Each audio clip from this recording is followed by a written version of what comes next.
Party people!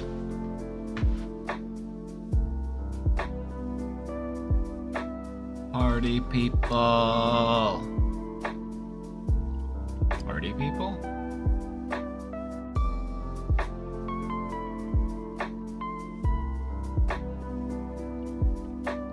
Attention party people, you're needed in aisle 3. Party people to aisle 3, please.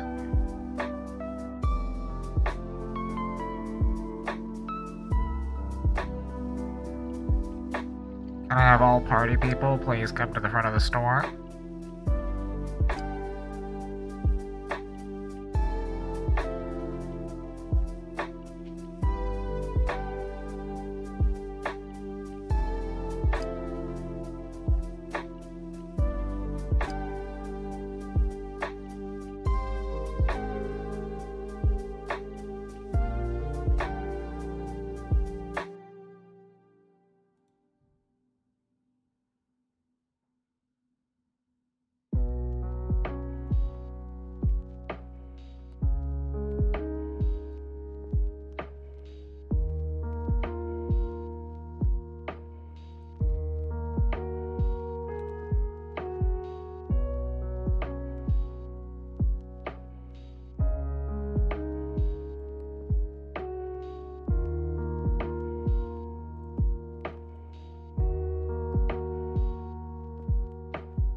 Alright, here we go.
It's true, I did make this mascot. Also, BrainDomain lore deep cut would be to know the song that inspired the mascot. Now that would be a deep cut in the lore.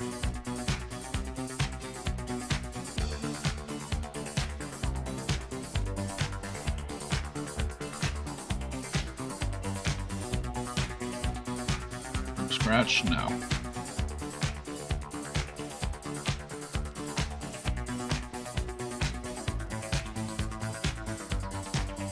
No, I didn't make all of this from scratch. A lot of it I made from pictures or, other stuff. It's not all from scratch. There's image composites.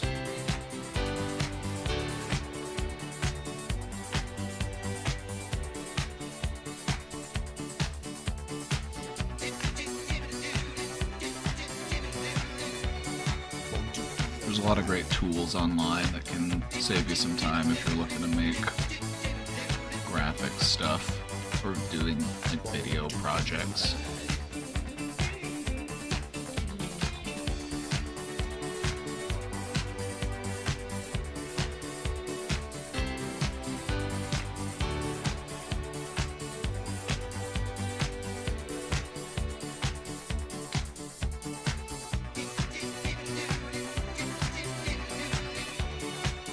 example, that colorful explosion in the background is like, I found a video of like ink underwater, and then I took that and I edited it and I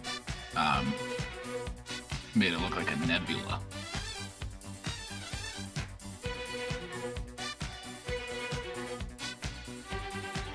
All of these rocks and stuff, these are all actually Earth rocks. These are from like different rock formations on Earth that were just looked really alien.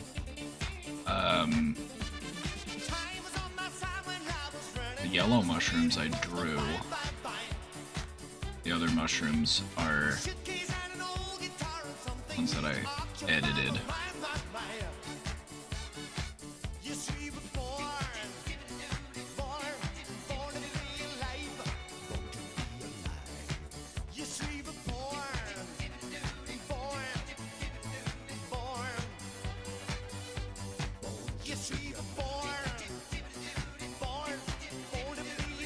I ate this whole planet. It is edible. It is edible. It's not gluten-free.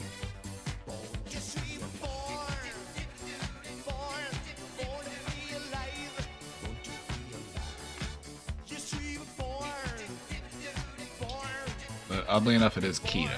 I don't know how that happened.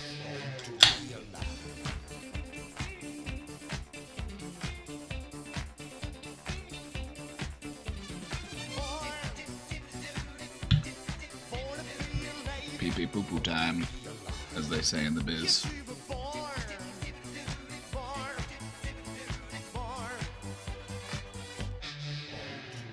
261 subscribers. I feel like we're gonna hit that sub goal today. We're hitting that sub goal today. We're manifesting it.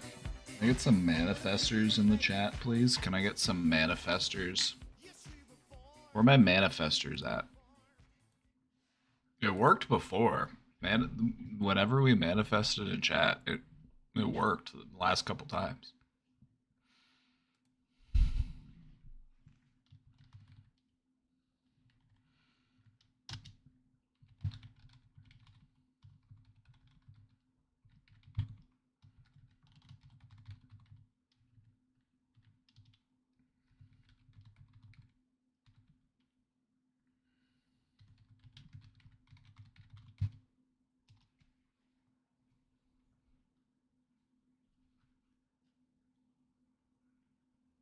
Manifestation.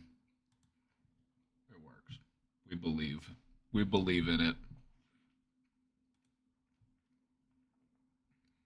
It's worked before. It's never let me down before.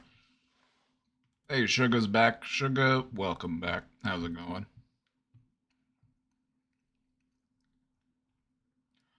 Let me say hi to everybody. Hey, Baby Dame. Hey, Cricket. Hey, Burbear. Hey, Christina Amazon. Hey, B Wayne. Hey, Kitty the Senpai. Hey, Kathleen. Hey, Lizzie Nippon. Hey, favorite customer. Hey, Ding Dong Chan. Hey, Satalic.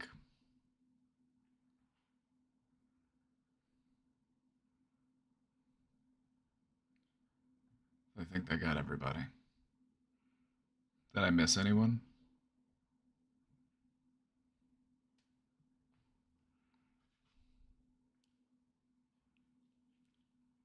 Did I miss anybody? We don't have the chicken wrap emote here? There's a chicken wrap emote? Hey, Reclaw, how's it going? Oh, nice. Perfect.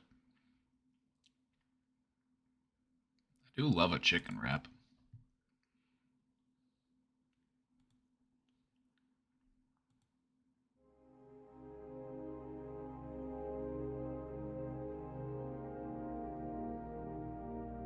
Who doesn't like a chicken wrap?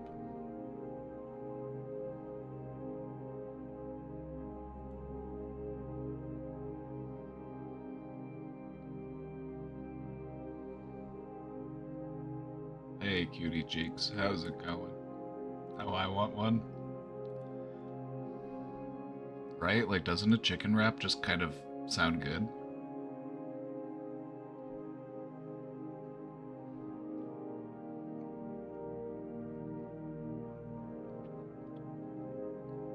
If I had a time machine, I want to go back in time. I want to find the first person to ever construct a chicken wrap. Like a breaded, fried piece of chicken wrapped in a tortilla with some dressing. Like, I want to find out who did that first, and I want to go back in time and just shake their hand.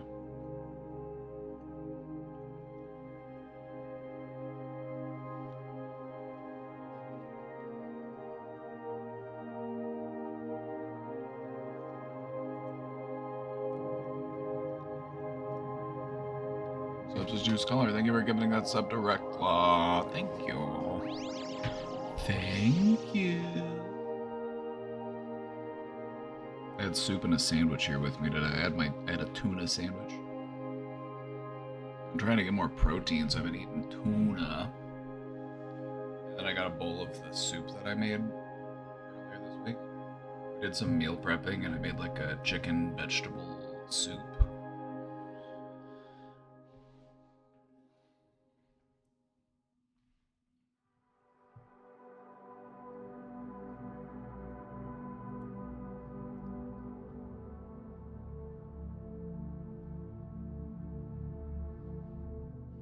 Chicken wrap. I think I have to go eat my factor meal today because I can't really afford to go out to eat.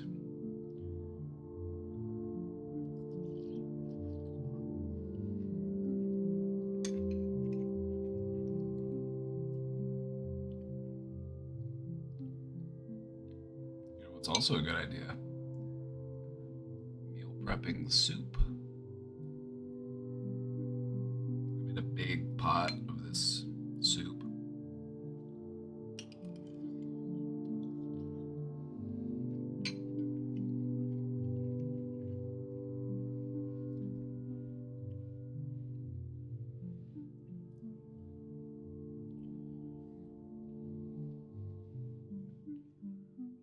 My persistent nausea has finally gone away, but I just don't feel hungry that much anymore. I don't know what's up with that. Sometimes when we live in a state of emotional stress, like maybe, you know, we've got a stressful, you know, environment we're in, or whatever it might be, we might find ourselves facing a deregulated nervous system. And things like hunger, things like, you know, biological needs, they just kind of get a little bit thrown out of whack.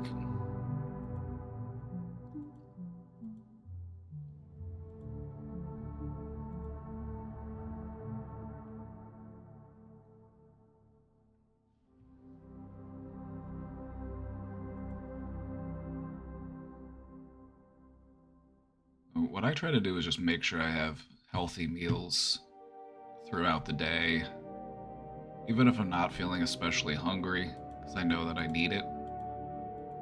Because then I'm like, well, why am I so tired all the time? It's like, because I'm gigantic and I have to eat. And sometimes I just get tired of eating.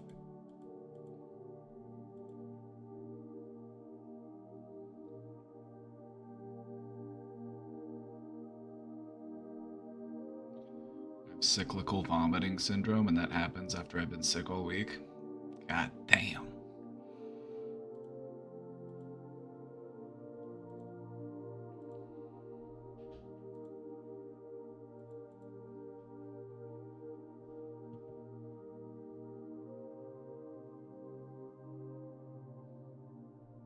My boss just walked up again. I've had such a busy morning. Haven't even been on my phone, but of course she walks over the second on my phone. LOL. Ooh. Like, what's she doing? She's just out walking around. Like what are you doing?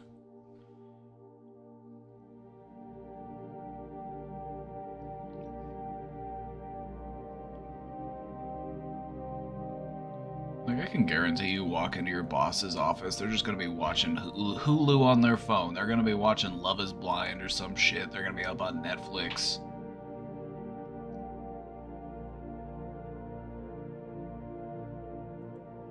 It was my resub day, the day VO got banned, and I lost my emotes. Oh no. Free VO.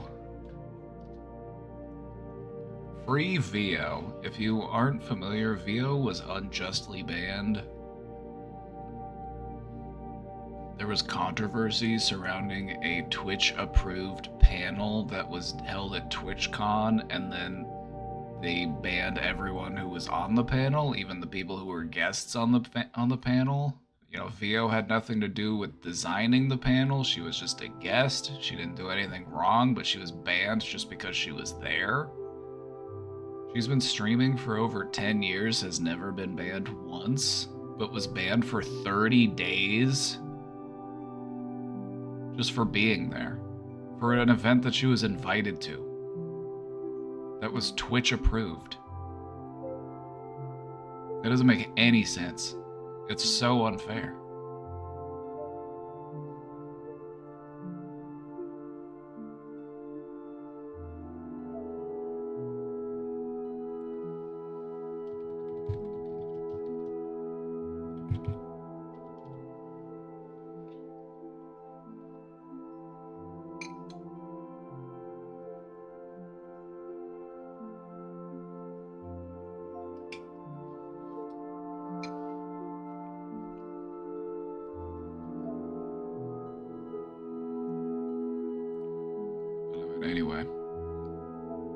Anyway.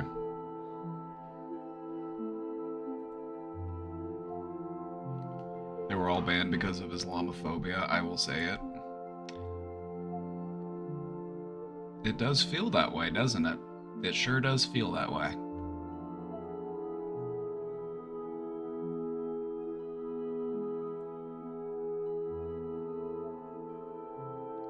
Also,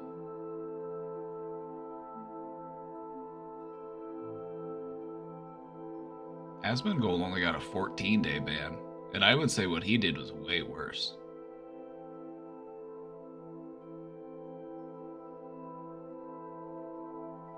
Like, I've lived in, like, how old was I? I was 13 in 2001. I was 13 in 2001, and so I was fairly cognizant whenever Islamophobia really started to take root in America, and just to see it like continue and perpetuate and fester has just been disgusting. And the way that some people will just be like, but actually they're anti-gay, so you can't support them. It's like, motherfucker, we have anti-gay people here. Worry about them.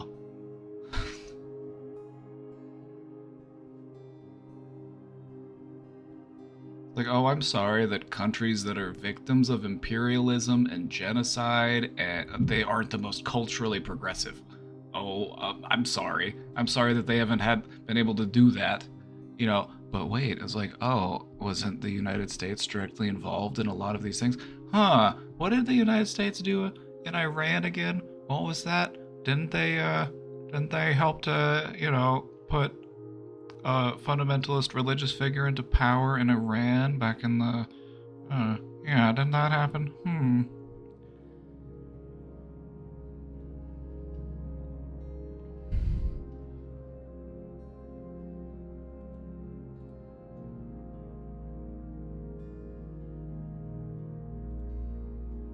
Like, worry about fighting the bigotry at home before you say I can't support somebody who's being murdered across the world because they might not be as progressive as I am.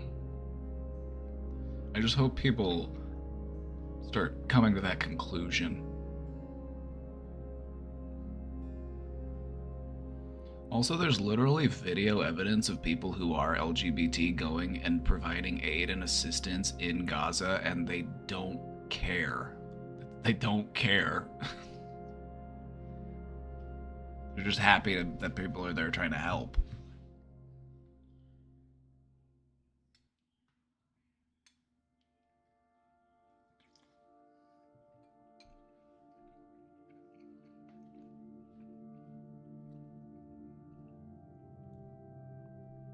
Anyway.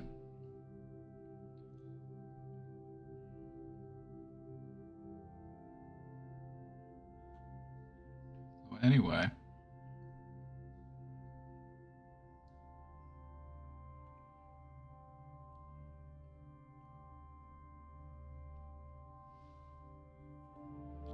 I'm over the sentiment that to criticize America makes you anti-American. Like, nothing about Americanism means that we should be imperialistic or that we should condone genocide or that we should finance wars or, use our taxpayer dollars to give people weapons. Like, what does that have to do with being American? In my opinion, it has fuck all to do with being American.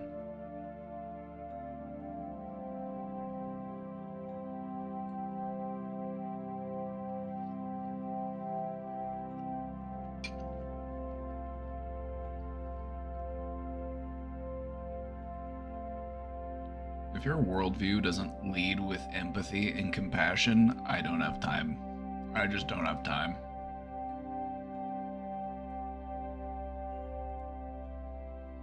Take your overactive amygdalas elsewhere.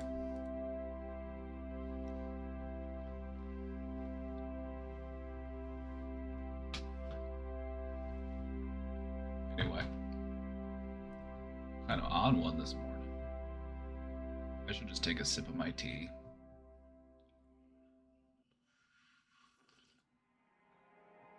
That's a big mug.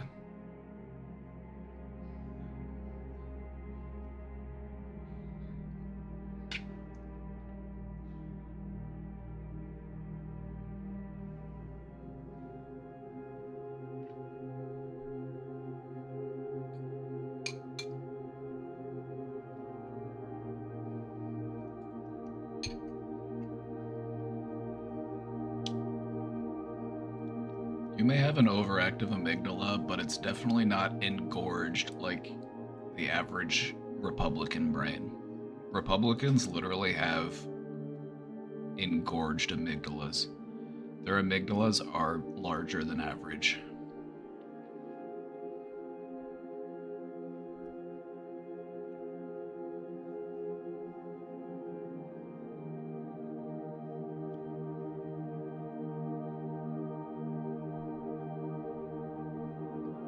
The bright side here is that your amygdala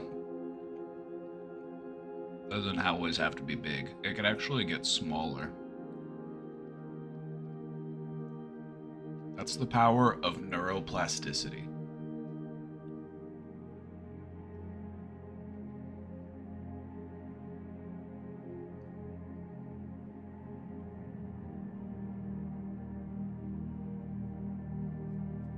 You miss your grandma? I miss my grandma too. Can we group hug it out?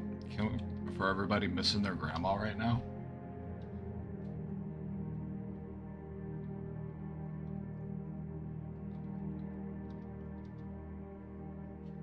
Any grandma missers?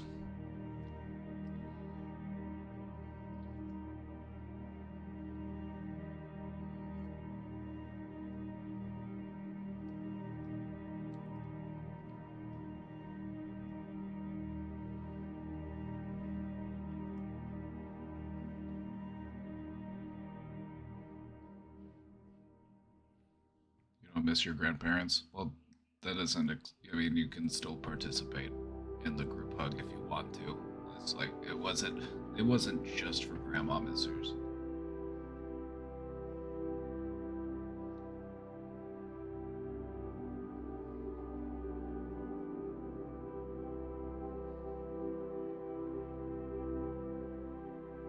You need your neuroplastic physiotherapist.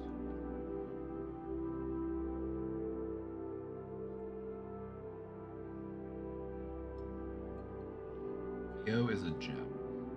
She's an artiste. This was an injustice.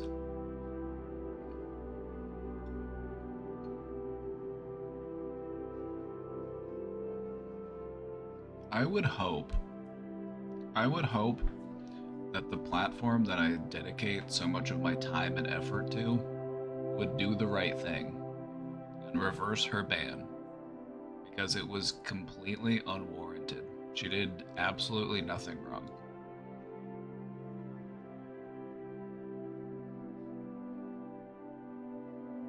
What else? Like, you want to ban everybody who's in the audience of the panel? Like, at that point, you might as well ban everybody who watched the panel. Like, what did she do? She didn't do anything wrong. She didn't know what was going to be on the panel. She didn't know what they were going to talk about. She was invited as a guest.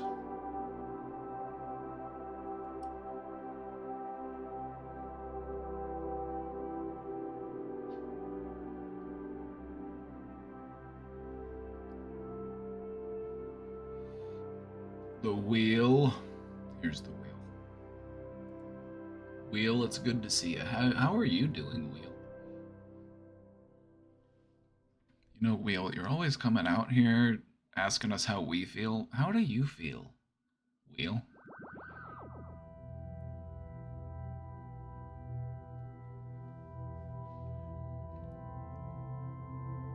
We're literally just ranking streamers on who can say Habibi, right?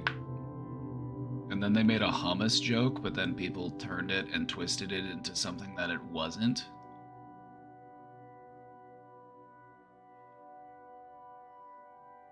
It was literally just a joke about shitty hummus. That's all it was.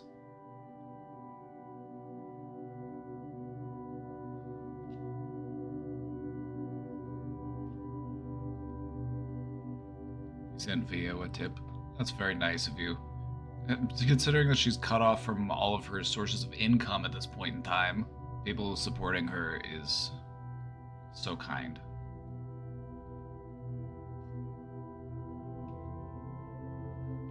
Sabra is an American brand. Right, but apparently it means something else, but nobody knew that that's what it meant until somebody came out and said that that's what it meant, because I didn't know that. I don't think anybody in the panel knew that. Mike didn't know that. And if Mike didn't know, Hassan didn't know that. I'm like,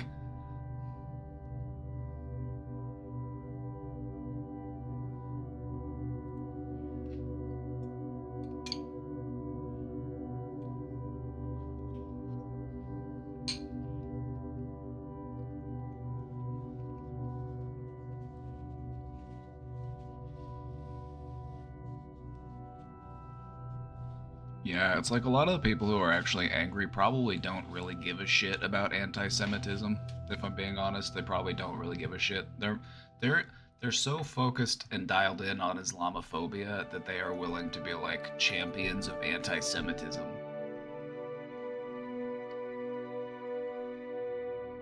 Not that anti-Semitism isn't real or that it doesn't happen, because it does. Absolutely it does, and it should be a concern and it should be dealt with. But I feel like we have literal Nazis parading around this country. Like, don't we have bigger fish to fry? Like, focusing our time and our efforts and our resources on Twitch streamers just making a joke about hummus, is that really doing anything to curb anti-Semitism? I don't know. Maybe do something about the Nazis that parade around different countries in the United States. Or different states in the United States. You know what I mean?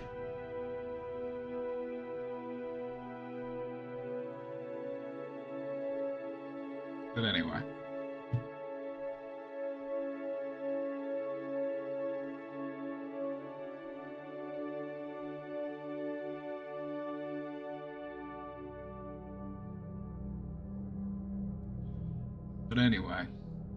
How are you feeling today?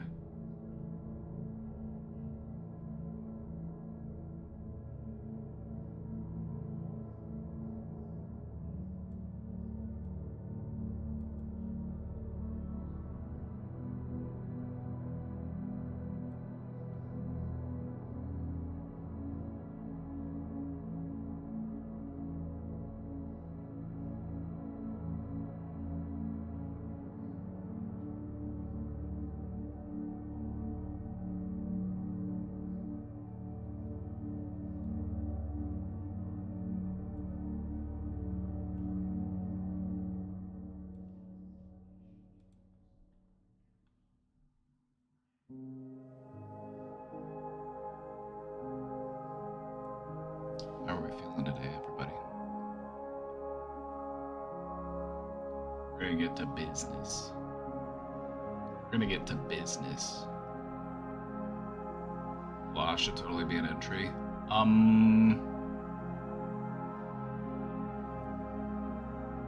maybe dismayed, or maybe displeased, or maybe disillusioned.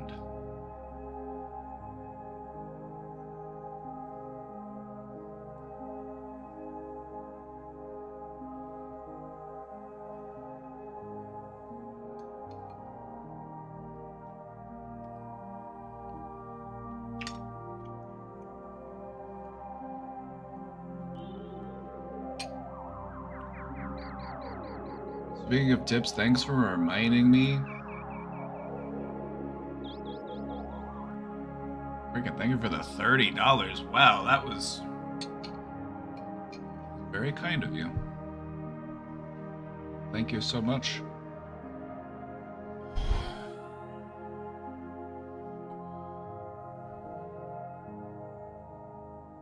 Why, thank you.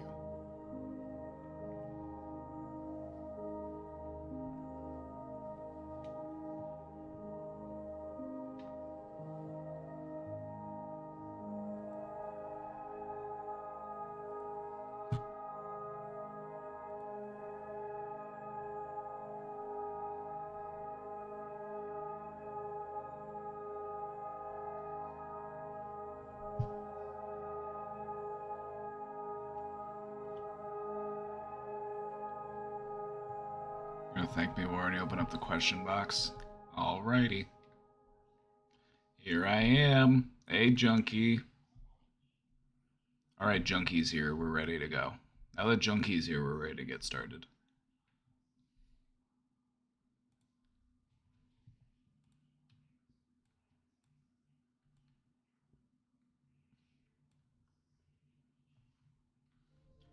Hey, it's Cricket.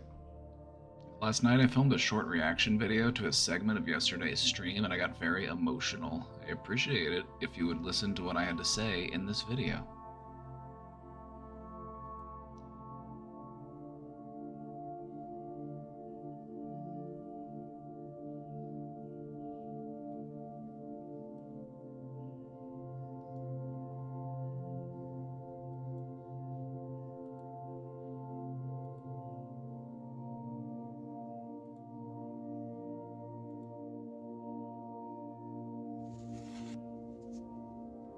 How would you feel or react if you found out a regular participant in your stream took their own life? I would feel gutted. I would feel gutted. That's how I would feel. I found out recently that someone who watched and actually recommended my stream to someone else took their life, and I can't help but feel like in some way I let them down, or like I didn't do enough. That's how I feel. Makes me feel like shit.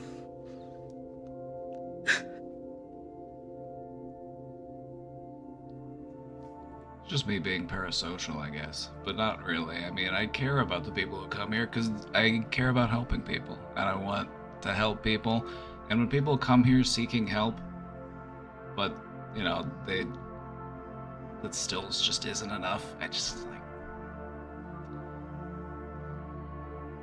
just motivates me to try harder, you know? Just try to do more.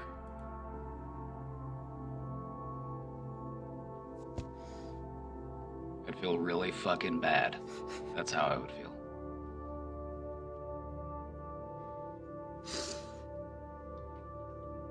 And it's happened. Oh my god. But it's not gonna stop me from doing what I do. It's always gonna hurt.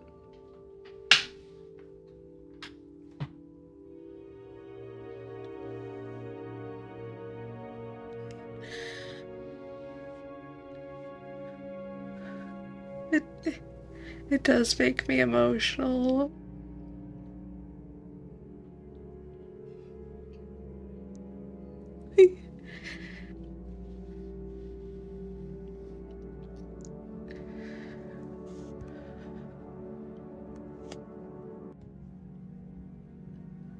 I have no words. I have no.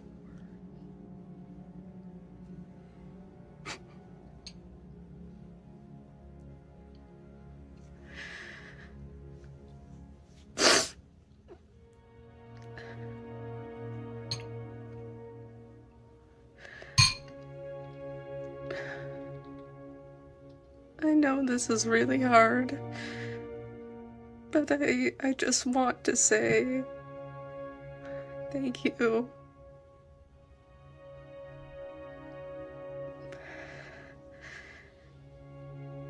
When you said that, it really moved me, and it saved my life. It really did. Because I would never want you to feel responsible or guilty for anyone passing away. So, I would never want to be the one to inflict that on you.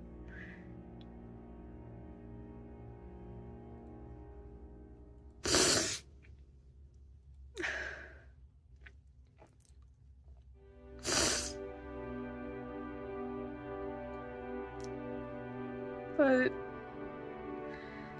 like I said, thank you. Just thank you so much from the bottom of my heart. I just want you to know that even if you don't realize it, you saved my life. You really did. Truly, literally, genuinely. And I will be forever grateful for this stream and this community.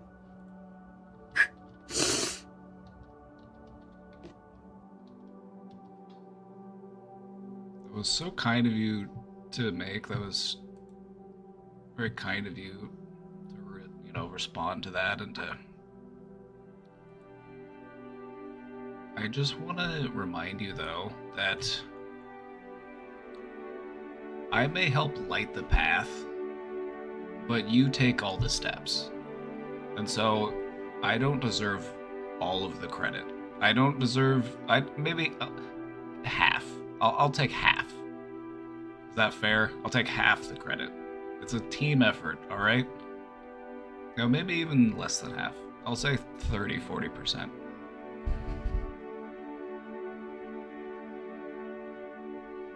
But you're the one doing the hard work. Asking for help is a strength. It takes bravery. At least 70. Okay, can we compromise? 50-50 split. Fair? Shake on it? 50-50. Final offer.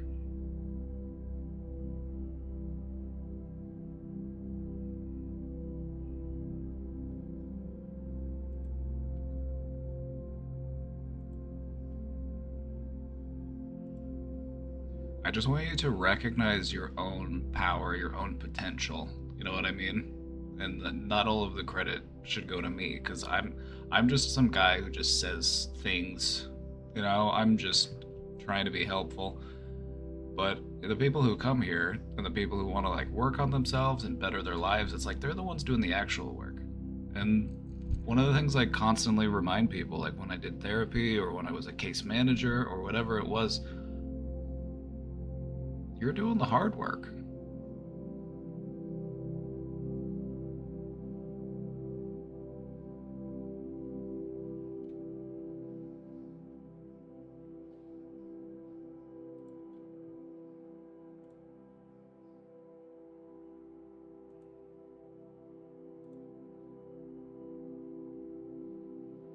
I have some wild ideas for the future that could be awesome.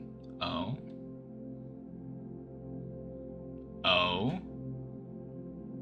Also, it's Thursday. It's Thursday. We're gonna do a movie in the Discord tonight. We're gonna do a movie in the Discord. Thursday night is movie night on the Discord, by the way. Which one? B. Wayne, have you ever seen District 9? I kind of wanted to watch District 9, but if we wanted to watch something different, we wanted to watch something more like seasonal, because Halloween is really coming up close. Maybe we should watch a more Halloween-y movie. So let's think about it. Let's think about it. Something will come to me.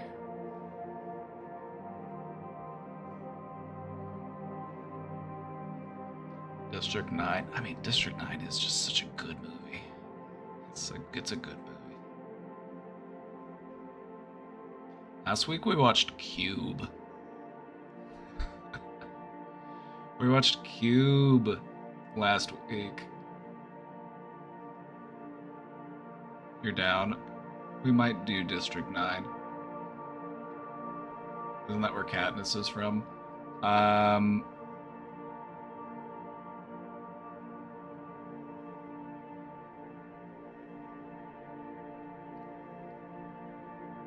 Is that a horror? Cube? Yeah, Cube is meant to be like a thriller horror type movie.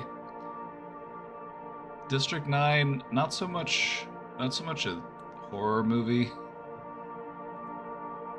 It's more of a sci-fi thriller. Cube was interesting, right? It's like you don't regret watching it. You're just kind of like, well, goddamn, what was that all about? It just brings up so many questions, and then you get no answers. And you're like, huh? Who built this cube? Why are these people in the cube?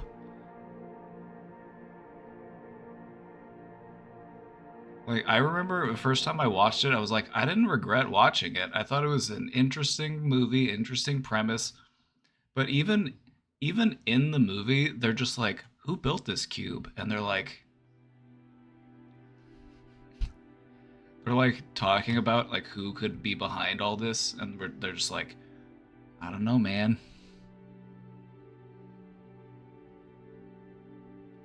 Oh yeah, and then they put a person who designed a part of the cube in the cube.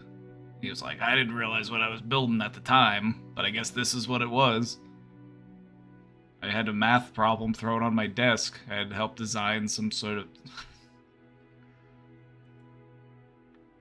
Ooh.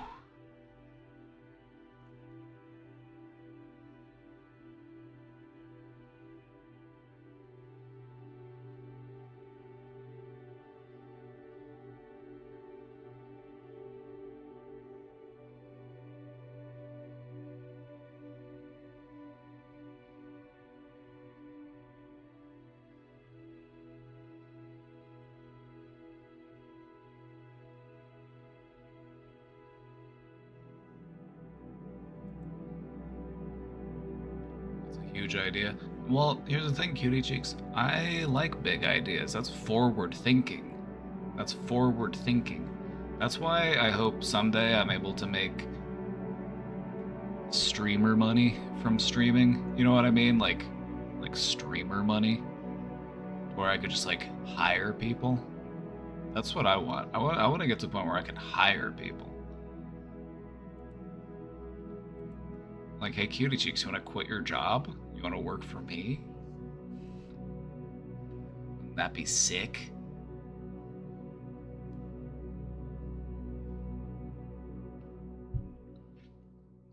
We should watch Frailty sometime. Oh my god, sugar. I love that movie. Alright. I know what we're watching tonight. I know what we're watching tonight. I've changed my mind. We're gonna watch Frailty. Because it's a scarier movie, and I want to watch that leading up to Halloween. If you haven't seen Frailty, you might not have even heard of it. It was a really good movie, but it came out like at the worst possible time. It was a scary movie that came out right around 9/11. And if you remember being alive during 9/11, for a time around, like after 9/11, for like months, there were like no scary movies, nothing too violent, nothing too graphic. It was all more like lighthearted and fun because nobody wanted to, you know. And so that movie was like a direct like, it was directly impacted by that because it came out right around 9/11.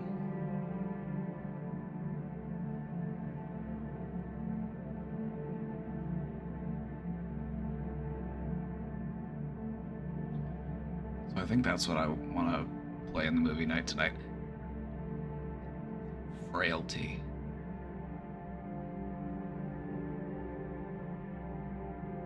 You recommend it to everyone and no one has heard of it. That's why we're watching it tonight, because that's actually one of my favorite movies. Like, it's one of my favorite movies from, like, that genre. Can I give a slight... I'm going to give a slight synopsis. I'm not going to spoil anything.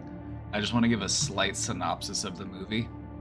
It is a story of a man and his two children. He has two sons. And one day, this man gets a vision from God that says, there are demons walking among you. You need to go out and you need to start slaying the demons.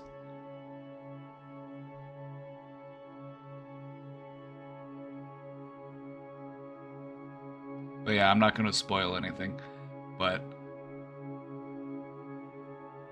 very good movie.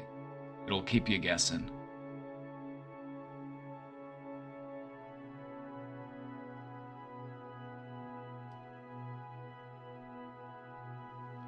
What movie is that? It's called Frailty.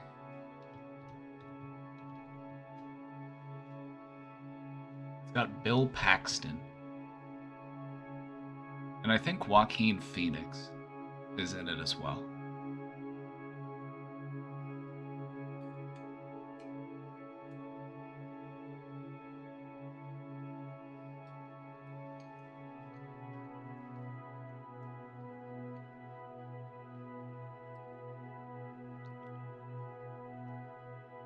Mysterious man arrives. Yep. That's basically what I said. I didn't want to spoil anything. I just wanted to give the intro synopsis.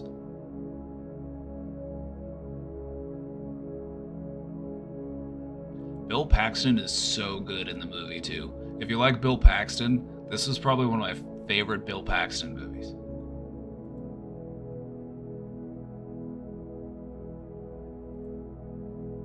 I'm actually really excited to watch this one because I haven't watched this one in a while, but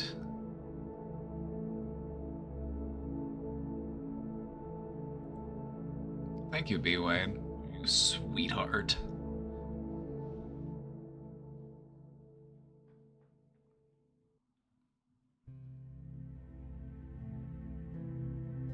I'm intrigued. I think you'll like it. If you like scary movies and you haven't seen this one before, it's definitely a good one. The last time I watched it, I watched it maybe like 10 years ago. It held up. Like, it still holds up for sure. But I'm interested to see how it is today.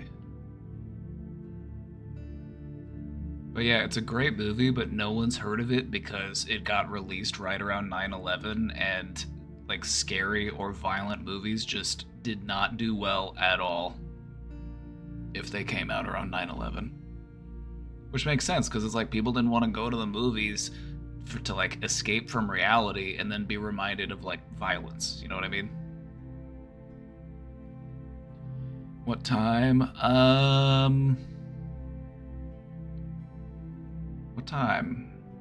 Should I start at 8? Let's do 8 because I'm gonna cook dinner. Like, I'm gonna end stream and then I'm gonna cook dinner, so I'll probably start at like 8 Central Time.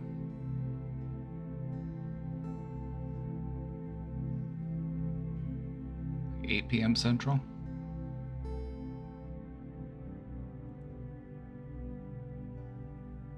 So yeah, if you want to join us for movie night in the Discord.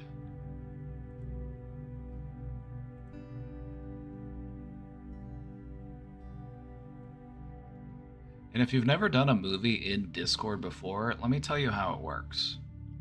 It's like 6 p.m. Pacific. Yeah.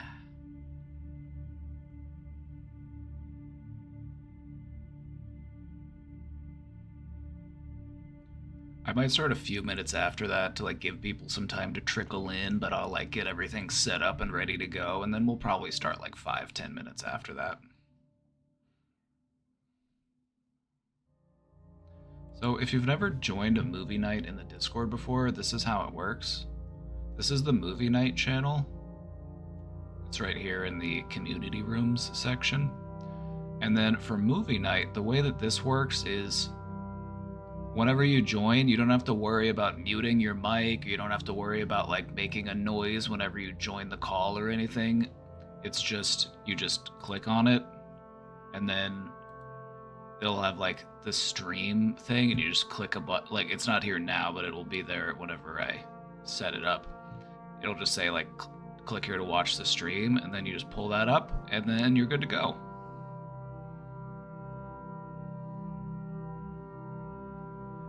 Crying in European time zone. I know, that's one of the worst things about trying to do a movie night when you have European viewers.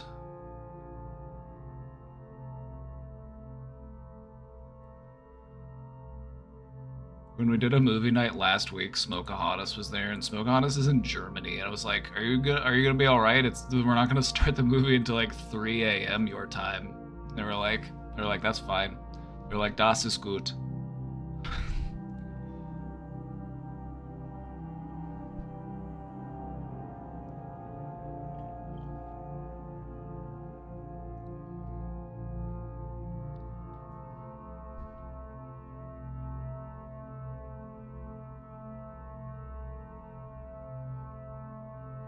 Everyone, how's it going, Suze? Like, I don't know if Suze Please and Evie Please are friends, but I feel like they should be. You know what I mean? Like, I don't know if you know each other. I don't know if you've ever talked to each other. I see Suze Please and I see Evie Please, and I'm like, they should be friends. Aren't we all friends here? No, this is true. This is true.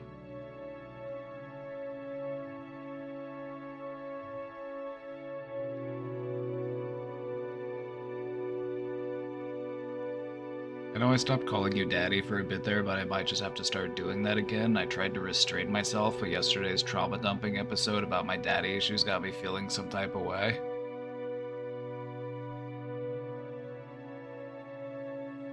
I would encourage everyone to be professional and responsible.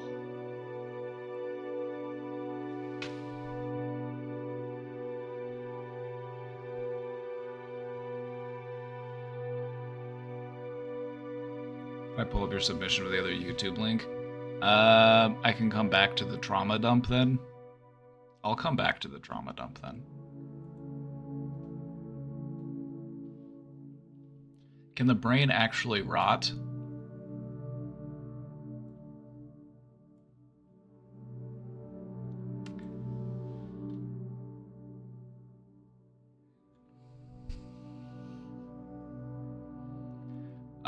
Rot as in like a melon would rot, or like a potato?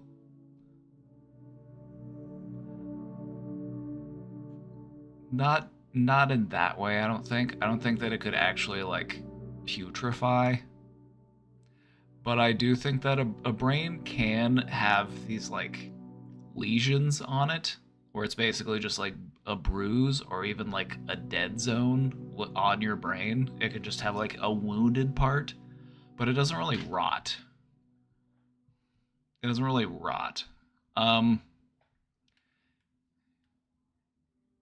you like I think what we refer to when we're talking about brain rot is we're just talking about like mindless, endless consumption of like mind-numbing content. And I feel like that does have an impact on like your limbic system.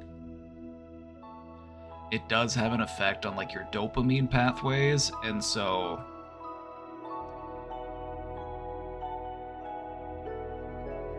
it's not technically rotting, but it is impacting your brain. And I think that's kind of what you were asking, is like, can brain rot actually do anything to my brain? Kinda. Kinda. to Rise's channel, don't rot alone. It's true. We love Rhizome. He's a good friend of mine. And we've got a good connection. You come here to be healed, and then I send you there to be brain rotted, and then it, you know, it makes a sustainable business practice for both of us. He rots your brain, I heal your brain, and then we repeat. Symbiosis.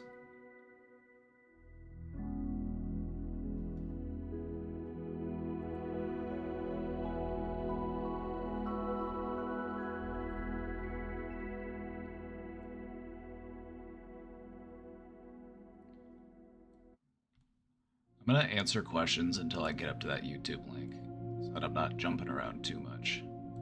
Hey, Papa. My mom's 60th birthday is soon, and she sent me the family a list of things she wants for that and Christmas. One of them is a gift card so she can get new clothes.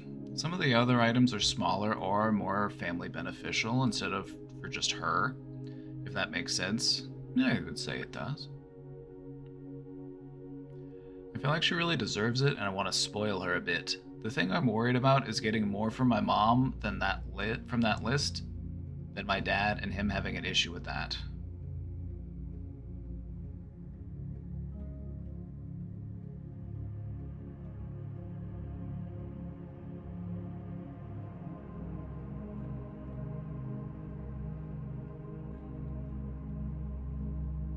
Alright, here's the thing. Grown adults getting upset and frustrated over, like, not getting the same amount of gifts or the same amount spent on them at Christmas it's like, why do we need to measure and compare that way? It's like, is this how you, like, do they not love you as much? Do you feel like they don't love you as much if they don't spend as much money on you? I'm just like, they got you a gift. They were thinking about you. I'm like, don't they always say it's the thought that counts? Like, did people forget that? I feel like people forgot that is what people have been saying for hundreds of years, is that it's the thought that counts.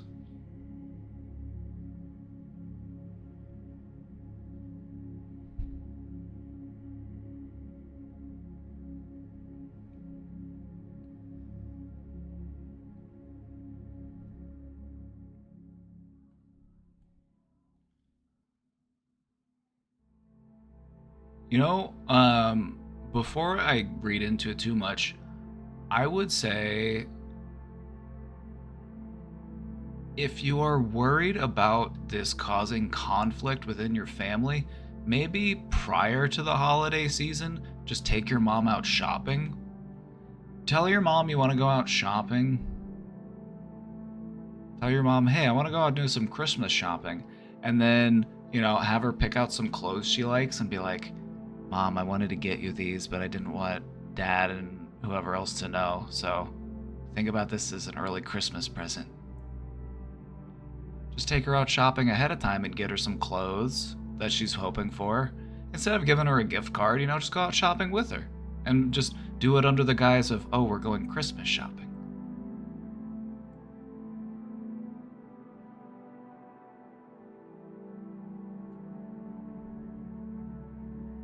And then you can get her that other stuff that she was asking for, if that's what you want to do, you know, get her those other gifts, and then that way it's not like an ordeal at the holiday season. But it's like, come on, it's Christmas, grow up, you know what I mean? Like, if somebody spends $20 more on somebody else than they do on you, it's like, do you really want to get all hot and bothered over that? Because I don't think so. It's just not really worth the stress. Like why stress out about that at all?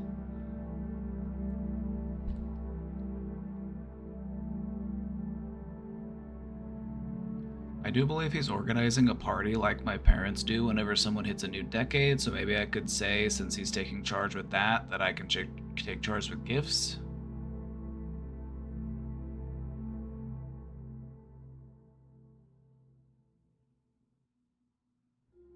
I mean, that sounds reasonable. That sounds fair. I'm unemployed, but have done very well at saving money from the years I worked prior to graduating college, and being in an interview phases with jobs at the moment, I feel more confident spending a little to spoil her, knowing I'll likely have income before the year is done.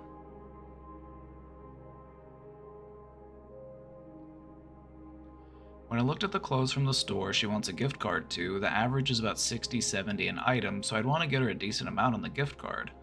While a gift card with a decent amount on it may be enough in and of itself, I'd want to at least get one other thing so she can have a moment of instant gratification instead of having that when she buys the clothes and feels slay in them.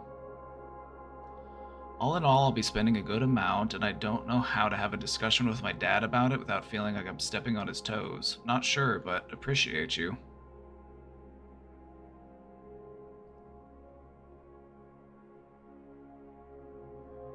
I mean,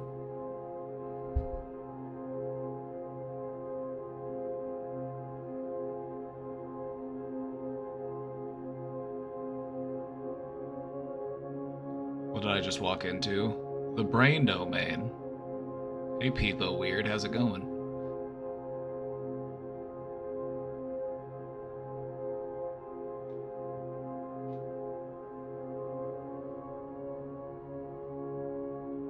I don't know. There's a part of me that's just like, you should be able to get people whatever you want as gifts, and if other people have a problem with that, that's their problem to deal with. That's kind of my approach to this.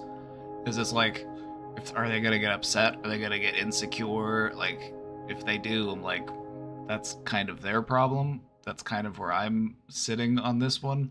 But I mean, if you want to like try to work it out, I mean,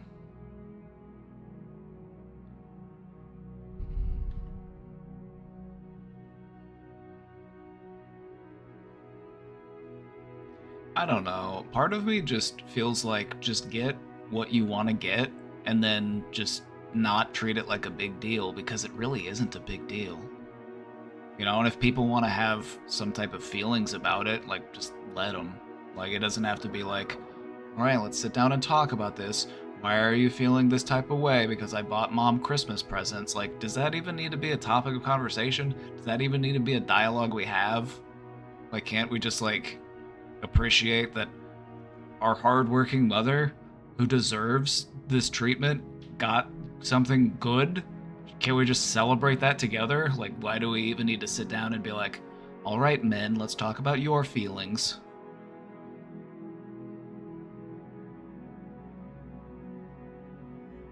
So I don't know. Part of me is just like, do what you want to do, and if they get some type of way about it, let them. It's not really.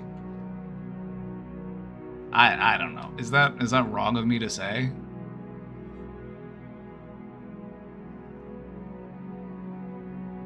Like, communicate love to your mother however you feel that you want to. Do that for her, you know? It's not about your dad, it's not about anybody else in the family, it's about her. So, if other people want to make a problem out of that, that's kind of on them. It's not like you're buying her a car. You know, you're just spending a little extra so that she can get some new clothes. I don't think that's... If somebody wants to get stressed out about that, I'm just like, let them. You know what I mean? That's the point where I'm at. I'm just like, just...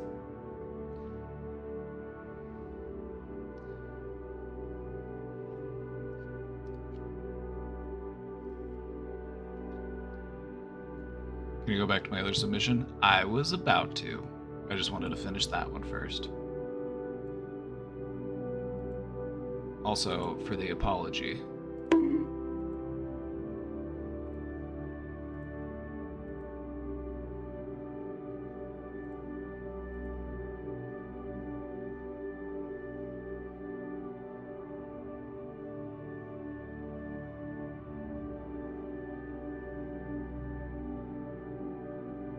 Normalize asking people what they want for gifts. Exactly. I'm like, it's your mom's birthday. That's what matters. Get her whatever you want to get her for her birthday. Don't worry about how anybody feels about that, because it's not their day. These are grown adults, and I don't feel like you have to coddle them and be like, I don't want to make you feel insecure because I got mom too nice of a gift. Like, does that even make sense? Am I being too mean? I feel like I'm being a little mean, but...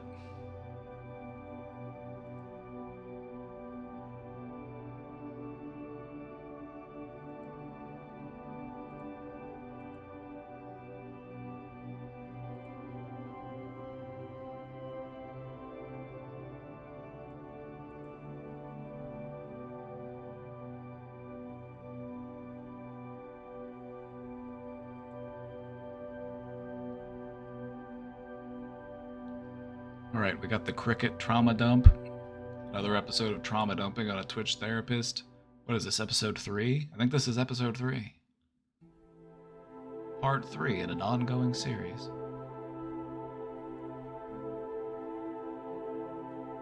It's time to trauma dump about your brother and how much of a piece of work he is.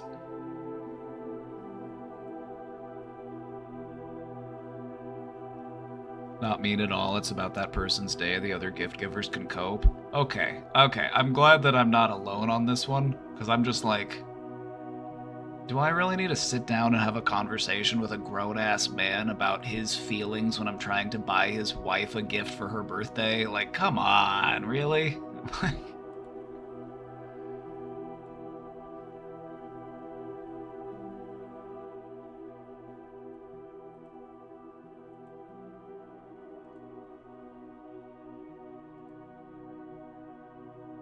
Also, I'm of the mindset that, like, gifting and that kind of thing, it tends to balance out in the long run. It's like there are years where I get more spent on me, like if my mom or something buys me a Christmas gift, like I might get something more expensive that year, or my sibling might get something more expensive that year, and it kind of balances out, I think. It's like you can't expect everybody to have the same dollar amount spent on them every single year. That's just not really realistic.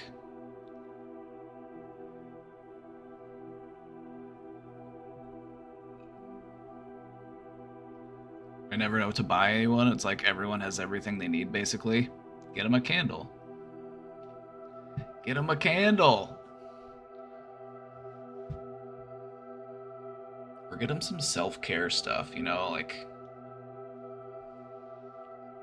bath bombs, face masks, you know.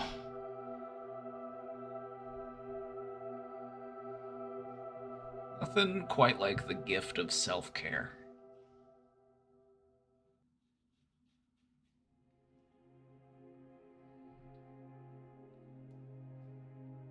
All that stuff seems so superficial to me, I guess. I mean,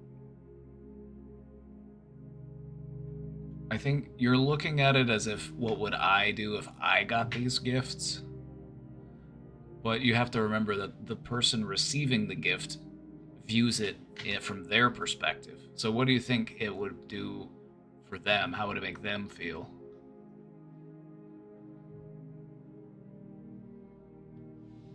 My boyfriend's family has started doing Amazon wish lists for Christmas, so we know exactly what we want. It's so easy, but we also surprise each other too. I think that's a good idea.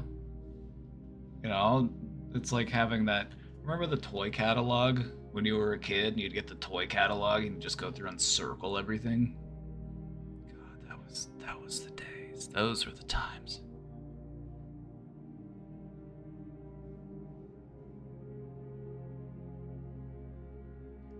You know what I did last year? And this was like an inner child healing exercise that I did. I went through the toy catalog. I just took a few minutes and I just went through the toy catalog and I was like, what would I want from this if I was a kid?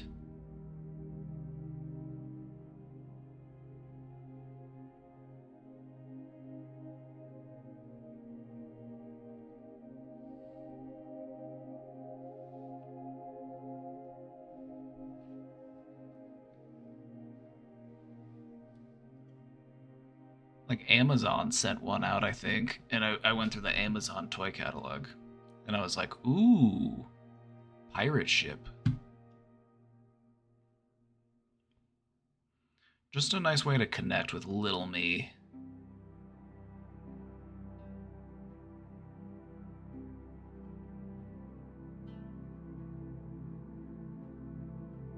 Pro tip, disown everyone and just make your own chosen family of friends and close loved ones. I simplify that sentiment by saying family is a feeling. So find people that give you that feeling.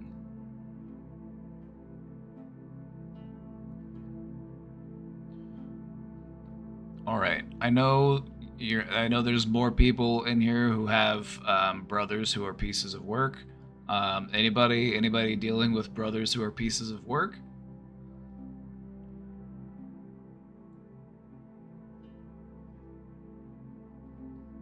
My friend Sean has a brother who's definitely a piece of work. He's definitely he's of all of the pieces of work, he's probably one of the most worked pieces.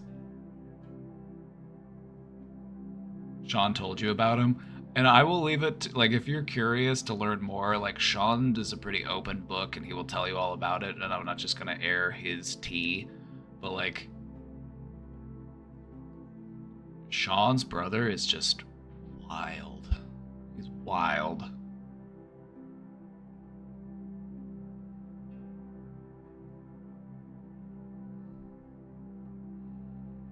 So near the end of last night's stream, you probably remember that I was talking about how my brother was screaming and arguing with my parents to the point where I ended up calling the police. And by the way, I don't think they even actually showed up. I got a bit more information later on about how that actually started.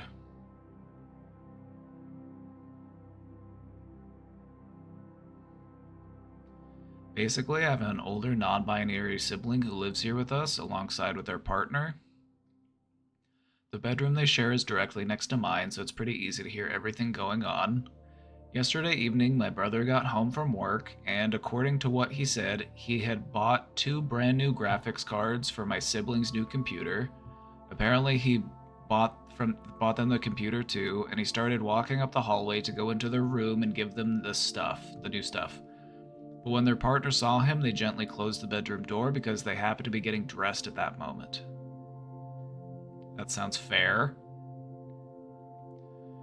My brother was extremely personally offended by the door being closed, and he immediately started yelling and bitching, saying things like, I just bought you brand new fucking cards for your brand new fucking computer, and when I try to give them to you, you shut the door in my face. No one in this goddamn house appreciates the things I do for all of them. I just get treated like absolute shit. It pisses me off. That's a choice. That's a response. I mean, you could have also knocked. You could have also knocked and said, hey, I got you something.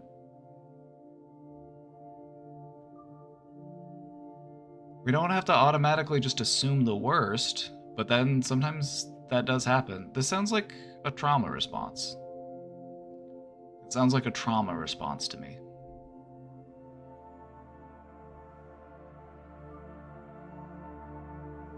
Why does having a door closed piss so many people off? We could talk about that at length.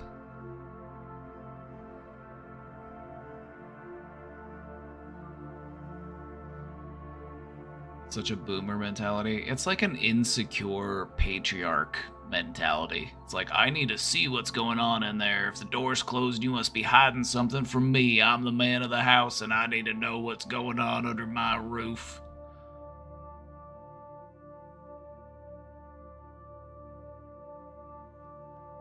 It's a metaphor for rejection and abandonment.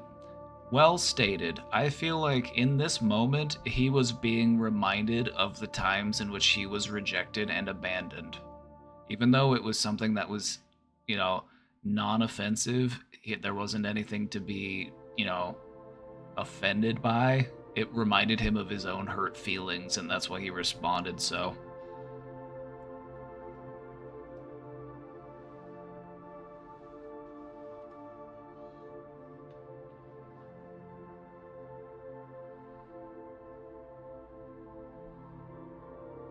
Even at my former workplace, if your office door was closed, people would get so irritated and be like, are they even working?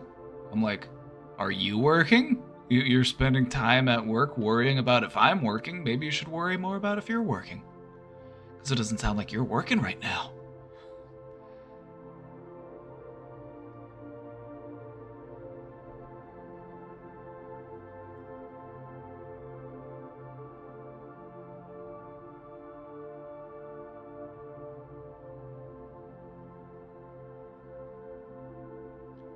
My sibling and their partner tried to tell him that they closed the door because they were half naked and trying to get changed, but he would not believe them.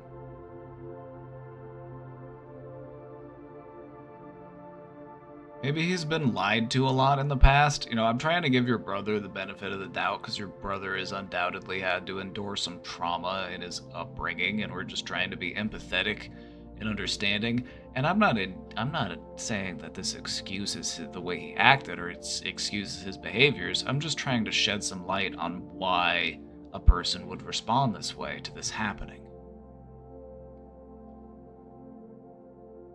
So it sounds like there was a time in his life where he was, you know, he felt rejected, he felt abandoned. Maybe he's been lied to, maybe he's been, you know, manipulated.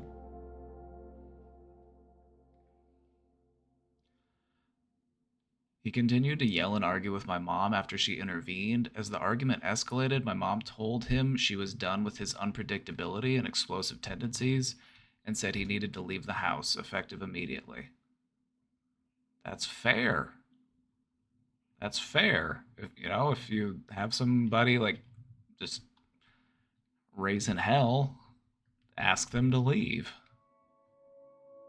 He refused to leave and started trying to apologize and take back the shit he had been saying. My mom kept telling him she would call the police if he didn't leave cooperatively. Although she never actually did that, he is still in the house right now. Well, I would say get this man into therapy. This man needs to work on his trauma. He needs to work on his anger, his irritability, his unpredictability, his explosiveness. These are all things that can be fixed, mind you. These are all things that can be treated. Just for the record, I don't think a person should have to live this way forever. It sounds like a very stressful way to live. And so I would hope that he is open to getting support, because there is support out there. He refuses any and all mental health treatment. Well, that's because he probably has pre-existing ideas of what that is. And to assume he's probably of the mindset that if I go get mental health treatment, I must be crazy, because a lot of people approach it that way.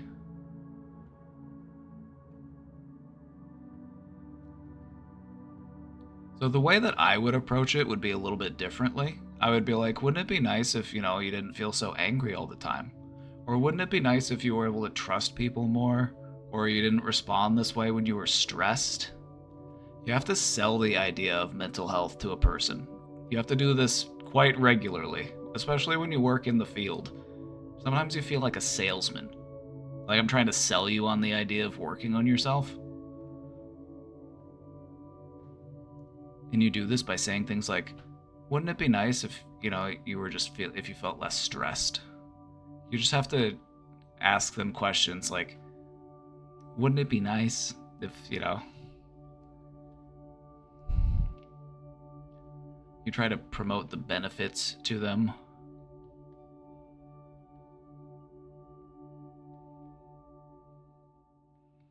If I said that, he would probably just say I wouldn't get angry if people didn't treat me like shit.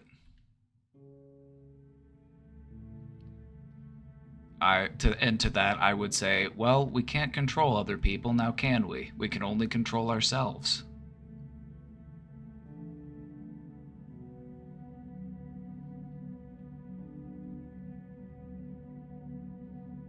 Alright, well, if he doesn't want to go get therapy, encourage him to read about Stoic philosophy. Learn how to control yourself. You can't control other people.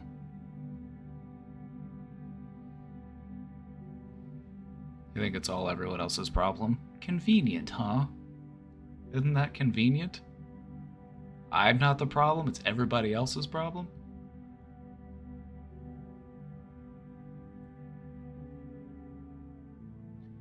It should also be noted that my brother had a rather extensive criminal record. When he was 17, he was convicted of statutory rape of having sex with a 13-year-old. Sentenced to a few months in prison for it. Only mitigating factor is that the girl's father had provided both of them a variety of illicit substances, so they were both heavily intoxicated during sex.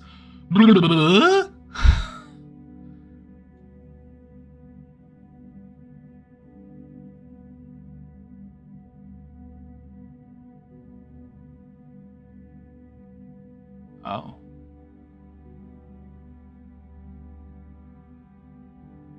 Still needs therapy. A few times during his 20s and 30s, he spent more time in prison for severe domestic violence, physical assault towards multiple former girlfriends. Wait, this is a grown-ass man? When you were telling me the way that he was acting, I assumed that he was, like, not in his 30s. Like, he's this old and he's acting this way? He's almost 39. He's older than me?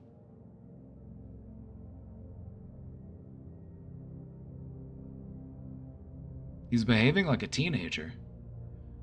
You know, and I feel like this is, you know,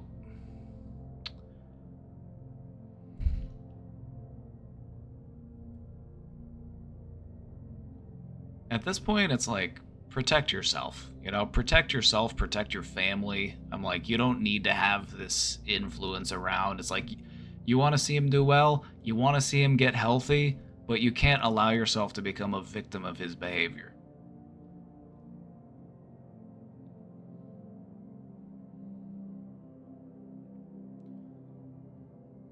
Just very graphic abuse towards his girlfriend. This guy needs some severe help.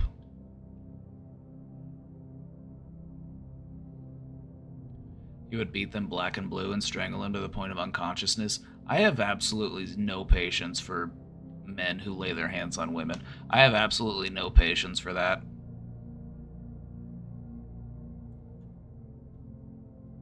I have zero patience for that. It's despicable. It's disgusting.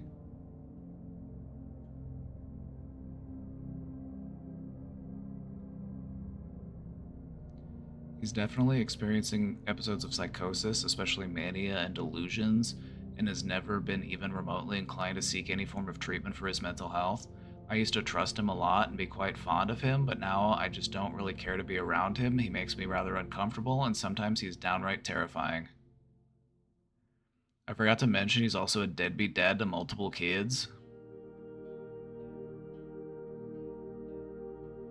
Alright, well, I think that your mom needs to be firm in drawing that line, because now that I know that this man is 39 years old and still living there and acting this way, I'm like, get him out. I'm like, get him out. When you said he was acting this way, I was giving him the benefit of the doubt because I thought he was like mid to late 20s maybe. I thought he was a bit younger, but this guy is middle age.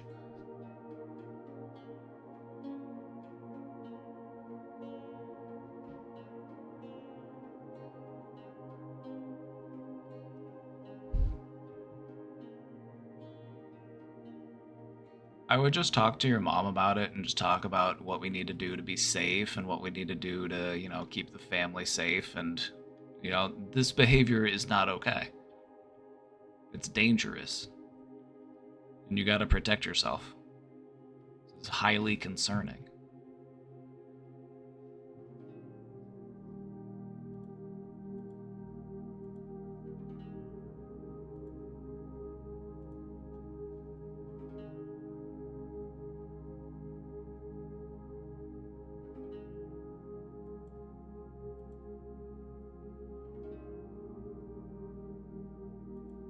Like, why does he resist mental health treatment? Is because he literally thinks there's nothing wrong with him? Then why is he so fucking stressed out and angry all the goddamn time?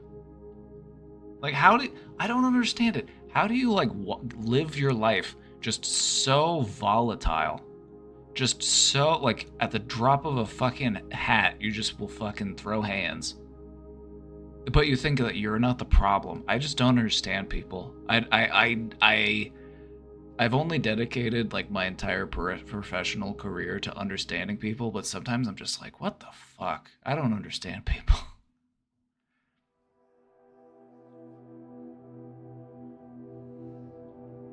Just some of the mental gymnastics that abusers will go through to justify their behaviors baffles me.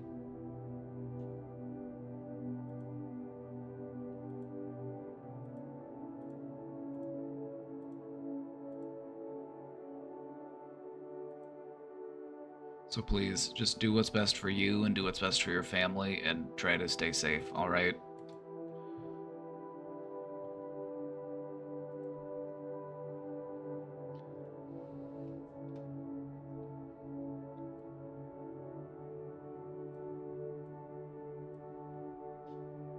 And another thing.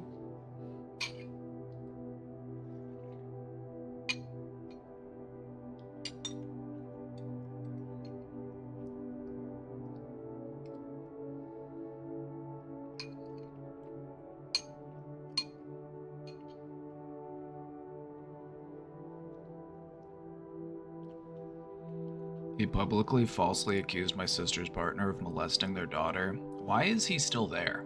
Why is he still there? Like, why allow him to be there at all at this point? I'm like, that's not how family treats family, okay? That's how family treat. That's how you treat an enemy. He's treating his family and those people that he lives with like they are his enemies.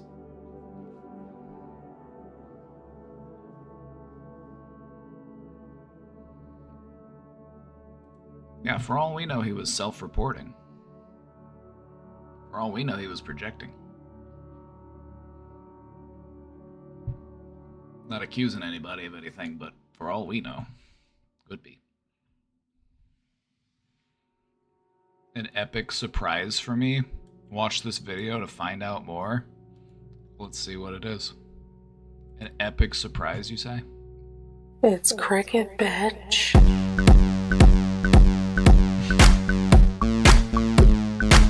I see you, Josh. I just want to trauma dump all over you.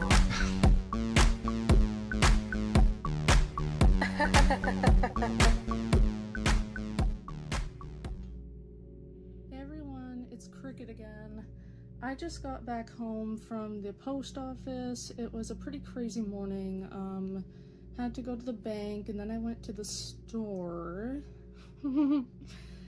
to buy a whole bunch of stuff to make a care package to send to Joshua. So yeah, I did that today, and so now I'm going to give you a little peek at what I put in the box. Yay! So yeah. No spoilers.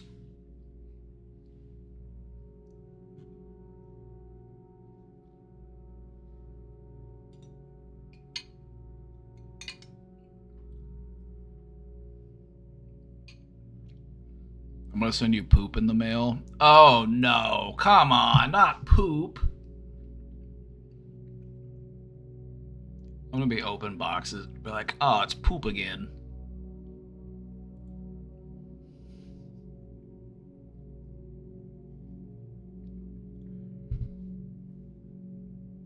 So here it is. And what I'm going to include in this package, I'm going to put, not this, but I'm going to take some out and put them in. And then I have these, and yes, you are going to get the entire box. And then I have this chocolate bar. And then I have Canadian treats? this. Ah. And then I have this. And then I have this. Cute. And also, this is the box I have to use. And no, you are not actually having The immersion blender? You know, I have that same immersion blender. I used it too much and the blade bit started to break.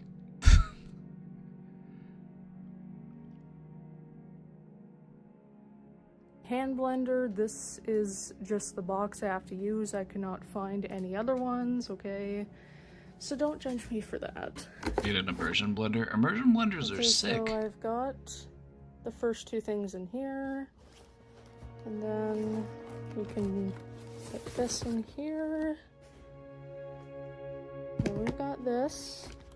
Cricket, this is so sweet of you. Thank you so much Okay, there we for go. putting all this together. And then Just so you know, like, this isn't expected. I don't ask for any of this. You do this out of the kindness of your heart, and I greatly And then we appreciate it. have So thank you. That's very these. kind of you. What I would ask in return is just be kind to yourself as well. And then last but not least, You're a very kind person. Yes. You've got a lot to give. You've got a lot to offer, Yes. and I would hope that you recognize that, and I would hope that so you as you show can that see, I did also have to yourself as well. wrap it up in some brown paper, and this is just a picture of it as it's about to be. The brain heart sticker. Sent The off brain heart at- sticker was a nice touch. Did you see that? Like, wow, nice touch. The brain heart sticker. Like, Post very, office, very so- crafty. Yeah, it has now been sent out, and it should be arriving back. at Josh's P.O. box within 5 days, I think they said. So yeah, I'm going to keep an eye on the tracking, and I am very, very excited to see him unbox this. Okay, I'm super excited. So yeah, I Most hope he definitely. enjoys that. Thanks for watching. Right here.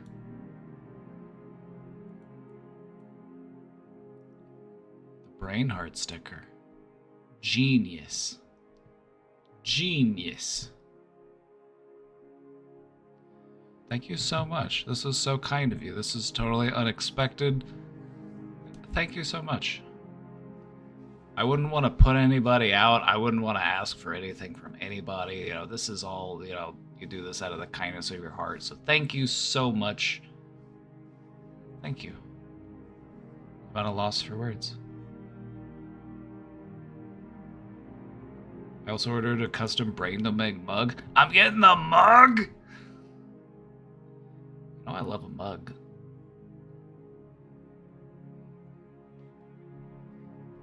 Jack, can we give it up for Cricket? Cricket is so kind, so sweet. So nice, just such a gem. A gem. Give it up. Give it up.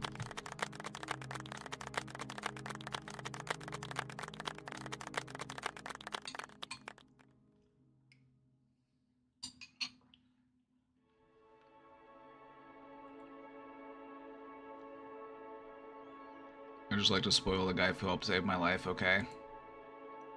And I would like to see you spoil yourself as well, because you deserve it. You want to make me happy? You know what would make me happy? You being happy.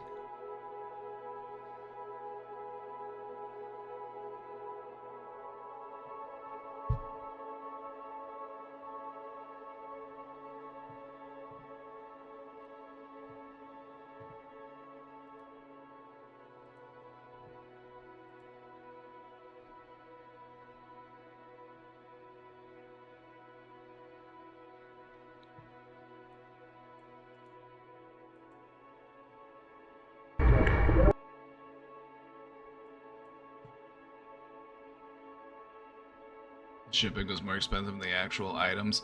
Yeah, they get you on the shipping.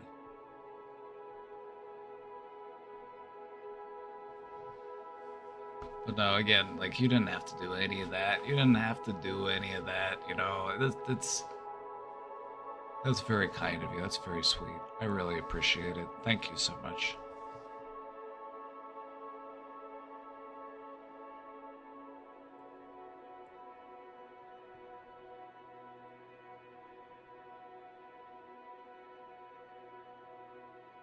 Playful Elegant stops Halloween pumpkin.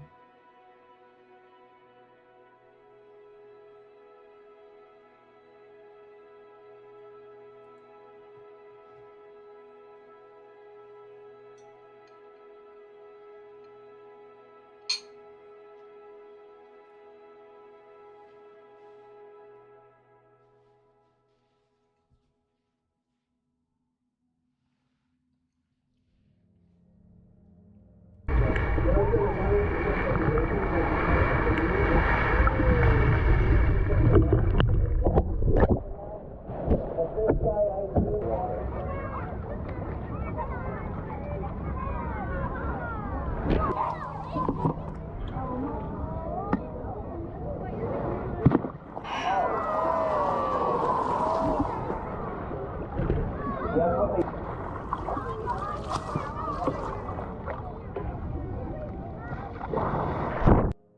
I wish I was an elephant.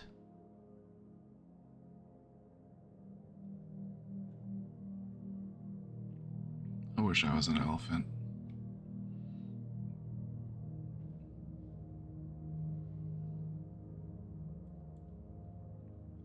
I wish I was an elephant.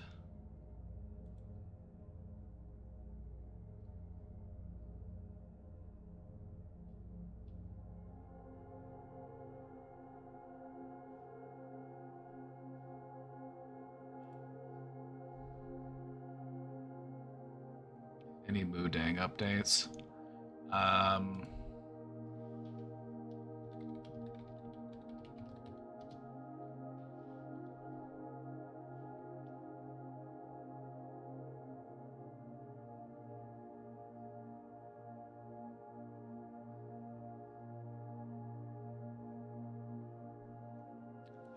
Let's check.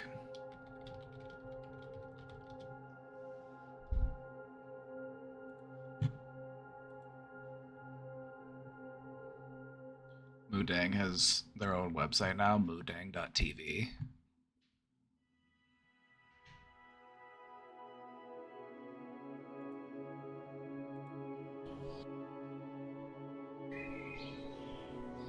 So, when's the last sighting? Oh!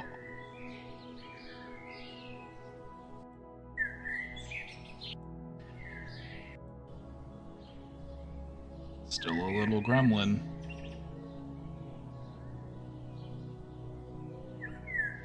Getting bigger. Moodang's only gonna get that big. Maybe not even that big. Maybe Moodang's like gonna be a tiny hippo. Like even tinier than normal.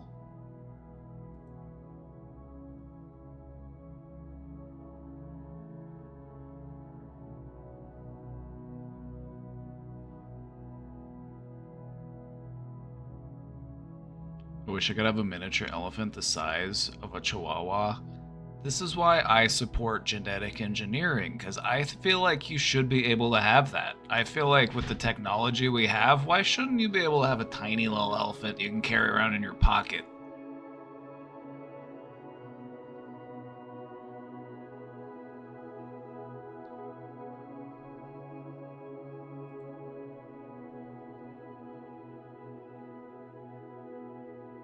Just have a little tiny elephant that's just like...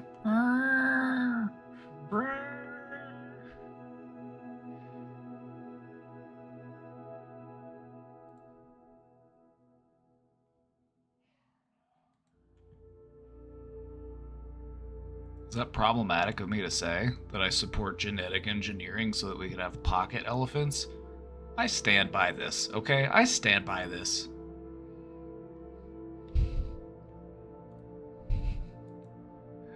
I stand by this.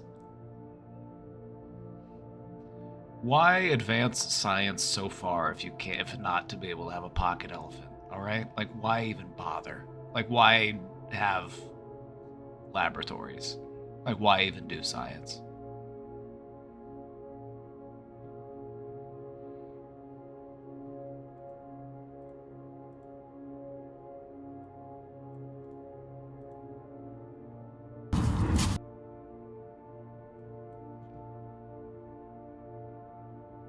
Want a pocket elephant that glows in the dark? You could probably do that too. You could probably... I don't see why you wouldn't be able to have a genetically engineered bioluminescent pocket elephant.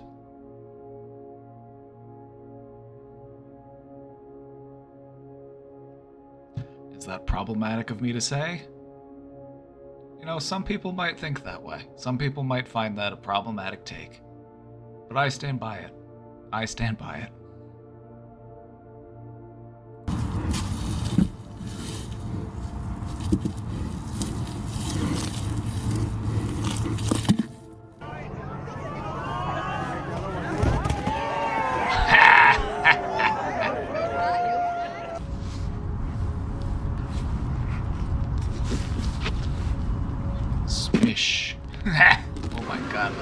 Pause.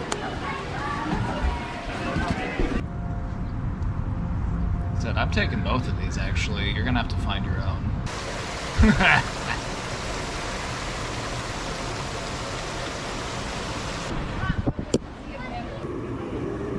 Oh my god.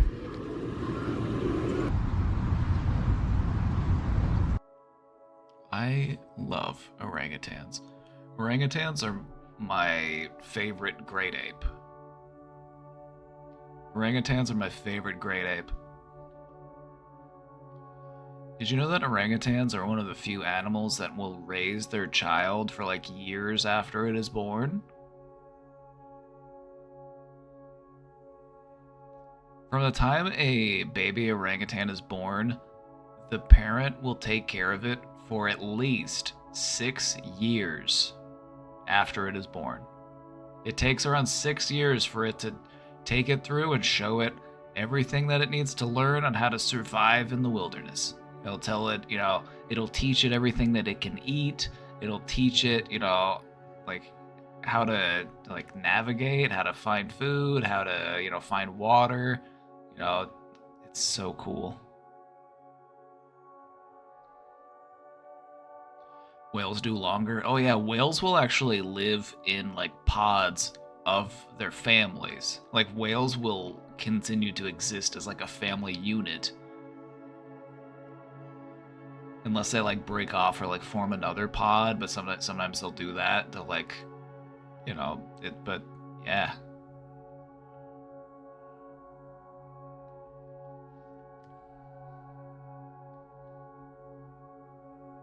Orangutans are so cool.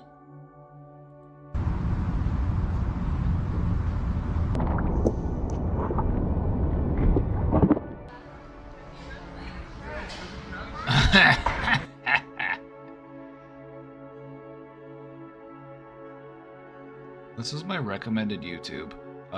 Animals. And then Clarence Carter stroking.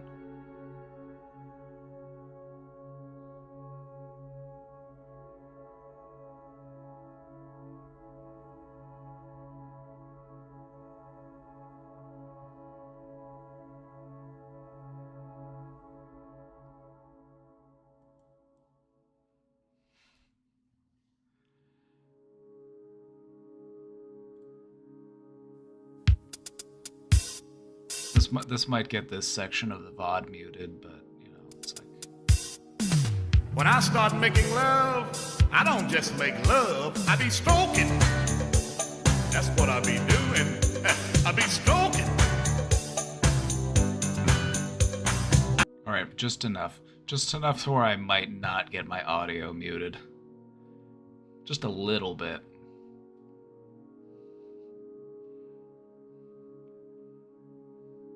Well, I want to show you my favorite part of the video. Like, have you ever made love in the backseat of a car? I remember one time I made love in the backseat of the car and the police came and he shined the light in my window and I said, I'm stroking. Love on the backseat of a car and the police came and shined his light on me and I said, I'm stroking. This is something I want to make into an emote. I want this emote of Clarence Carter as his younger self just being like... Me and I say, I'm stroking! I want that little bit. Just that zoom in. You know what I mean? I'm stroking! I want that emote. I want that as an emote.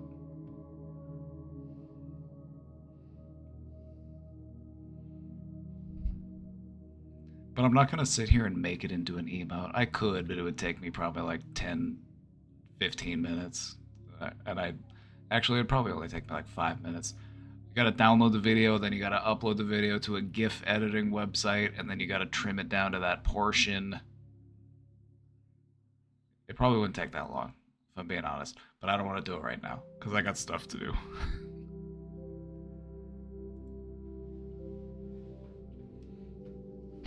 But if anybody else wants to do it, by all means, go for it. It's not that hard. Just gotta download the video and then upload the video.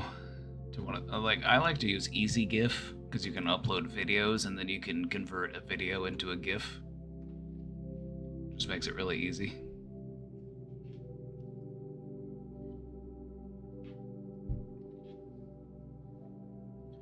Like whenever I would make GIFs, I would even use the websites because they're so much better at making GIFs than like an actual like image editing or video editing software. It's just like I would rather just use the GIF making website. It makes it so easy.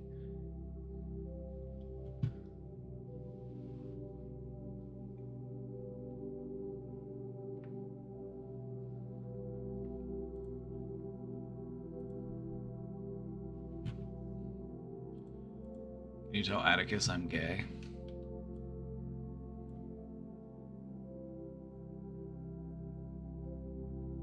Hold on. Hold on. Hold on.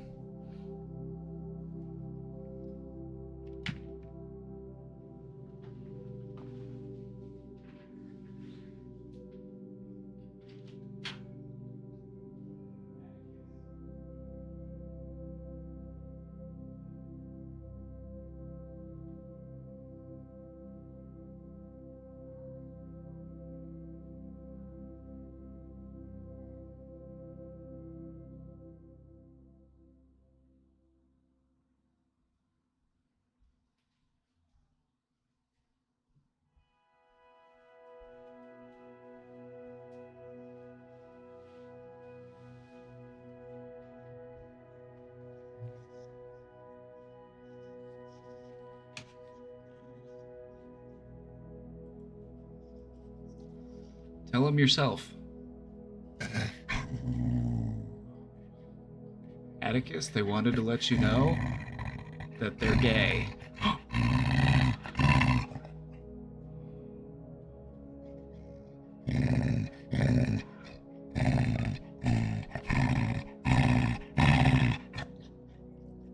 Atticus? Atticus, it's 2024. It's okay.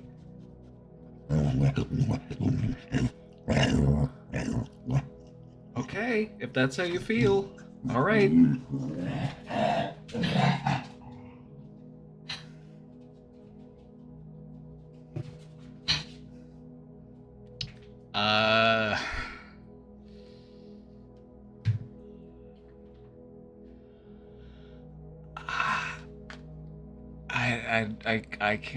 I can't condone that. I can't say that was okay.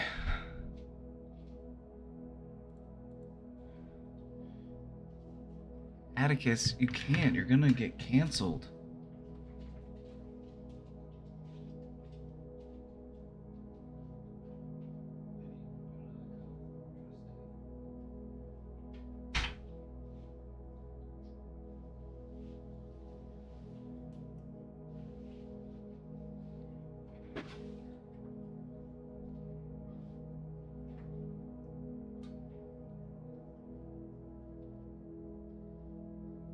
Atticus is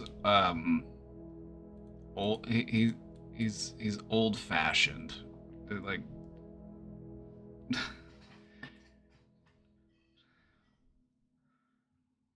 Penny is an ally. Penny is she's non-binary. She's a non-binary dog.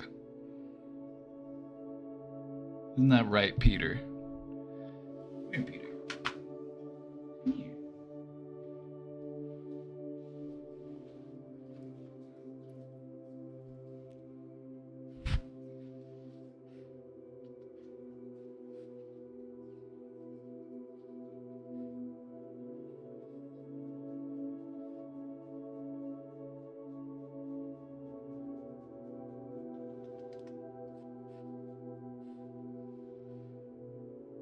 Penny's non-binary. She hikes her leg when she pees. She pees like a boy dog. She's a girl dog. She's non-binary. That's why she goes by Penny or Peter. She's gender fluid.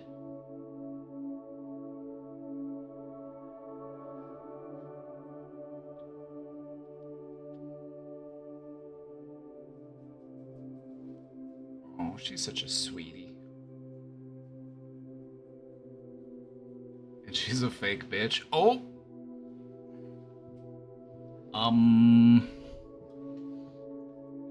Maru babysat Penny one time. She babysat Penny one time and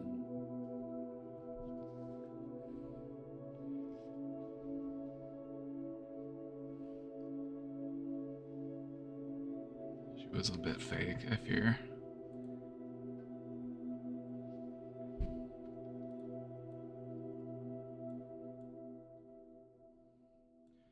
Do you believe in the general assertion that suicide is an inherently selfish thing to do? Yes. I do.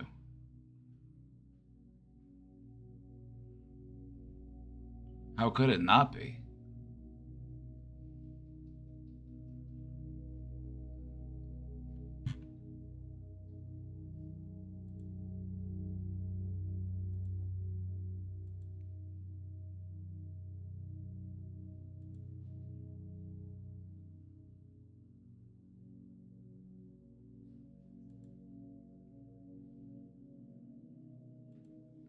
I guess to respond to this, how could it not be, is what I would say. Like, I understand that the circumstances in which a person will commit suicide, you know, they vary. The conditions vary. And some people view it as a way to escape from their pain. Some people view it as a way to escape, you know, from hardship and turmoil and stress and trauma and pain, and I understand that. But it's still a selfish act, because you are acting for your own self-interest, and that, by definition, would be selfish. Am I wrong?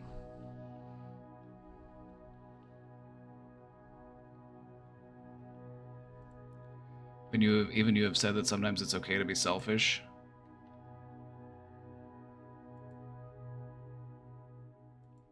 Selfish in the way of, like, I'm gonna be nice to myself. Selfish in the way of, like, I'm gonna put myself first and I'm gonna prioritize myself. And I mean that in a more positive way. Like, there are definitely pros and cons to being selfish. I feel like we can all agree on that. Like, being selfish isn't inherently bad.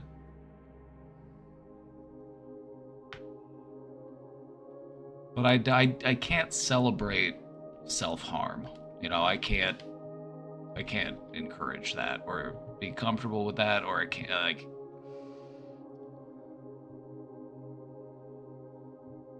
It's hard to imagine dying being the best thing for self, and I can't lie, I'm glad I can't imagine that. And I feel like that'll, like, you can have empathy for the people who are in that position. Just imagine how stressful it must be to be in that position where you feel like this is a valid choice for me.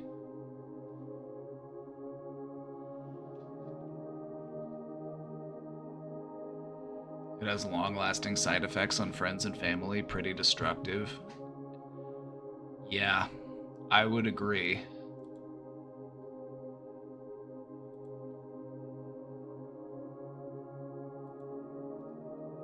Like, even in families where it's like you might have been distant, it's still disruptive and it's still impactful.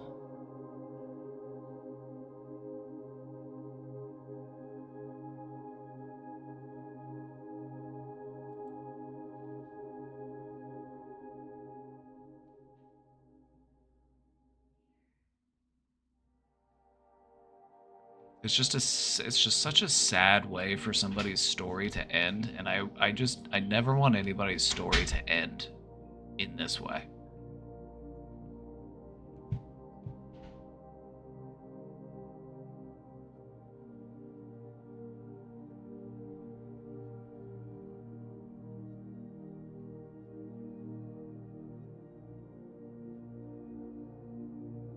I sister's ex was very distraught with his dad doing that, right?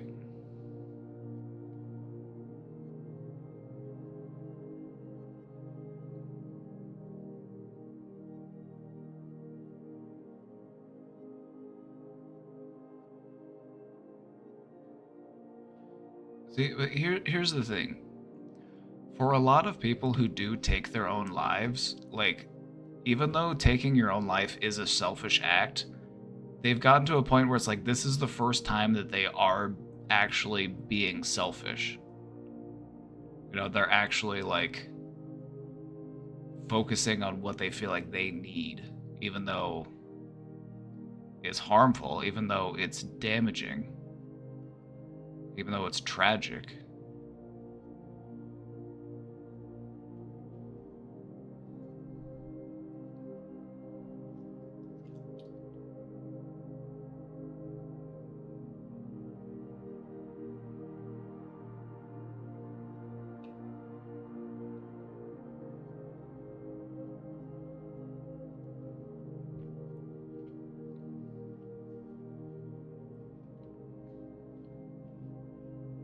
And it's sad, and I feel like it okay, I understand why it would feel bad to like call someone who is suicidal or somebody who takes their own life selfish. It feels bad to like call them that, but that is what it is. But I feel like at that point where they are just so down on themselves that they feel like this is all that they can do to like free themselves from pain, they don't have the mental capacity to focus on anybody else. They can only focus on themselves and their own pain. So how could you not be selfish in that moment when you literally are just incapable of thinking about anybody else? You can only think about your own pain.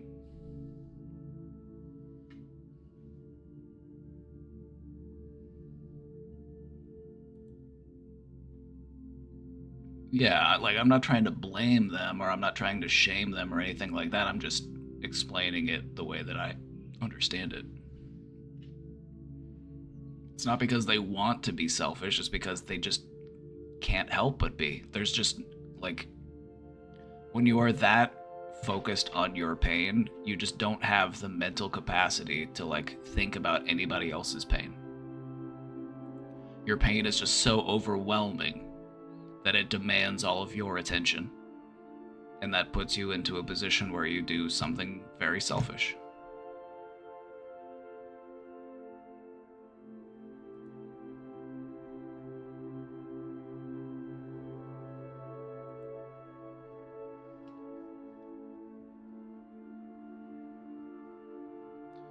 They feel at that moment that it's their only option. Exactly. Suicide is very often a very impulsive decision.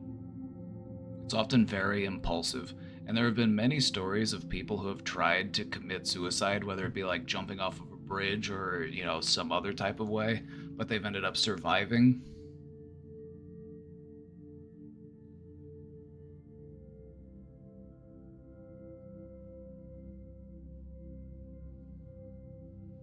And it's like, in those moments, you realize all of the problems in my life can be fixed.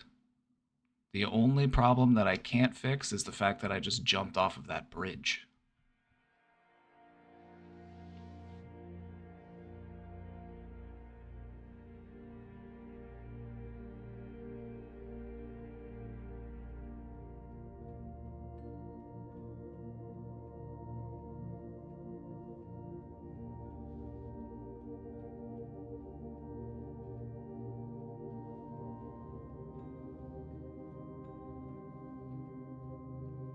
Like, when you're feeling suicidal, like, you're not thinking clearly. You're not, like, it's a delusional way to think. You know, you feel like, I can't talk to anybody about this. I don't want to burden anybody with this. Nobody wants to hear from me. Nobody cares about me. They'd be better off without me. It's like, that's all wrong. Like, that's all just incorrect.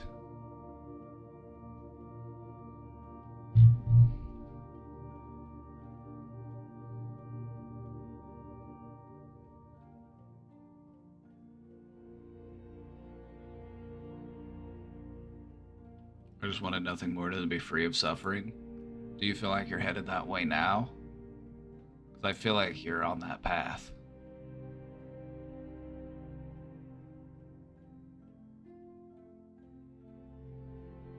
I very much regret attempting. But I'm glad that you don't regret surviving.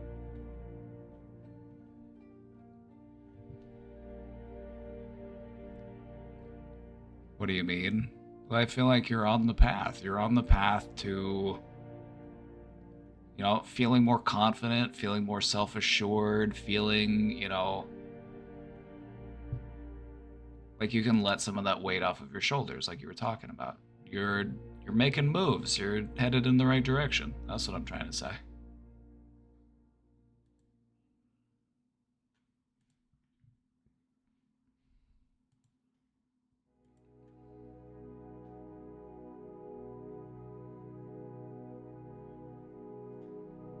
Like, we're all about growing and healing here, and so if you're here, whether or not you realize it, you're probably growing and healing.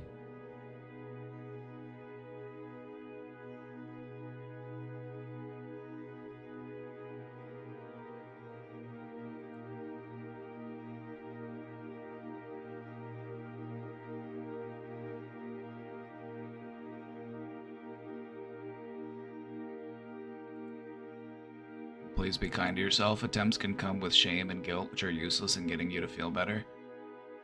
Good point. Well said. I'm glad you added that.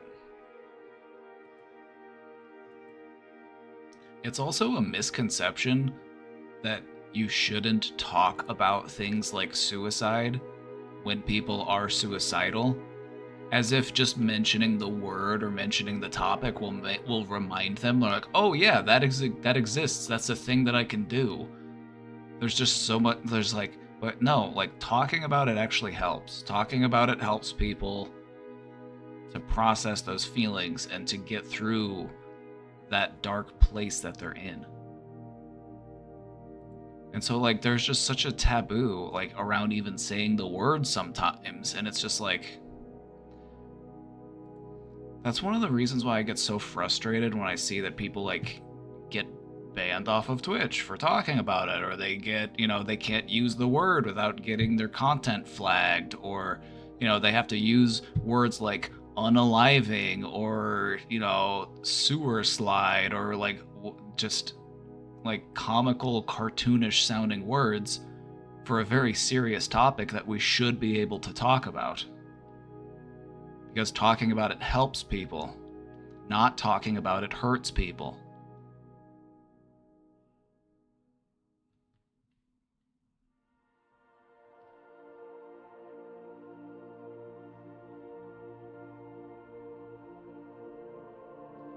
But no, like just learning that somebody who was a community member here took their life, and I don't even know their username. Like, I don't know if they even chatted. I think they were just a lurker, and I'm like, that still fucked me up.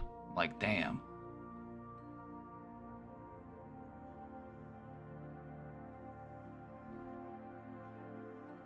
I really do regret the attempt I made last week. I still feel awful that I inflicted so much worry and stress on everyone here. That worry and stress is outweighed by our joy and compassion. The positives that we feel for like you being here, you being okay, it outweighs the negative, all right?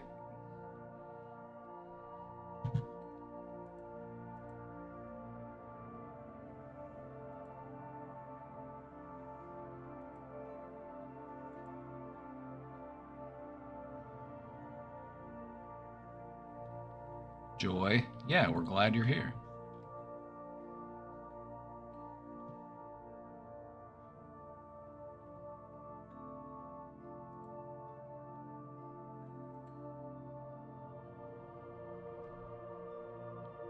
You bring a great energy to the community.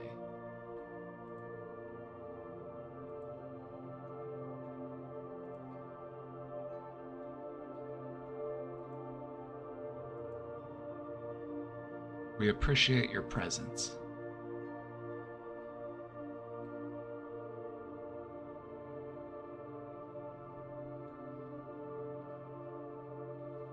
Me?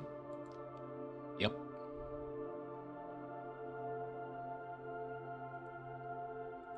I told you, one of these days you're gonna have to embrace your own power. One of these days you're just gonna have to accept the fact that you are strong and capable and compassionate and kind.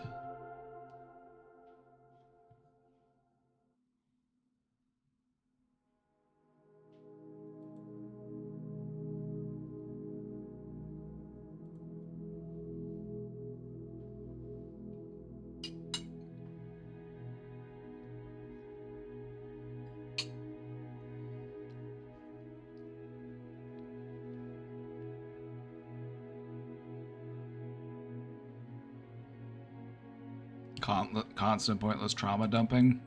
You yourself said that it helps you to feel catharsis and it feels like it's healing to you, and that is valuable.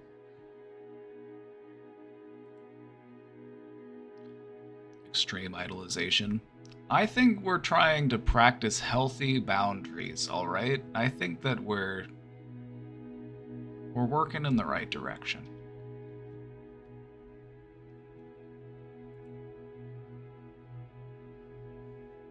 We accept you for all that you are, and we celebrate that which you can be. How about that?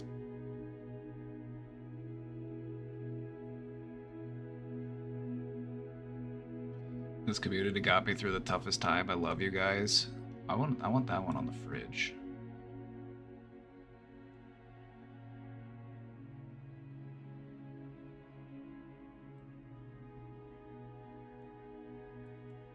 Can I put this one on the fridge?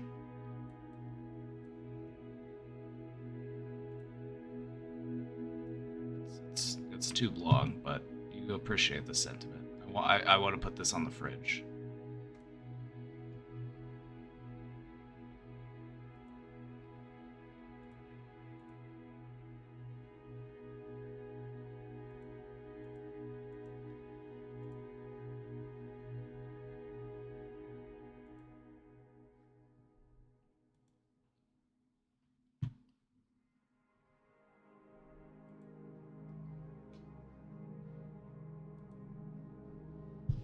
Get a group hug.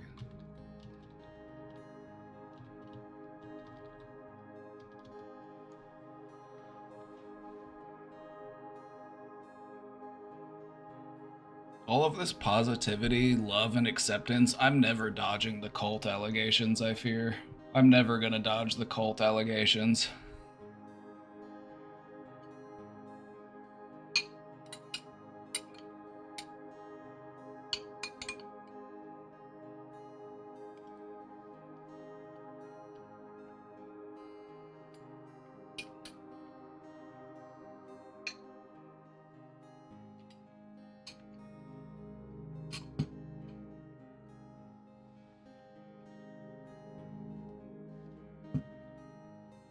Turned you positive must be some sort of brainwashing. Oh yeah, I'm getting in there with I'm getting in there. I'm getting in all the nooks and crannies.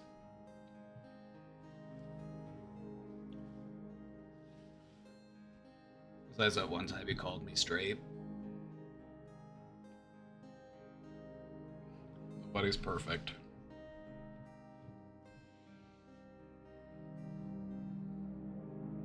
I apologize if I'm ever weird or odd to you guys. I suffer from autism and I feel like I say the wrong thing sometimes.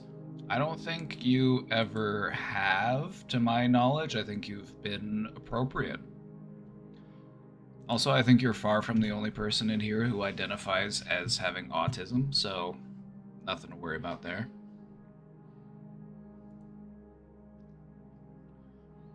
Will you still accept me if you're still my favorite person in 5 years from now?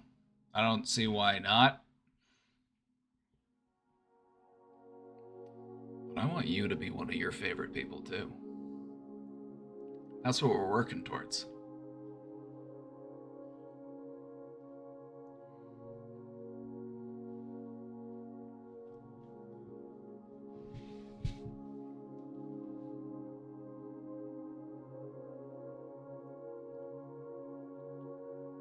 My ex called me 2 times and left a voice message. The voice message was just him walking. Did he accidentally butt dial me twice? Or is it likely on purpose since it was twice? He cheated, so I find it disrespectful that he called me, but I don't know what to make of this. It sounds like a butt dial. It sounds like a butt dial. We're gonna Occam's razor this.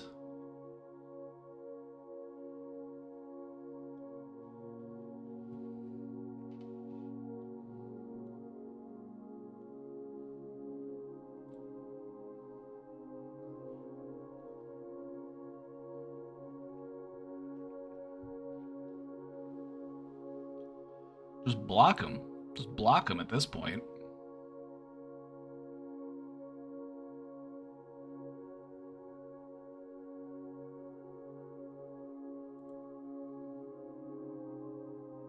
Just block him. Just block him and move on. You know what I mean?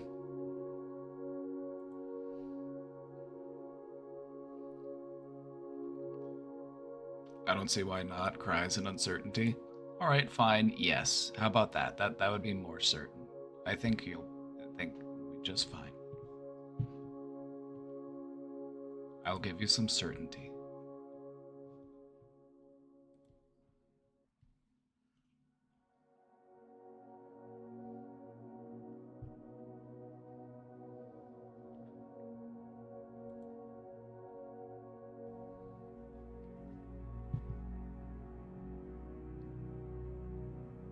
I would just say you can apply Occam's razor to this. Occam's razor, you know, the simplest solution is typically the one that is true. And I would say that this situation is easily explained by a butt dial.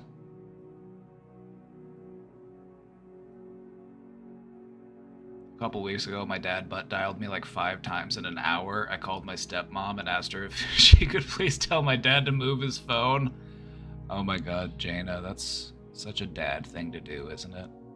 Also, hey Jaina, how's it going? I love Jaina splinters.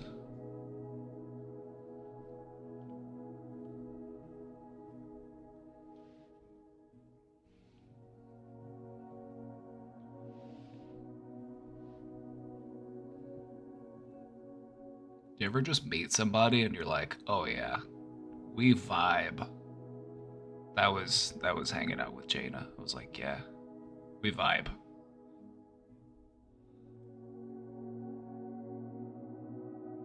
Been enjoying the leaves changing colors. Isn't it so nice? My tree in my front yard is the tree in the front yard turns this like lovely yellow on its leaves. I love it.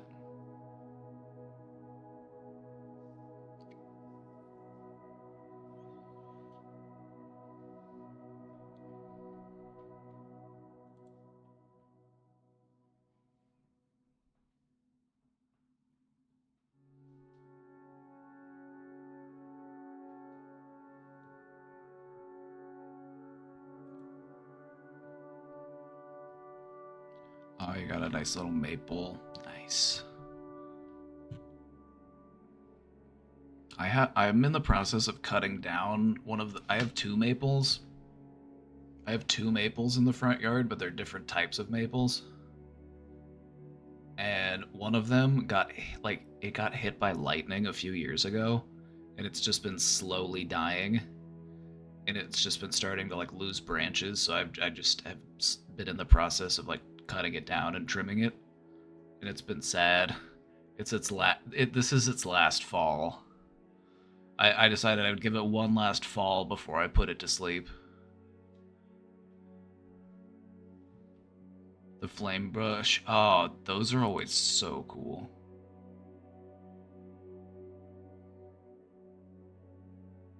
But no, I'm gonna cut down this existing maple and I'm gonna plant something new in its place.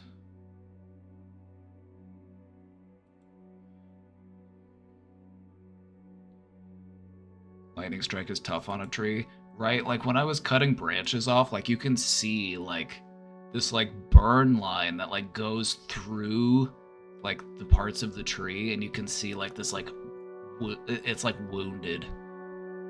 It's been like leaking sap out of this like open wound on its trunk. It's just like, oh man, it was just barely hanging on. It tried as long as it could, but I think it just wasn't able to recuperate.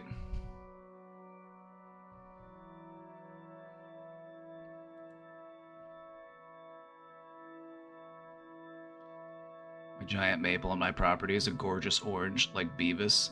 We got a Beavis orange chair. I forgot to mention this. We got a Beavis orange chair when we were at Nebraska Furniture Mart, because we got the new couch, we got the new recliner, but we also got an accent chair, and it's like beaver orange.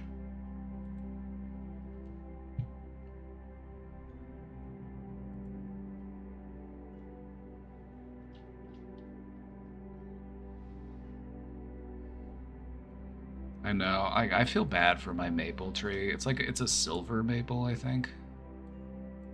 I want to say it's a silver maple. It's not super big, so I'll be able to cut it down on my own.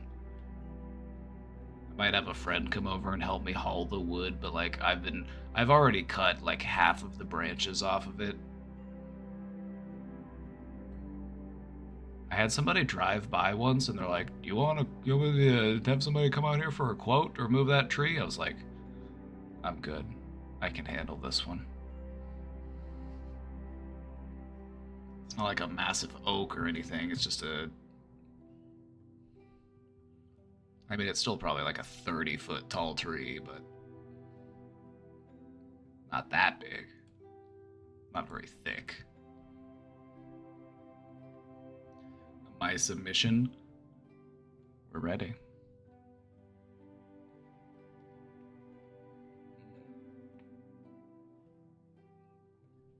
God, I love Earl Grey.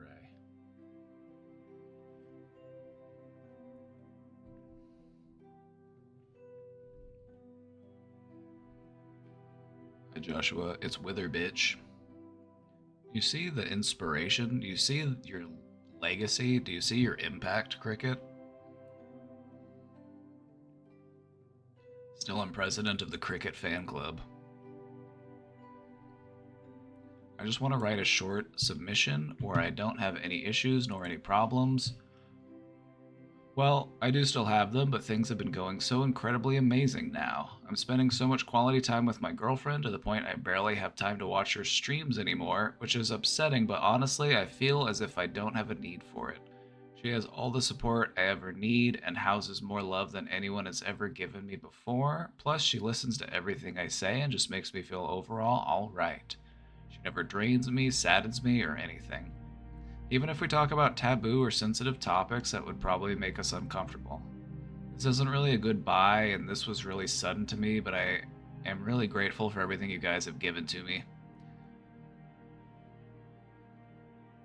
I don't know if Cricket will be watching by the time you review this, or even if I'll be, but I also just want to give a big thank you to her live on stream, because as the representative of her fan club, I feel obliged. She's so talented in everything she touches. I often find myself admiring her work, and she's given me the motivation that I've lost to start my hobbies, which I had given up hope for. I love the way she is so brave and talks to everyone about her feelings live on stream, telling them that these are indeed hers. This has genuinely pushed me to confess to my girlfriend, and without Cricket, I literally would not be this happy right now. I love her interests, her niche likes, and everything she hasn't shown here yet. I want to learn more about her, and I want her to speak to me during off-stream so we can talk and get closer together. Jay Arlington, thank you for the raid. Welcome. Welcome, raiders. Welcome into the Brain Domain. Welcome to the Brain Domain.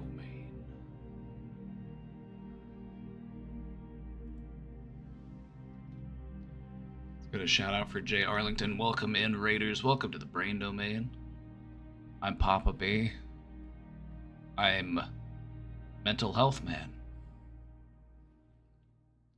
But no, I am a trained therapist. I'm a mental health professional, and we're here talking about mental health. We're in the middle of taking some anonymous questions from the Dropbox. Should we take off followers only? I think it is off, actually. It is off. Pretty sure. Yeah, it is. The raiders are just very shy, which is fine. Hi, raiders.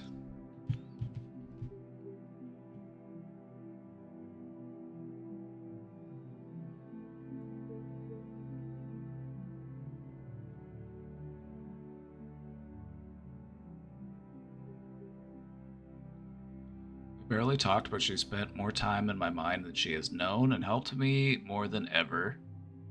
She could by just being who she is. Cricket, if you're watching this stream right now, I admire you. I want you to keep on going strong and live till you find your light as you've helped me and others find theirs. Please never give up, and I'd always lend you a supporting hand whenever you need someone. All it takes is a simple text. Also, another thank you again to Joshua and his community, as you guys have been really supportive of me, and I love you all, including Cricket. Thank you. Thank you. This is very kind of you, thank you. I'm glad to hear that things are going well. Thank you for being a supportive friend.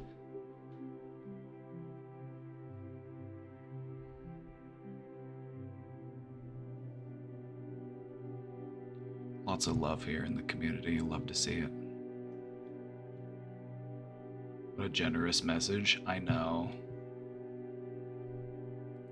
Got some really wonderful people in here, don't we? You'll love to see it. Best community on Twitch. I might be biased. I might be biased.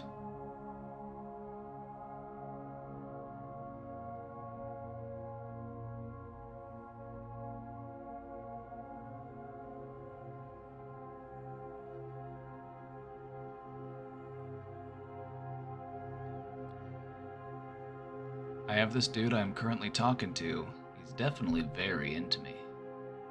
I'm the type of person who can only really feel attraction after having a deep connection with someone, and I barely know this guy at all.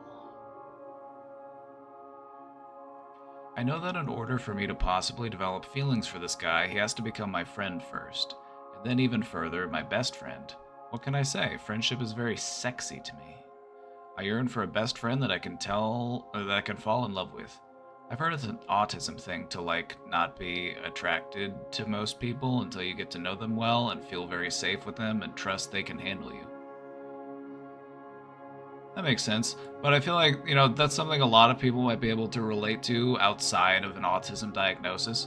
I would say that this is definitely something you would see in an autism diagnosis, but I feel like this is something that, a lot of people might identify with.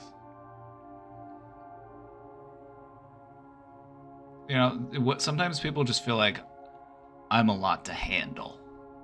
You know what I mean? I want to make sure the other person knows what they're signing up for.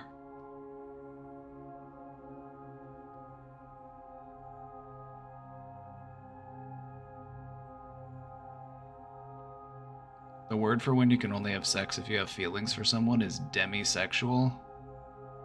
Huh.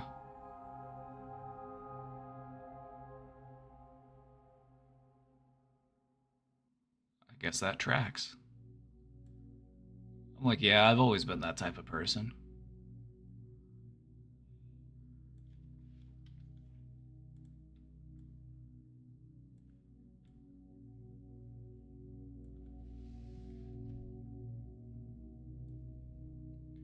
I'm not disattracted to this guy, but his eagerness is a bit off-putting since I am used to not being admired so much by most people. I don't want to be worshipped or praised, I just kind of want to be seen as an equal, a regular person. Is it weird for me to tell him that? And for me to propose a tiered system of closeness? He has to earn my friendship, then my best friendship before he can earn the title of boyfriend? I want to be as transparent as possible. Is it weird to tell him that? No. Could he be weird about it? Possibly. But I think communication and boundaries are really important. And all you can do is communicate your boundaries. It's up to the other person whether or not they accept those boundaries and they're okay with those terms.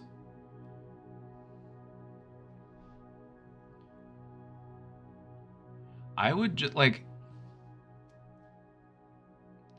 there are different ways that we can talk about this.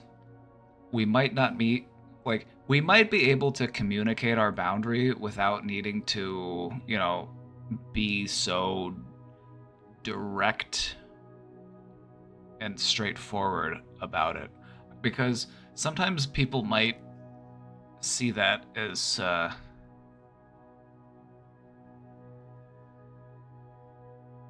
and not that it's meant to be like confrontational, but they might take it that way. If like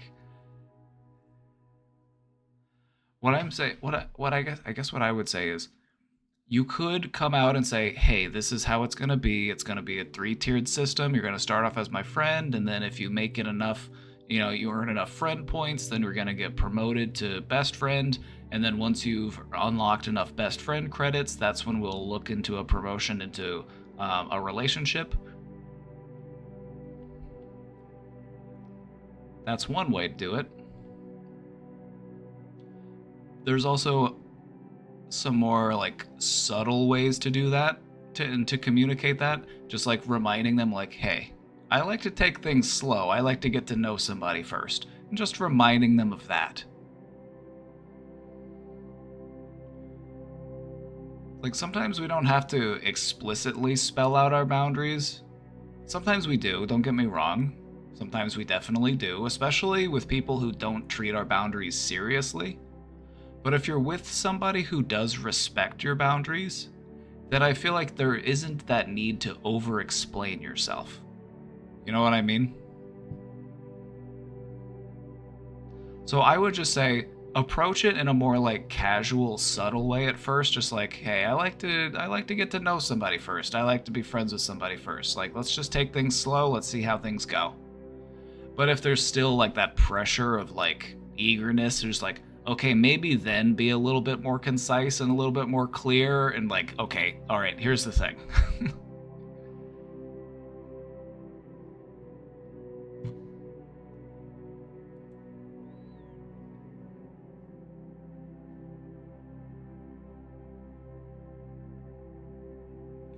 But yeah, it's up to you. And I would just say lead with compassion, lead with kindness.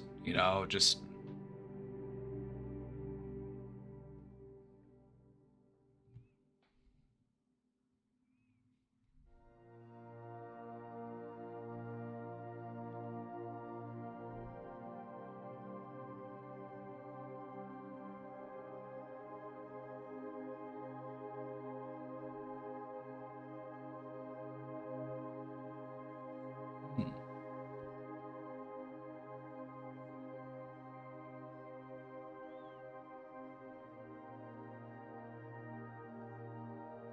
yeah, I think Withering's post should go on Cricket's fridge. I feel like that's something to put on your fridge. As someone with autism, it can be very difficult to be less direct sometimes. True, but I would say this is a skill that you can learn. Like, don't get me wrong, I love being direct with people. I love being direct. But to learn how to be more subtle, it's something you can practice. It's just like anything else, it's a skill.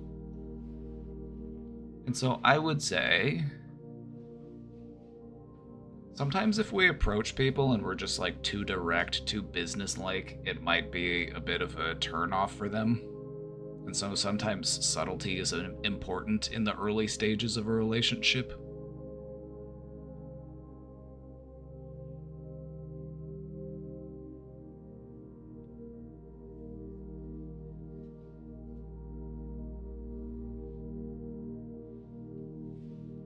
So what I would say is, make your boundaries clear.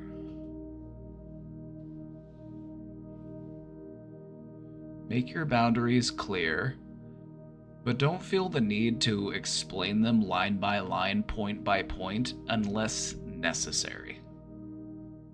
Because we don't have to be so,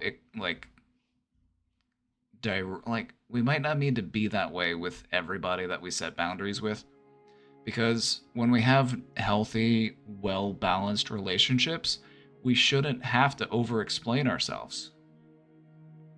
But sometimes we do need to really be very firm and direct with what our boundaries are.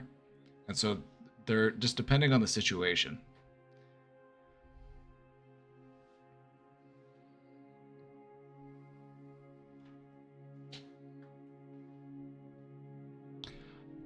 I didn't mean your literal fridge, I meant your metaphorical fridge. Like, this is my metaphorical fridge. You know, like, put it on the fridge in your mind.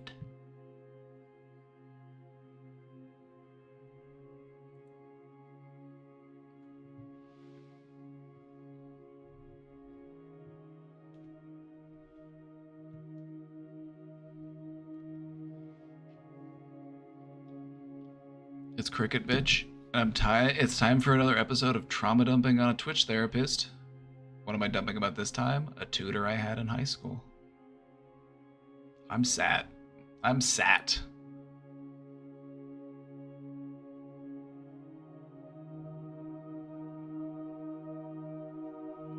In all honesty, I don't want people I know in person to be aware of how to find the stream, and that's fine. That's like, we got nothing to hide, all right? Like, we're not doing anything unusual. We're not doing anything inappropriate. We're keeping everything on the up and up. We're a professional, healthy, supportive community. But I feel like boundaries are important. And if this is something that's important to you and you don't want to have other people know about that because, you know, you feel safe and you are able to be vulnerable here, that's fine. I respect that boundary. But I would also just say, like, we don't do anything here that I wouldn't be okay with people's family knowing about. You know what I mean?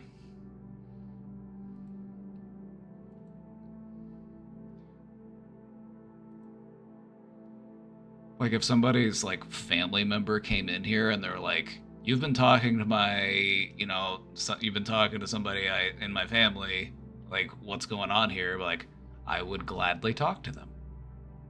I've got nothing to hide. Like,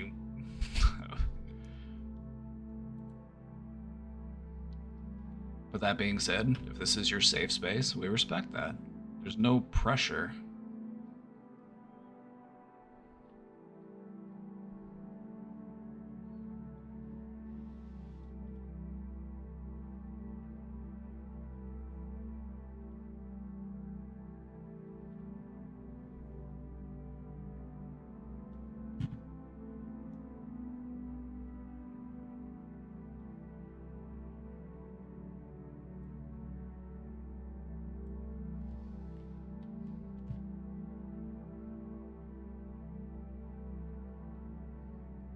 All praise to the fridge.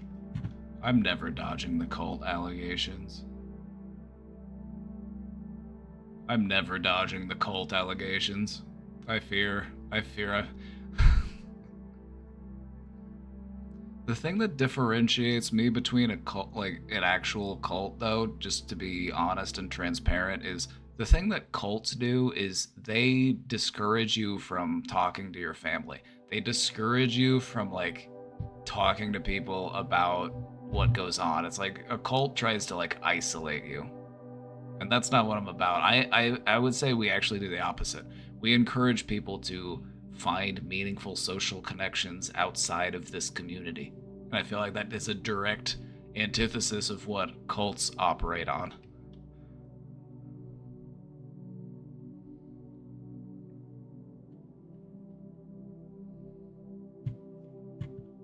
I'm so sad I missed this live. I'm crying from laughing. Is it Atticus being homophobic?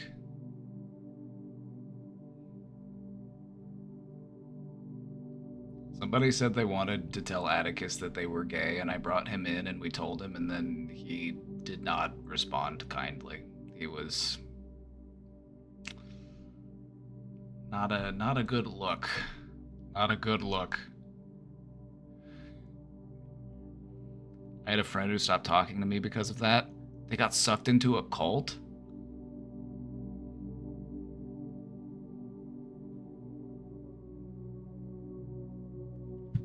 Oof.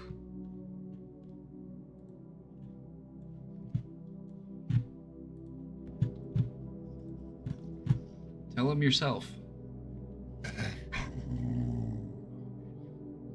Atticus, they wanted to let you know that they're gay.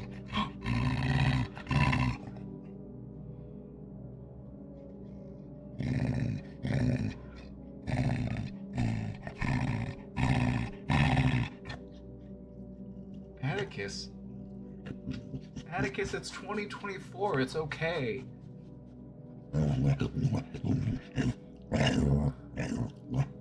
Okay, if that's how you feel. All right.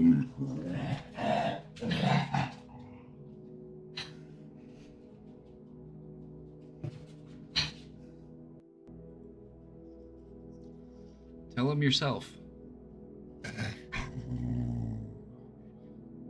Atticus, they wanted to let you know. Oh, Atticus. That funny dog.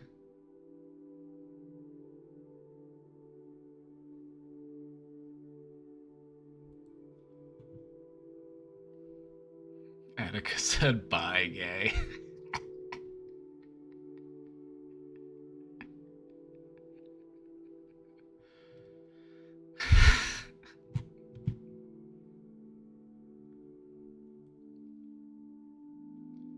Alright, let's talk about this high school tutor. Basically, my non-binary sibling had a friend/roommate at the time. He was a 26-year-old guy who happened to have professional qualifications for working with autistic children and teens. He was very close with our family to the extent that he was included for holiday dinners, etc. Because of this, my parents figured he would be a good candidate to help tutor me with my school homework, particularly math, and also to help me practice general life skills that I struggled with.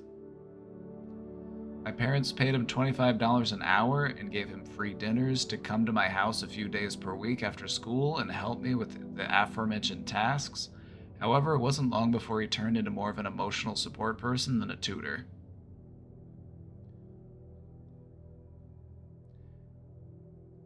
I've had parents offer me this type of thing as well. Like, I had a few clients on my caseload who were autistic, and I worked really well with them, and they were always just like, you know, if you ever just want to just come by, like, we could pay you. And I'm just like, I really can't. Like, because with the job I had, like, it would have been like I would have gotten in trouble with my job.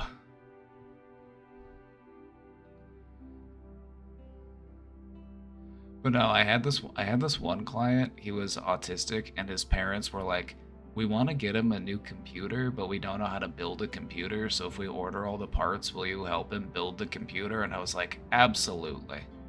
And so I helped him build a PC. That was pretty sick. And they're like, can we pay you? Can we tip you? I'm like, no.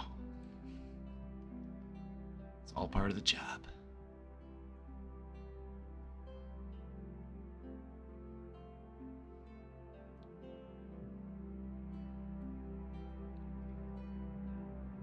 We would sit next to each other on my bed, and I would just basically trauma dump on him for the majority of the time we spent together. He listened attentively and made me feel understood and cared for. On quite a few occasions, I would also text him outside of our tutoring times and have similar types of interactions. As you can probably guess, he became my favorite person, and I obsessed over him. That's just the consequence of any man showing me the slightest positive attention. After some time, my parents were no longer able to continue paying him, so the visits stopped, and I was devastated. I was saddened because I had genuinely been given the impression that he was my friend, and obviously since he was my favorite person, I craved his constant attention. I remember texting him and asking point blank if he would be willing to visit me as a friend, and he said he would prefer to keep the relationship professional.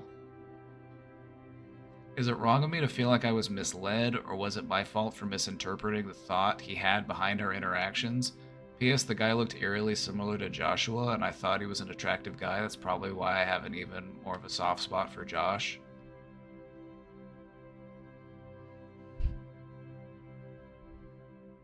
Who, me? Is it wrong to feel like I was misled? No. I would say no. Because you needed that connection, you needed that support. And you were able to get it from this person.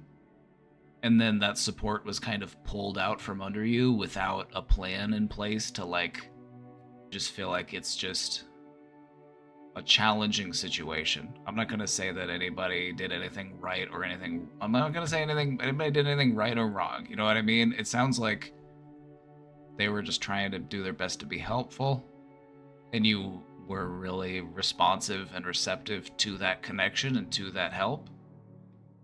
And then one day it was just gone, and that's understandably very frustrating.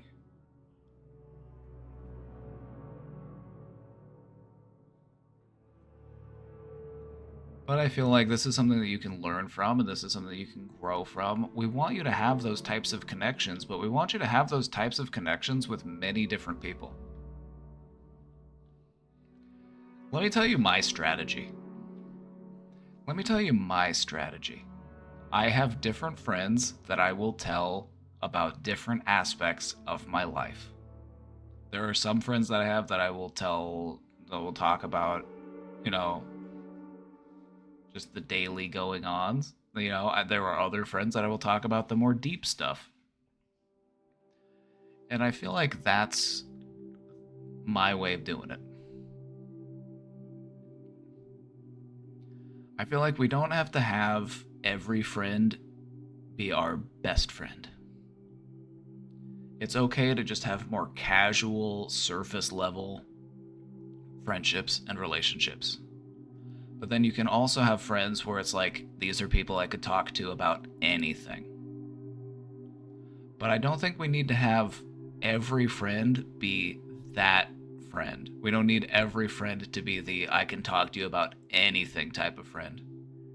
Because some people just aren't comfortable getting that deep. And it's not because of you. It's more a reflection of them. Like, some people just have their own levels of comfort when it comes to what they're looking for in a relationship. Doesn't mean that the relationship isn't valid or that the relationship isn't important.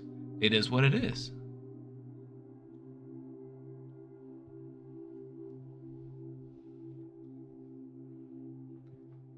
And also, my mom said it was weird that he would spend the time with me in my bedroom with the door closed instead of, like, in the living room. You know, if it were me, I would have kept the door open. If it were me. But, from my understanding, he didn't do anything inappropriate. He didn't do anything wrong. He didn't really have anything to worry about in that regard. But still, just like keep the door cracked, or like keep the door open. Also, I feel like if you hadn't been able to talk in your room, like, would you have been comfortable talking about those types of things? Like, if you were just out in the living room and, like, your family's walking around, like, I don't know if you would have been able to feel that level of comfort, but there also is there is importance in, like, being able to do that, you know, branching outside of your comfort zone.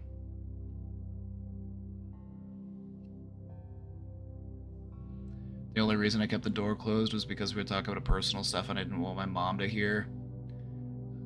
As a professional, what I would have done is say, well, let's go outside or let's go for a walk. That's what I would do. Like, I had clients who would be like, hey, let's talk. Like, can we go in here? Can we close the door? I'm like, actually, we should probably keep the door open. Or do you want to go for a walk? We can walk and talk. We'll go walk around the block, you know?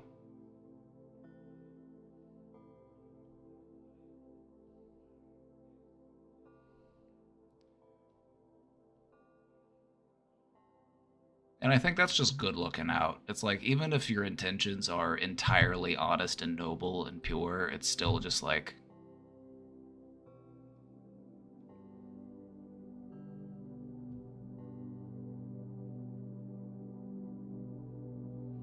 The only times that I would meet with people behind closed doors was when I was either doing individual therapy with them, and the standard is to close the door during therapy. You don't do therapy with an open door. You close the door for therapy.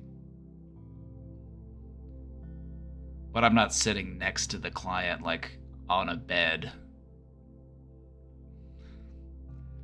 I'm sitting across the room from them in a chair.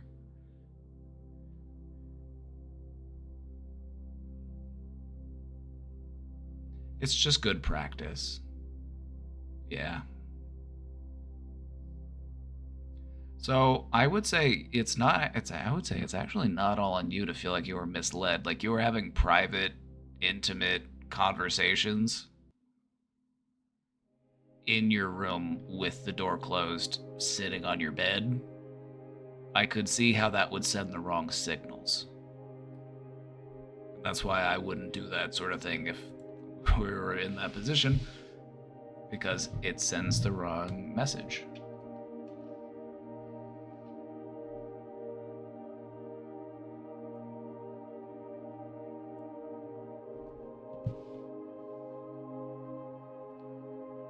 I started meditation over the last year, and it made me feel alone. Not lonely, but alone.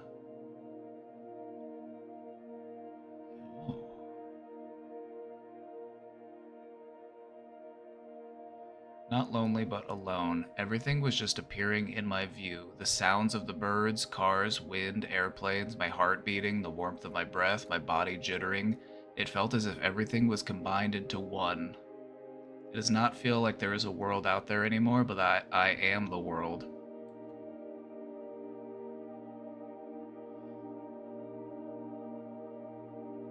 You experience that feeling of oneness.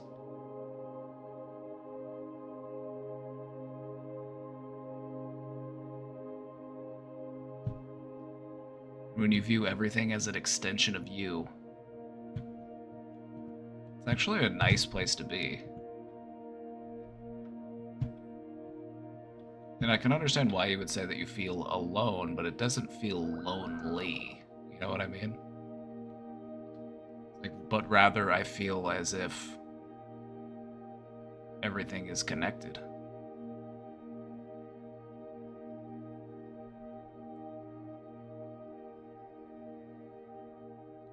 Because when my eyes are closed during meditation, I am aware of my breath and my body sitting down, but I am also aware of other things such as birds, people, cars, airplanes, and all of those are not separate. So it feels like I am just everything. You are. When I usually head outside in a public environment, sometimes I feel like I'm in a video game. Or I have this solipsism thing where I feel like I am just the only thing that exists. What I mean by the only thing that exists, I'm not talking about me or my body or my inner thoughts, but everything around me. People, animals, nature, objects. I feel like a spectator just spectating events that are happening around me, and it feels quite off.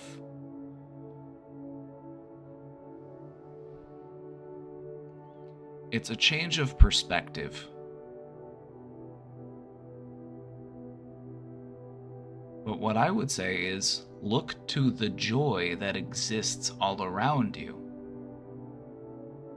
The joy that a bird shares as it sings, as it calls out to the other birds and says, hey, there's food over here.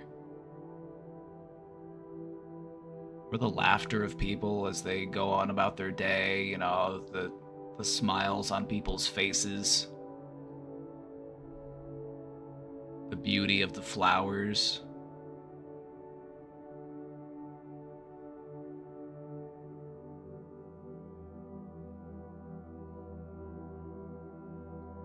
You've reached a level of meditation that people strive for, TBH. You've achieved a level of meditation that people do work towards, but I feel like you're also at a point where you realize that I still have farther to go.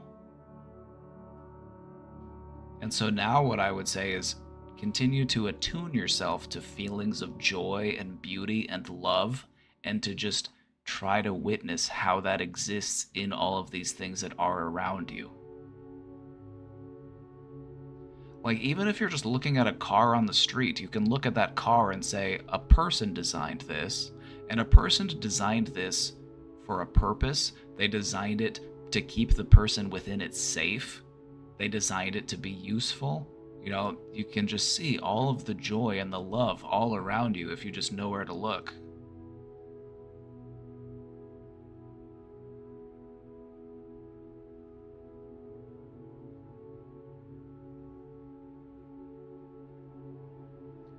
What I would say is, the next time you're meditating, orient yourself in the direction of joy, and then approach it at full speed. Just dive in.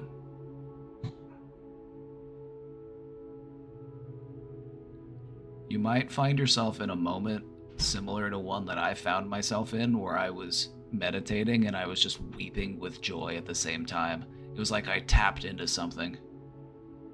And like realizing that it was all around me all of the time. Like it was already all around me all of the time. I just wasn't aware of it. But then I was, and I felt like, oh my God, it's beautiful.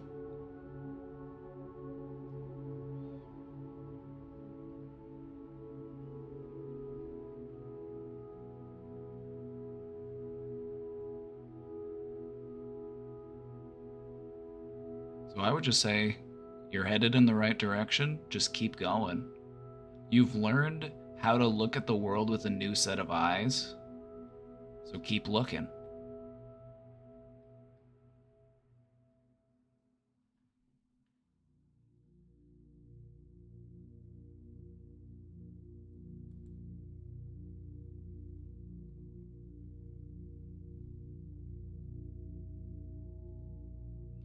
I get what you're explaining about why suicide is selfish. However, I have thought about it not from a depressed view, but as a practical view.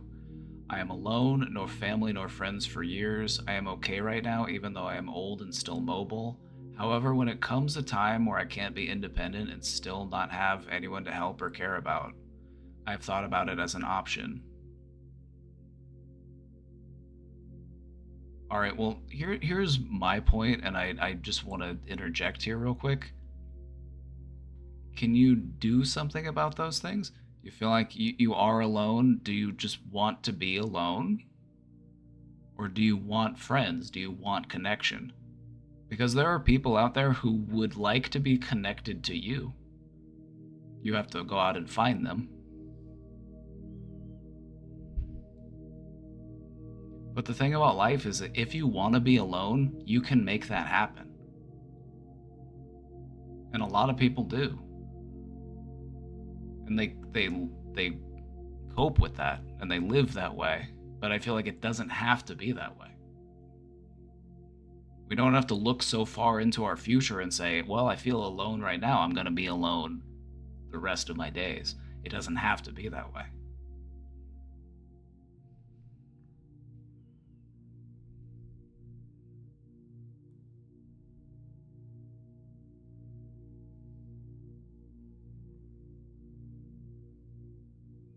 Have you ever been alone and in so much pain physically that you have no one to call for help and you refuse to call 911 because you know the bill will be way too high?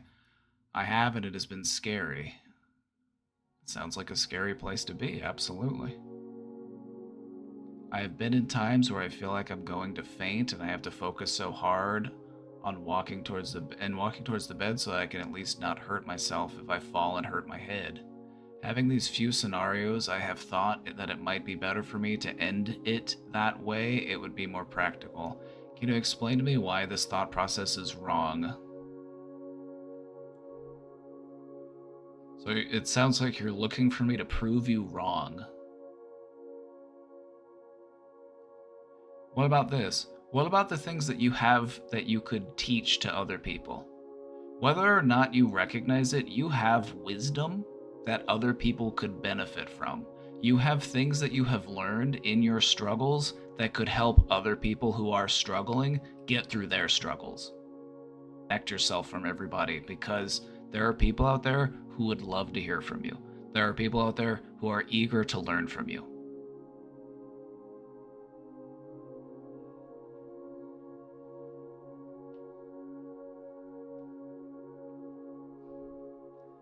Sometimes the only reason that we need to fight through trauma and fight through pain is so that we can help other people to do the same.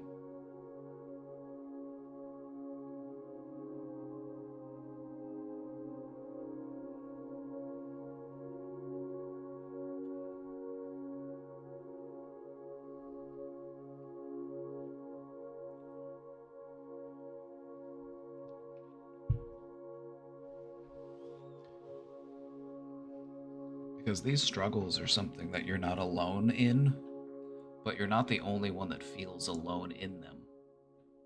And by connecting with other people who also feel alone in similar struggles, you may uplift them and help them in ways that you didn't even think were possible. And so, my reasoning for not taking yourself out of the equation is because you've still got something to give. Whether or not you realize it, you've still got something to give.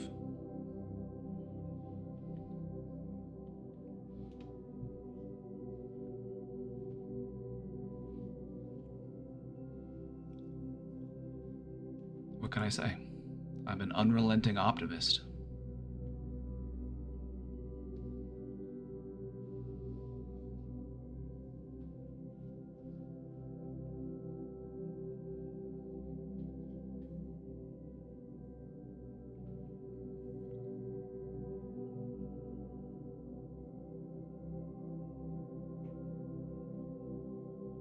I had a sex dream about an Australian streamer that I interact with, and when I woke up, I felt so embarrassed and ashamed. For a dream? It was just a dream. It was just a dream. It's not like you signed up for it. It's not like you chose for that to be your dream.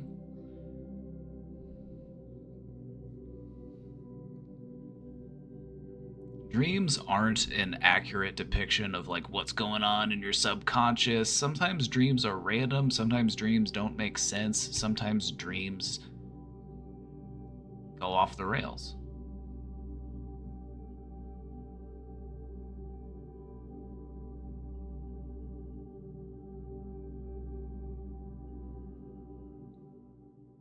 A dream is just a dream.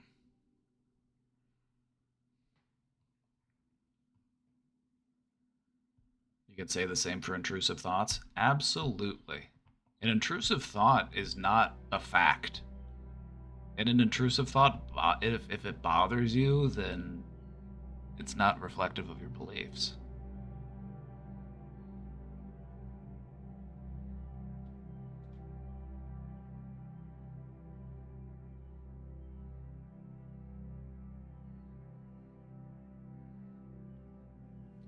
Like, I know dreams don't require consent, but the fact that it got to that point really fucked me up for the day. I feel better as time has passed without further dreams, but sheesh.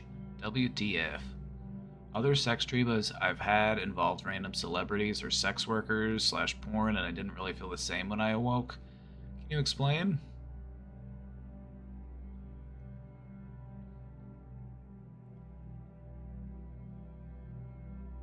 Yeah, you've got urges. Got urges, human urges, and they're creeping into your dreams.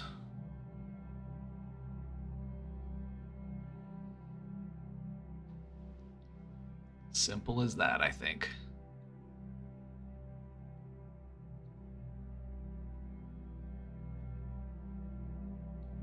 Don't really consume porn, and I've been celibate by choice for nearly 4 years. That's probably why, right? Maybe because I know them as a person, well, as a streamer, versus as a celeb / SW. Dating is rough, so I avoid it.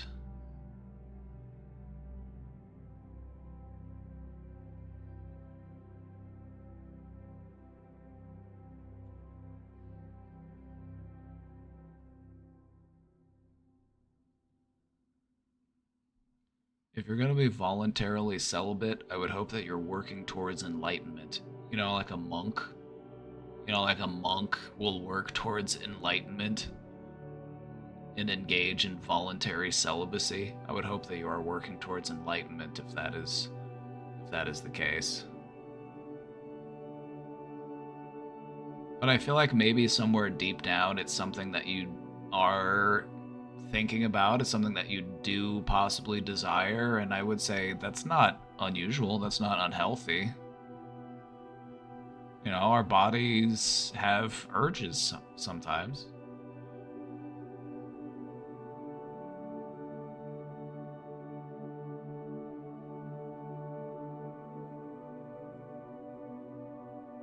So I would just take some time to think about it. Do you think that these dreams are a reflection of your subconscious urges? That could be the case. Let's say hypothetically you were to do the deed. How would that make you feel? Do you think you'd feel good about it? Do you think you'd feel bad about it? Do you think you'd feel neutral about it? Just imagine that it did happen. And that'll probably answer your question.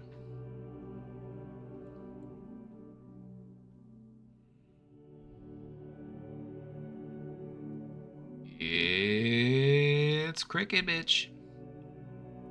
And I'm just gonna share something I was thinking about last night. As you might know by now, I'm an absolute fucking fanatic for pop music. I'd inject that shit directly into my veins if I could.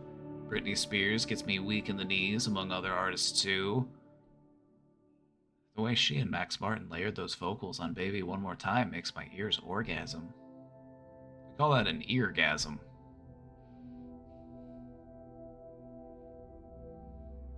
I'm just so fucking down bad for that shit. Anyway, fangirling aside, what I wanted to say is that I really wish there was some kind of like BPD anthem in pop music.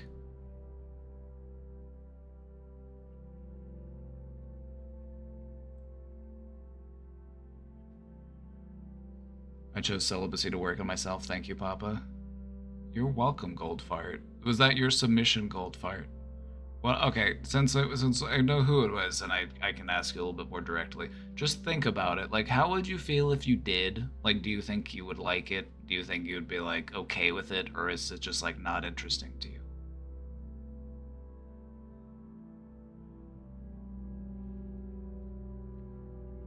I really wish there was some kind of BPD anthem in pop music. There is. There is.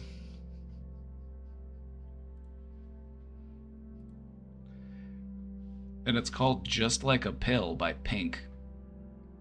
Just Like a Pill by Pink is the BPD anthem to my... That's my opinion.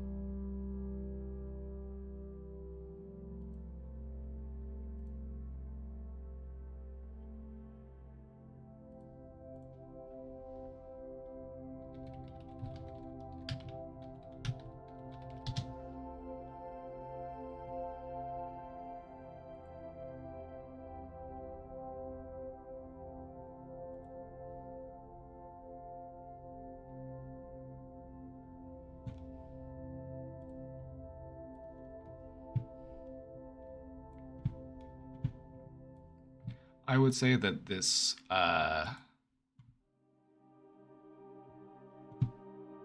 if pop music had a BPD anthem, it would be Just Like a Pill by Pink.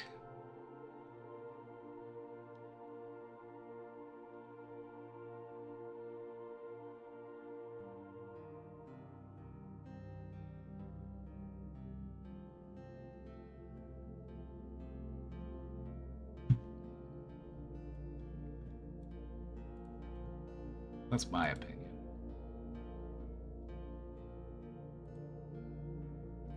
Whenever I hear that song, I'm just like, this sounds kind of BPD coded. Have I not heard this? I can't see the lyrics. I would just check it out and see if you agree.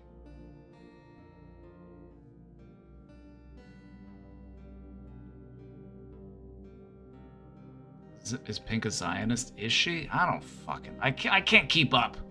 I can't keep up, okay? It's... we can't like anything anymore. Everybody's terrible.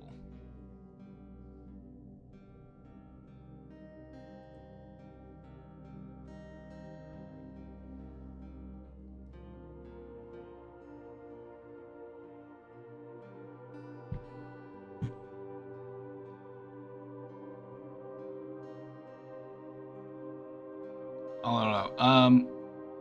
Maybe we could look at the songs that were included in the soundtrack for the movie Girl Interrupted. There's probably some BPD bangers on that soundtrack.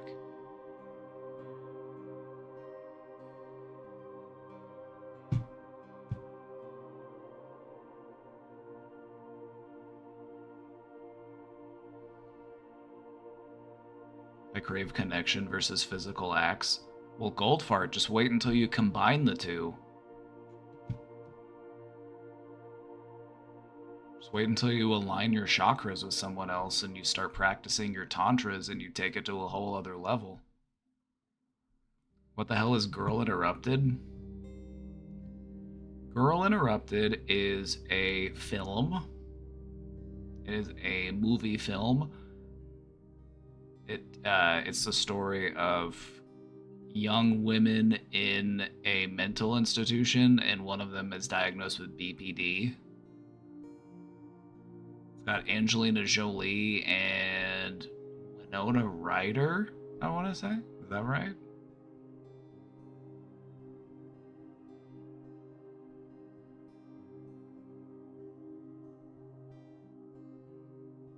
A book and a movie.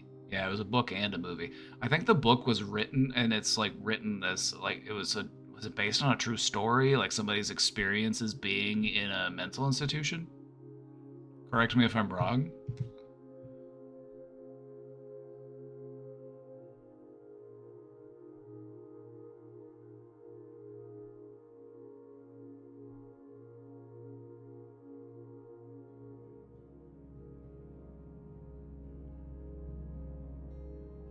I never watched it, actually.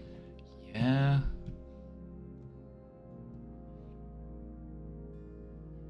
Yeah, it's based on the author's life, and then they made a movie out of it.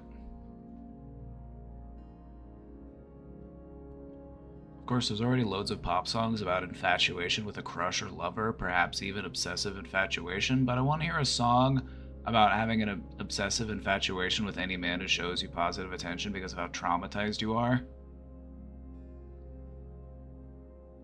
My dream come true would be a song with lyrics like this and an absolutely catchy, dancey, sugar-coated pop sound. I want it so bad.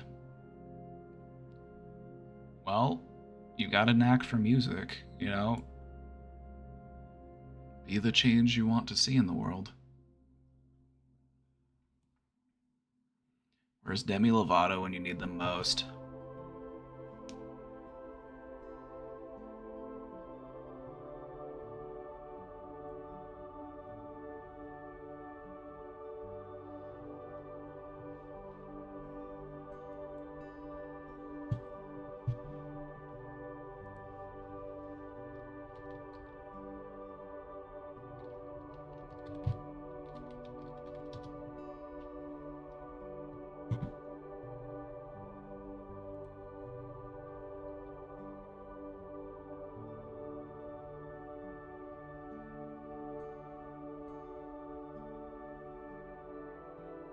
"22 famous songs about BPD to help lighten your mood."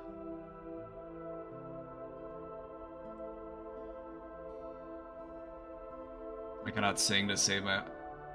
It's funny that you think that you have to be able to sing to make music. Have you heard most people making music? Most of them can't sing.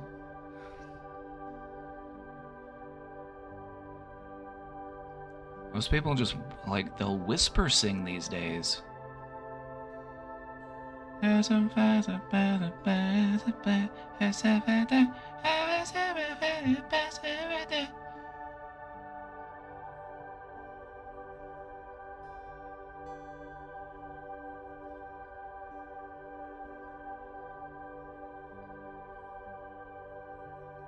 it looks like Halsey has a few. Sia.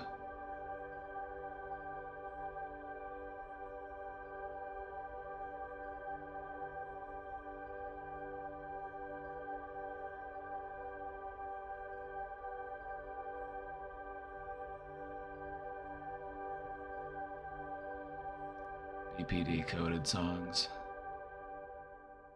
If Kim Zolciak can do it, anyone can.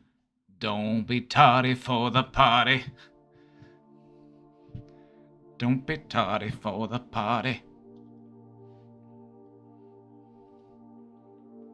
Hurry up, baby, don't be late. I'll meet you at the place.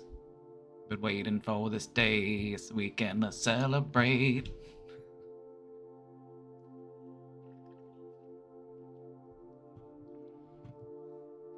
That's right, I know every single word to Tardy for the Party by Kim Zolciak. What about it?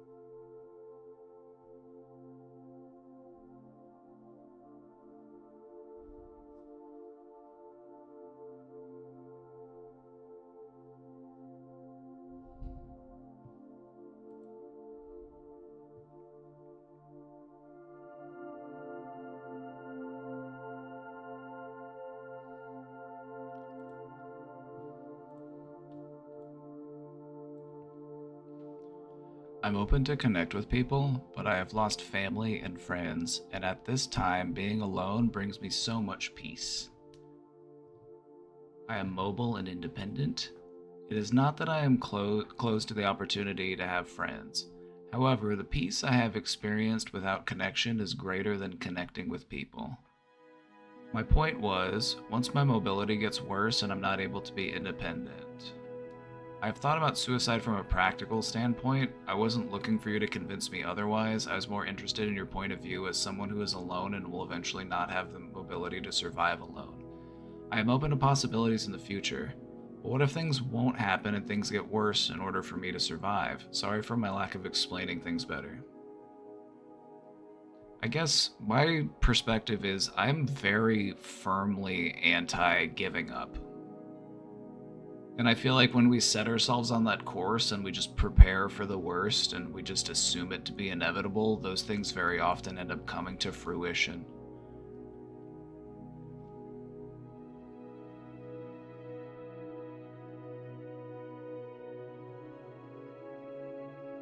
We want to avoid writing self-fulfilling prophecies. You know?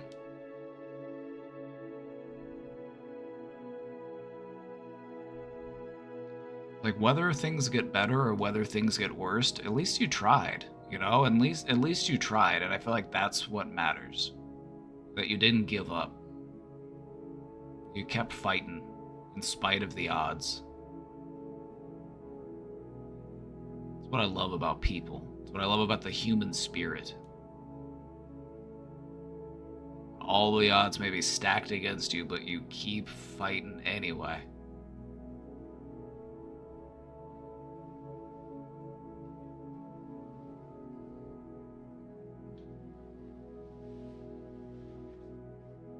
This jacket's making me sweaty. I gotta pop the jacket off.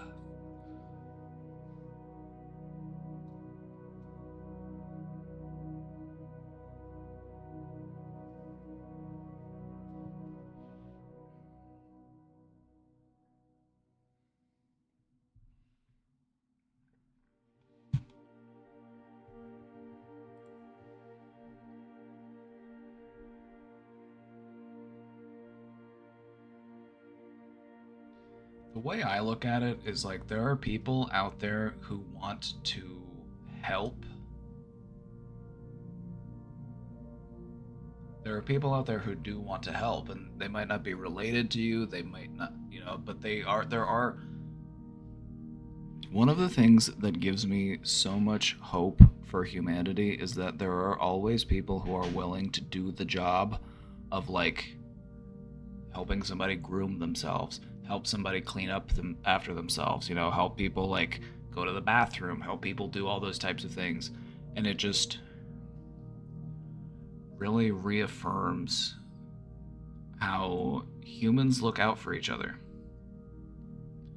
And that sometimes when we need help, we just need to find it and ask for it and be open to receiving it. I hate that finances are a barrier for that.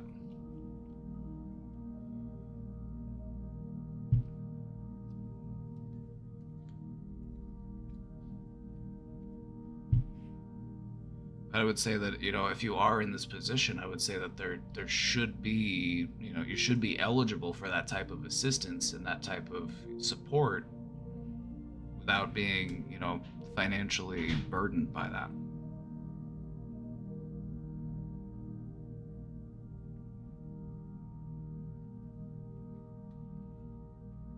Probably gonna get yeeted for my most recent submission. I think I'm just gonna not read it. Like I did see it and I did read it and I'm like,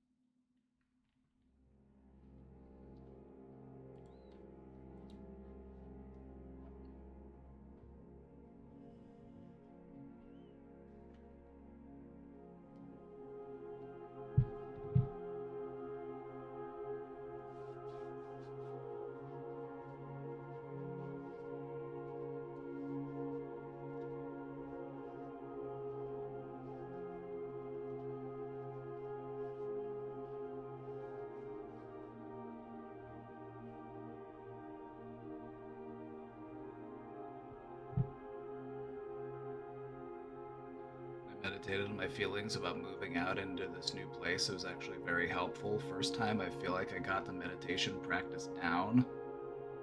W. Victory.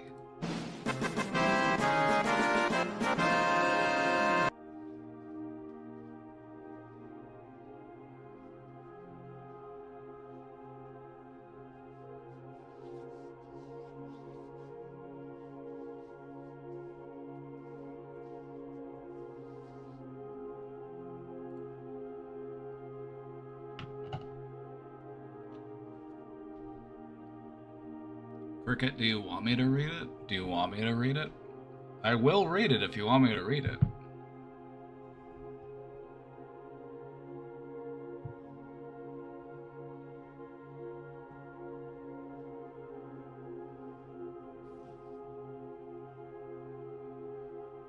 Let's see, do we read it or do we practice working on these feelings that you're feeling right now on the hypothetical that I don't read it? Be a learning moment. This could be a teachable moment.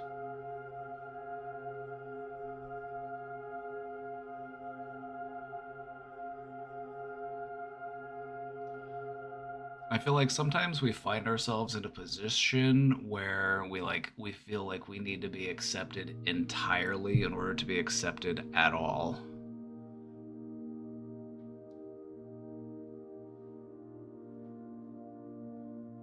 I've encountered this before in people that I was working with who had autism, and they would feel like they had to tell me every detail about their life or about their fantasies. And it was just because they felt like they needed to be accepted. And in order to be accepted, they had to be accepted completely.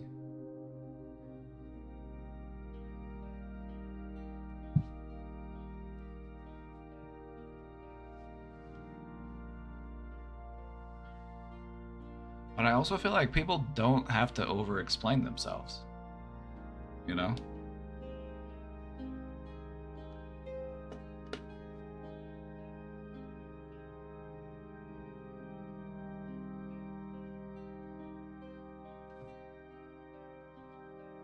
No, I will read it. I will read it.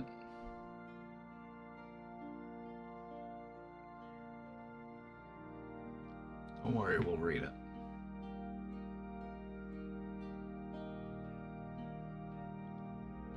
It's not really it for me. I over-explain because I want to.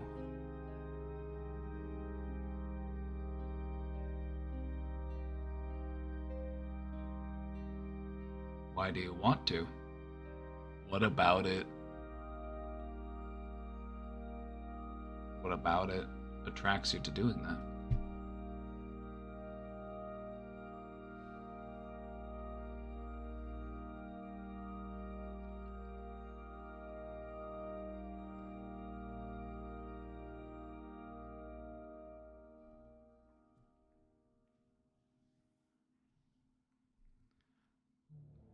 I would disagree that I don't feel like you are an attention whore. I don't feel like you are. I feel like you are a person who has historically been made to feel, invalidated, or you've been made to feel like, you haven't been getting the attention that you need from the people who should have provided that to you. And so you seek attention out, and it's not unhealthy for a person to want attention because attention is essential to our survival, it's essential to our social functioning.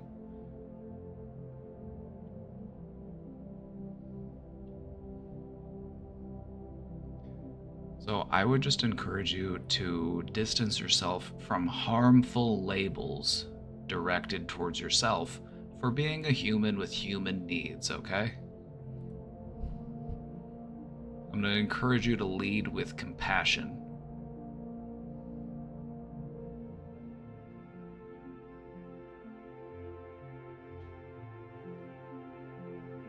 I just got approved for Medicaid. Good news. Oh, yes.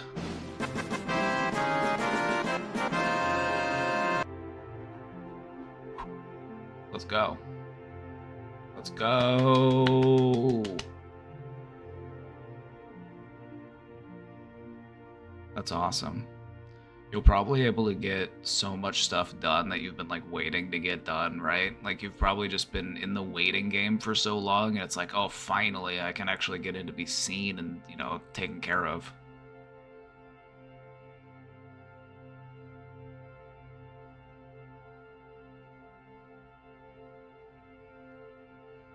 It's just like I get a high from sharing literally every possible detail of literally every possible thing.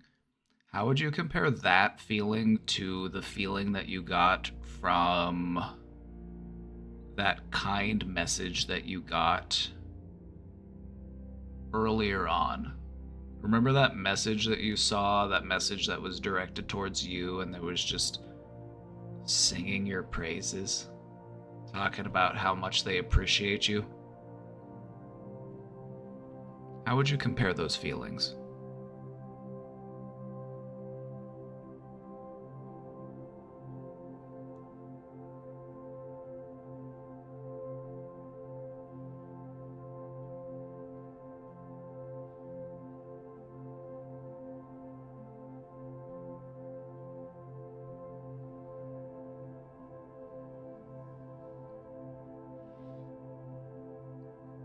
Where did you get the idea from that you are an attention whore? Is that something that was said to you? Is that something that someone labeled you as?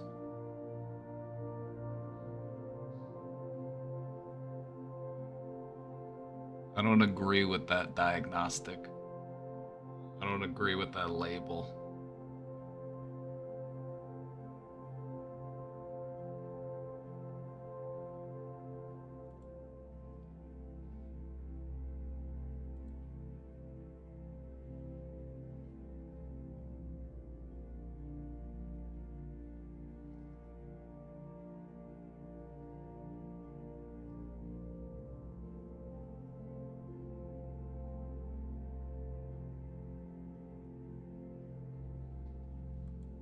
So you need that positive social engagement. I think we can provide that.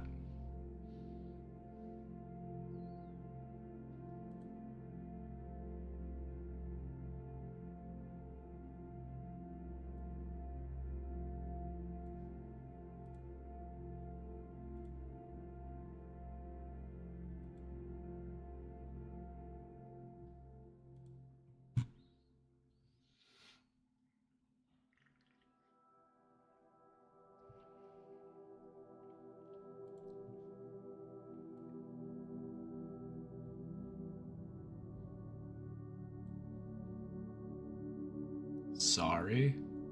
Rules are the rules.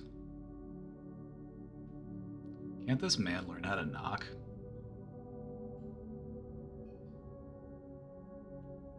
You're 39 years old, don't you know how to knock?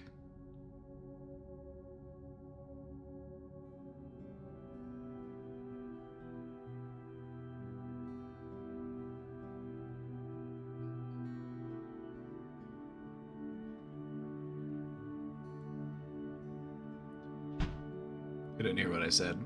What I said was, is that label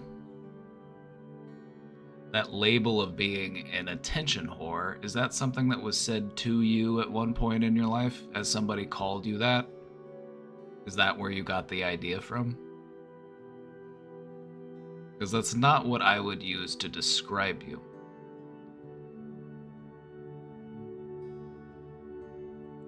I feel like you are a human with human needs, and you are trying to have those needs met. And we're trying to meet those needs in a healthy and supportive way. And so I don't feel like we need to shame ourselves for seeking out the things that we need.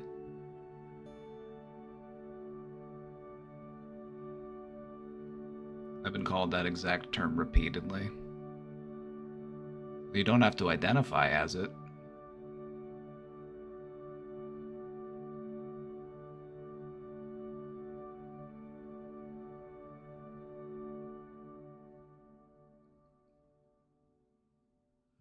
I would look at it differently.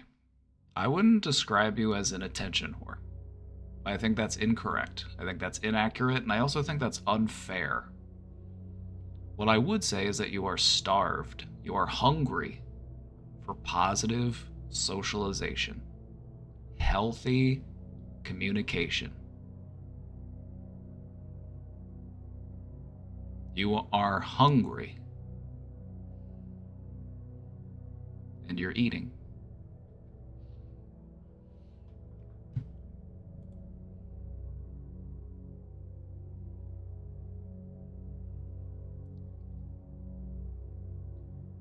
I've been wanting to see someone for a while. I was feeling like I was going to die, not gonna lie, without healthcare.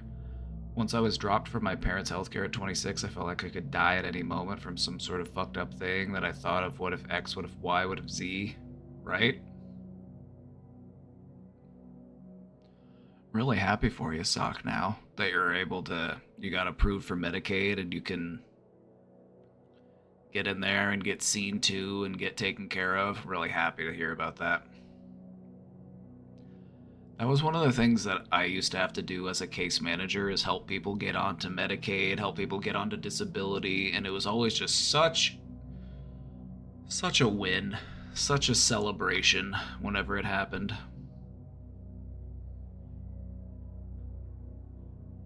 I have a question I don't know how to phrase.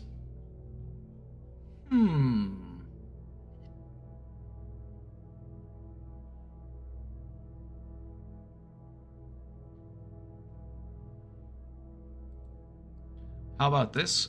How about we approach it this way, Cricket? Cricket, do you think I'm an attention whore? I go live on Twitch.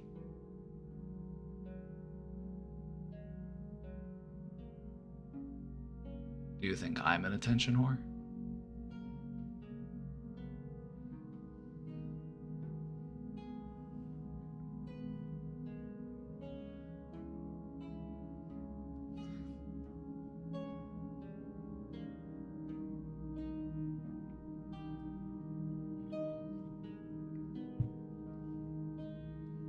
I don't think that there's anything wrong with wanting attention, especially when you've been starved of attention.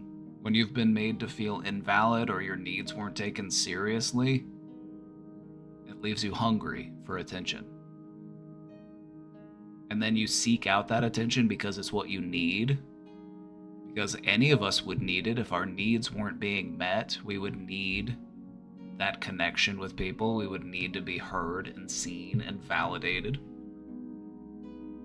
And so I'm against the label, because that's like saying you're hungry. That's like saying you're starving. You've been stranded out in the desert and you haven't had a meal in a week.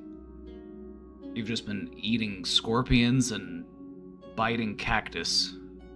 You finally make it back to civilization and you go to the restaurant and you get a big meal. Does that make you a food whore? I don't think so. It just means you're hungry. You've been starved, and now you are hungry.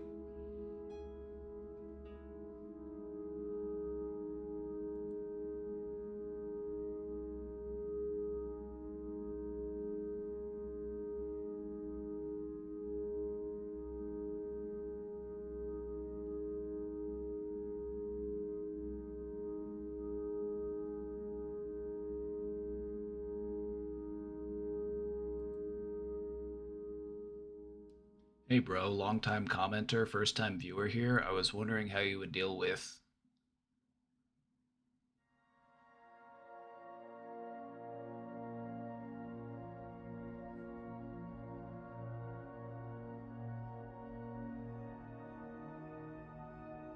an ancient Egyptian curse.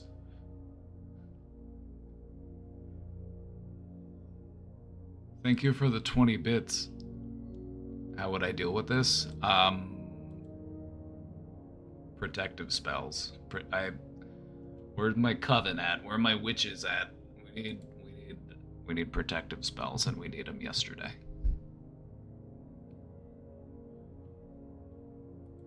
Wouldn't be the first time I've been cursed by a mummy. Probably won't be the last.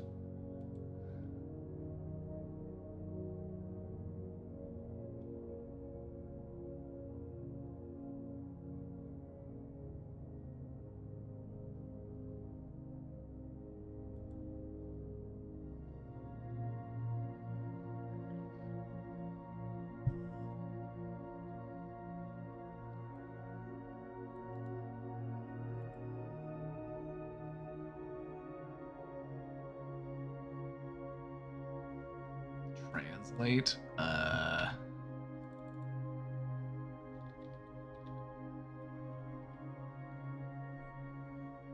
Have to find a hieroglyphic translator.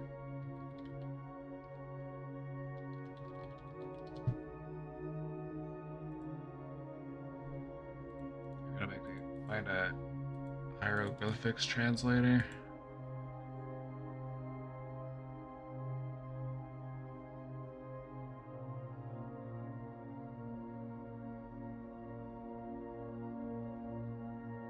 The Curse of Ra activates if you translate this.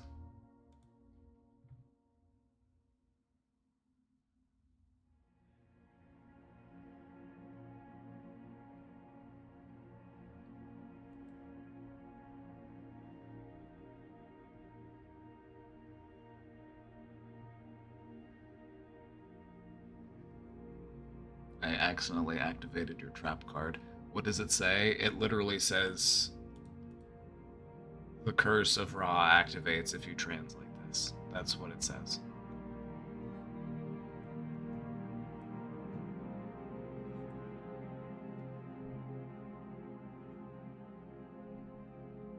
I mean, to be fair, what it actually says is the Kumale say of Malaya activates if you translate this. So maybe I got saved by a mistranslation. Maybe I have been spared.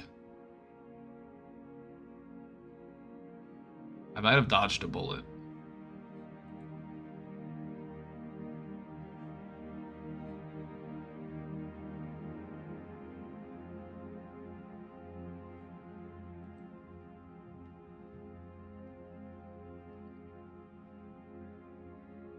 I've been feeling the need to talk about things concerning my husband passing, but I only talked about this with one person from this community in private who I then had a falling out with, and now I haven't felt comfortable approaching the subject with a therapist or anyone. I would just say it makes sense, and it's understandable why you would feel like because you tried opening up about it and then it didn't work out. It wasn't what you were looking for. It ended up falling out, and then it feels like, okay, well, why go through all that again? Because you deserve to have that connection. You deserve to feel understood, and the person that you tried to do that with just wasn't the right fit for you. But I would say, you are deserving of healing. You are deserving of being understood.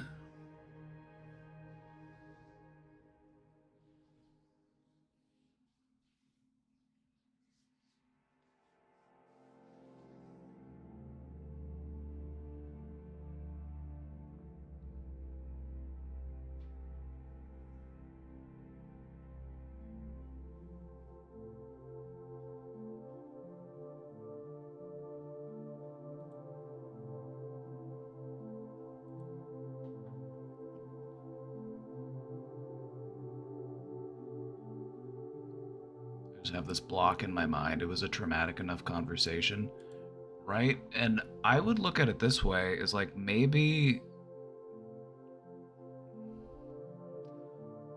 like it is important to talk about, right? Like it is important to talk about, it is important to process, but maybe part of the reason why it's blocked is because it's like I've got other maybe it's like you're trying to prioritize other things, or you're trying to work on other things right now. Like you've been dealing with, you know, the family, you've been dealing with like having to move, you've been dealing with like people trying to take your stuff. You've had a lot to deal with, and I feel like some of those situations are going to kind of have to resolve themselves before you're in a place where it's like, okay, I can breathe and I can work through this and I can process these feelings I've been dealing with. But I feel like you're kind of in survival mode right now, and survival mode isn't really a mode to like engage in emotional processing.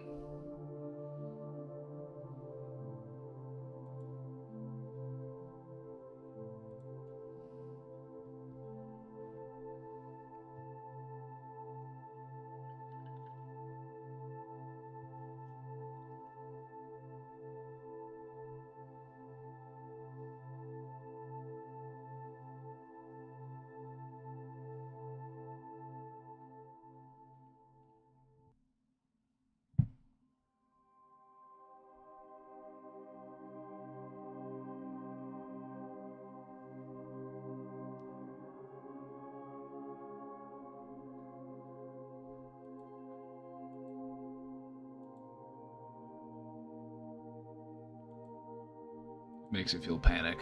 That's understandable.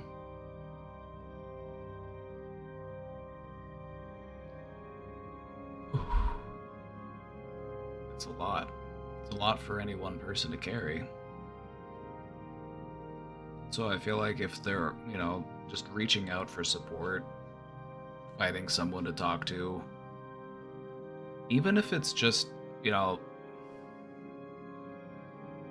even if it's just for encouragement, even if it's just for support, even if it's not to like get into, because it's still so fresh, it's still so like real and so raw.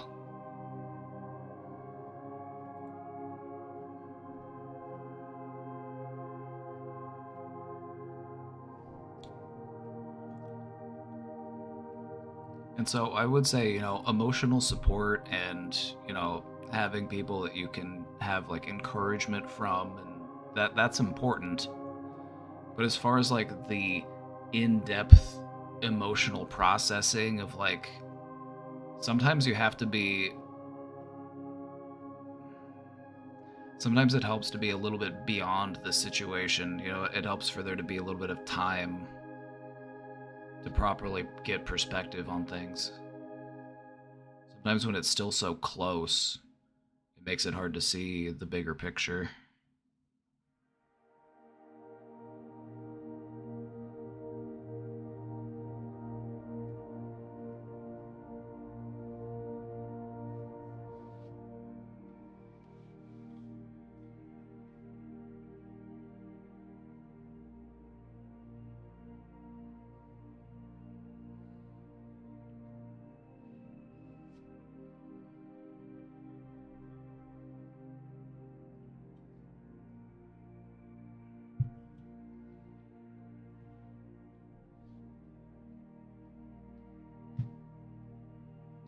The need to trauma dump versus the need to properly process it.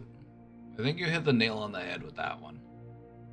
And I feel like you're at the stage where it's like, okay, if I were to like talk to somebody about this, it would literally just be me trauma dumping, and that might actually make things more difficult for me, because it's just like just taking inventory of everything that I'm trying to process, taking inventory of everything I'm trying to work through. And that can be overwhelming, that can be stressful.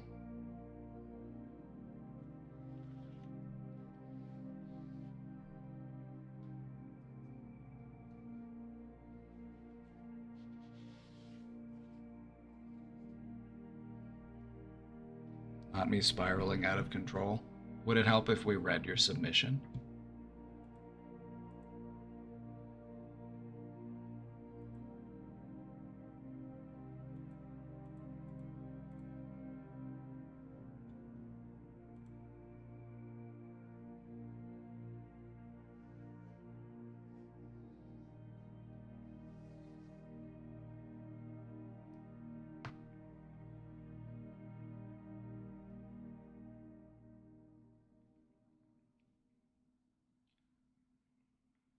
I think I will eventually open up, but it's probably wise to have a more healthy perspective when doing it. I agree. I think that's a very emotionally mature way to look at it.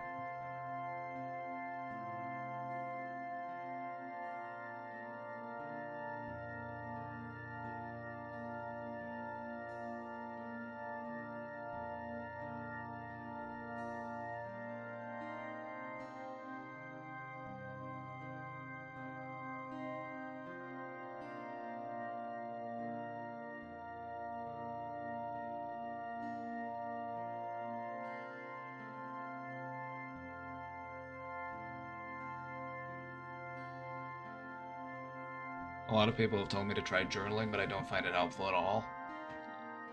Cricket, you've been journaling in the question box. What do you think that was? That was journaling. You just weren't writing it on paper. You just weren't writing it in a journal, but it was still a journaling activity.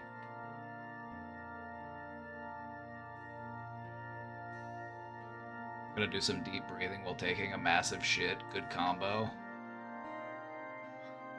Om.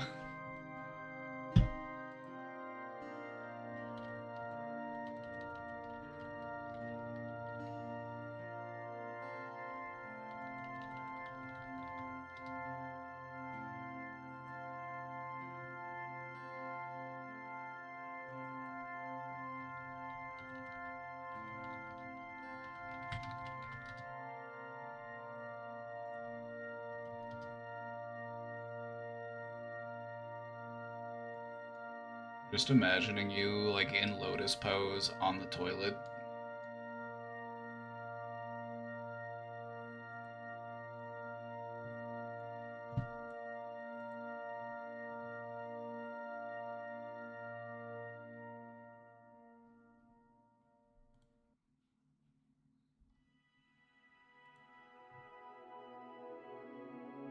Just in lotus pose, but, like, on the toilet. Oh.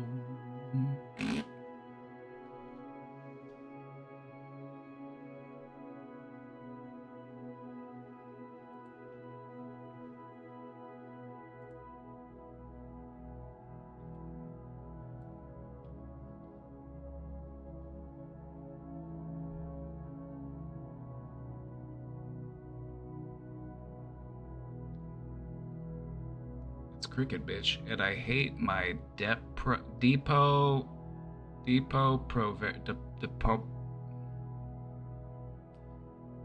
Provera. The injections hurt like hell and leave me with such a sore arm. I know it's only once every 3 months, but I still hate it. The only good thing about it is not getting my period anymore. I hate being so fucking horny. I hate the fact that I literally fantasize about getting effed or by giving oral to a Twitch therapist in order to reach orgasm. I hate having female sex organs. Sounds stressful.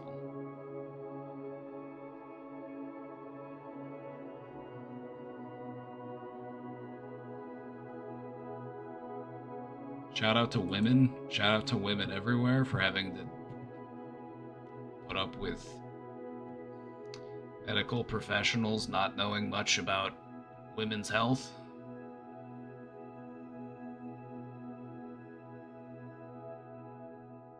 Shout out to women for having to put up with most medical research being conducted on men and having their medical situations not being taken seriously historically.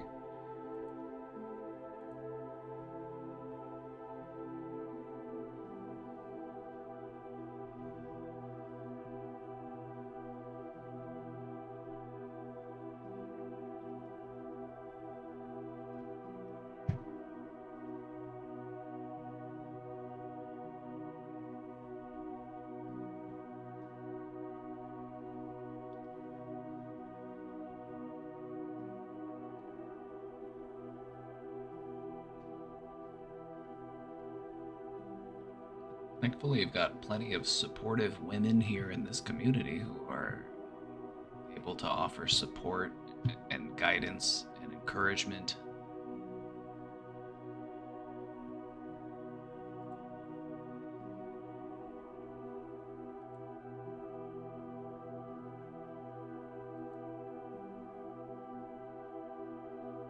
What I don't get is why I get these random bursts of painfully high sex drive. Do you feel comfortable talking to your doctor about it? Because they might be able to, I don't know, is that it might be a known side effect. It might be something that, because that sounds very frustrating. It sounds distracting. It sounds debilitating.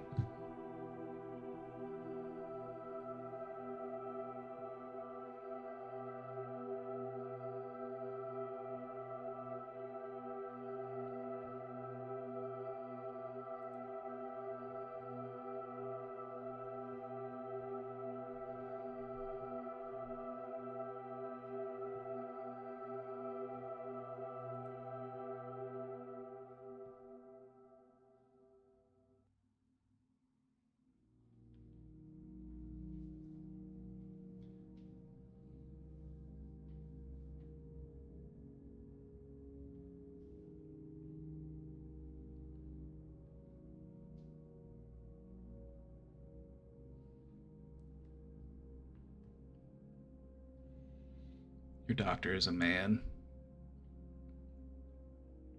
I mean, you brought it up to me, and I'm a man.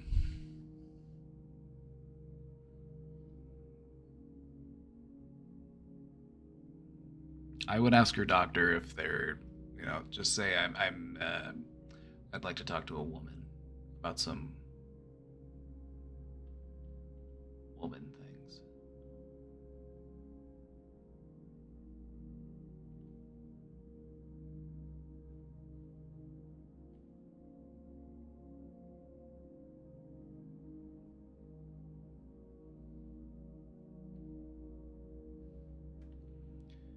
Yeah, do you have an OBGYN? Do you have a gynecologist?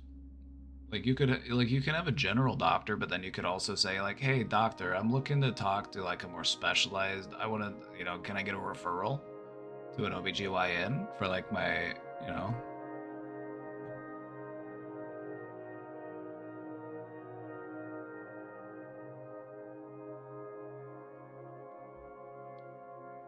You're not talking about it with me face to face."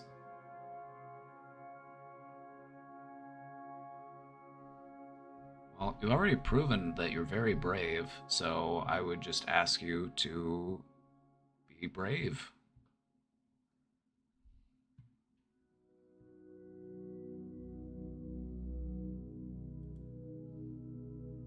Like, you've been through a lot, and you've faced a lot of stressful situations, and you are a badass, and you are a survivor, so embrace it.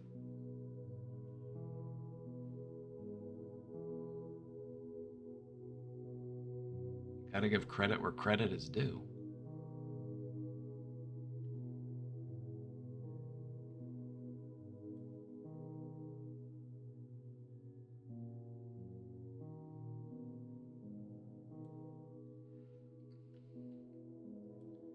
I'm attracted to a streamer, so much so that I feel I love him. It hurts so much. This sounds like limerence. This sounds like limerence to me.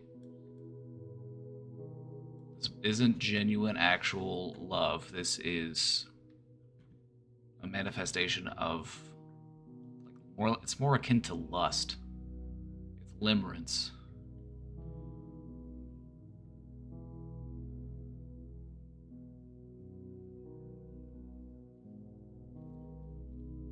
I've tried to message him, but he hasn't answered in weeks. I can tell he is busy. Thoughts? Find somebody that'll answer your messages. That's what I would recommend. I would also look into, I would do some research and some reading about what limerence is and how to process those types of limerent feelings. Limerence. Limerence.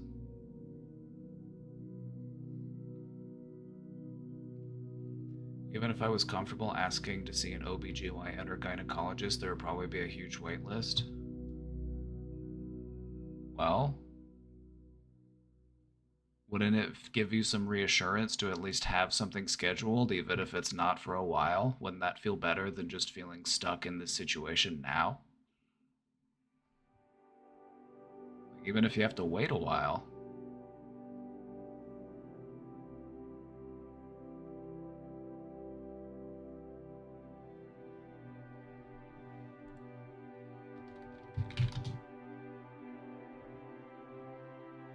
Also, you could probably do this without even having to do it face to face. You could call your doctor's office and say, hey, this is me. I was hoping to get a referral for an OBGYN. Do I need to do that through you? Can you make that referral, or can I just call one directly? Because you might just be able to call one and schedule an appointment. I don't know how it works in Canada.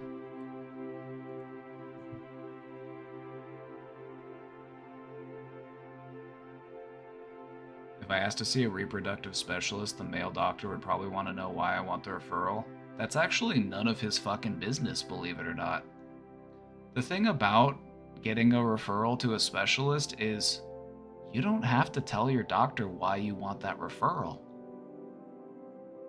It's not up to them to make that call. They'll refer you to whoever you ask them to. Pint and Click with the raid. What's up, Raiders? Welcome in, Raiders. Welcome to the Brain Domain.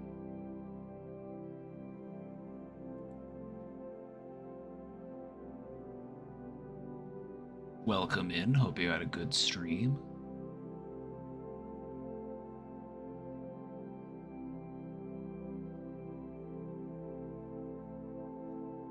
But no, the thing about getting a referral to a different doctor or a specialist from your current doctor is all you have to do is ask. You might not even need it. You could probably just call the other doctor directly without a referral.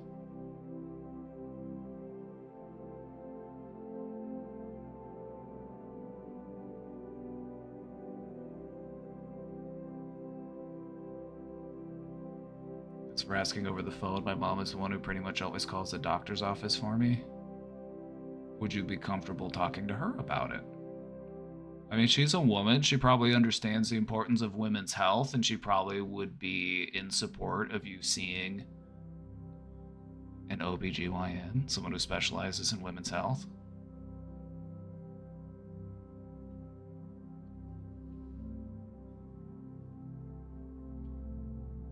Happy to be here. Happy to find another mental health streamer.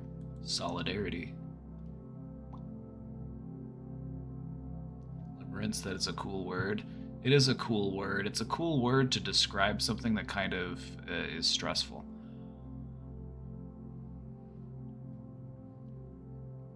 Limerence is this feeling of like attraction towards someone that you can't really get with.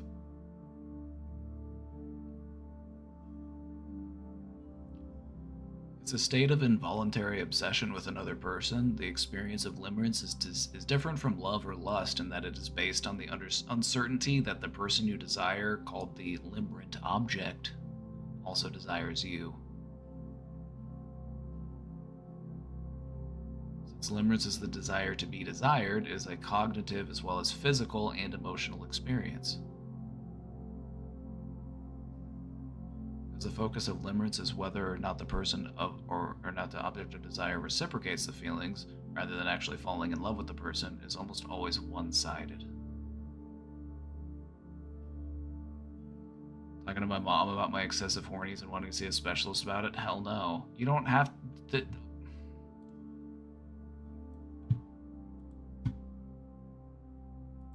mean, you don't have to go into great detail, I wouldn't assume. Just say that you want to see an OBGYN. Just say, Mom, I'm a grown woman and I want to, look after my health. So I'd like to be able to, just get checked out and make sure everything's okay. I don't feel like you need to overindulge or say, hey, this is why I want to go. And I feel like that's having a healthy boundary. You know, you don't have to disclose that because I don't think it's entirely relevant.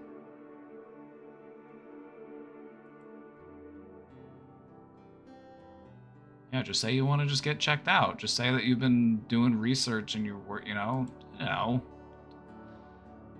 just give her some reason. You know, it doesn't have to, you know, you don't have to, like, if you don't want to tell her, like, why it is you actually want to go, just give her a reason.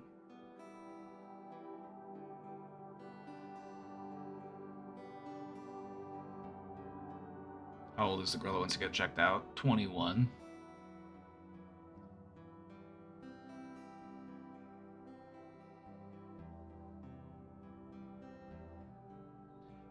And you've never seen an OBGYN before. If you've never seen one before, 21's a great age to see one for the first time.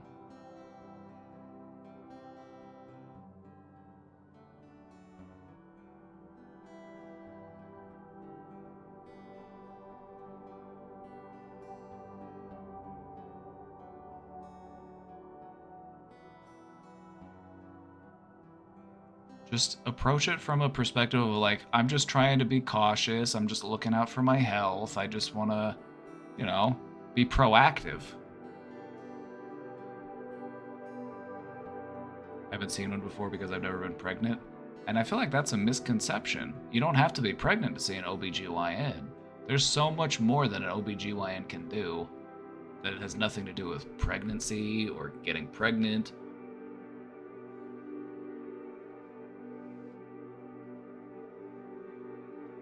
I would look at them more as like, this is a woman's health specialist. I would look at it more that way.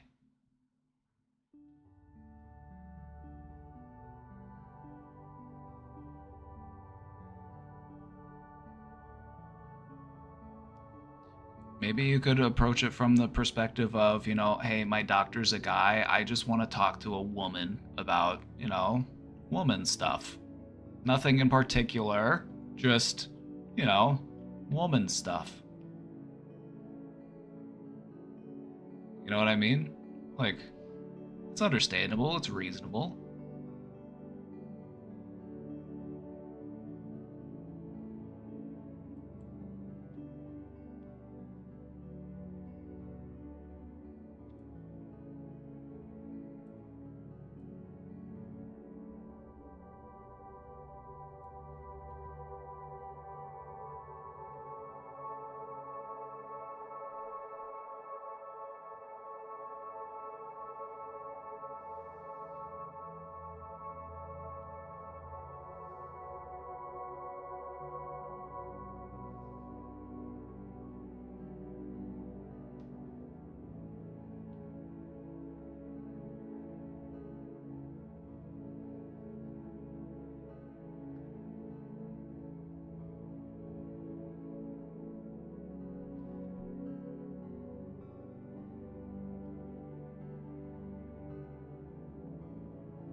All you can do is try, you know? All you can do is try. I feel like it's a valid request. There's nothing unusual about it.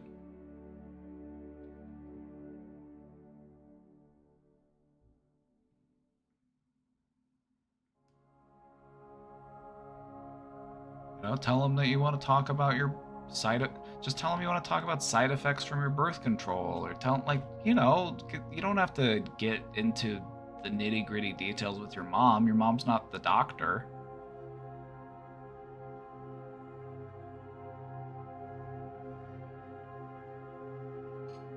And this is a part of having healthy boundaries, is it's like, you are trying to look out for your health, and you shouldn't have to run every one of those decisions by your parent first because you're an adult now.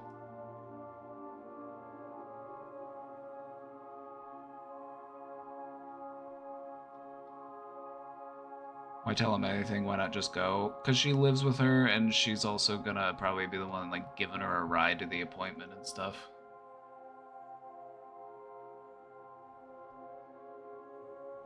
But I feel like you have a absolutely valid reason to want to see one.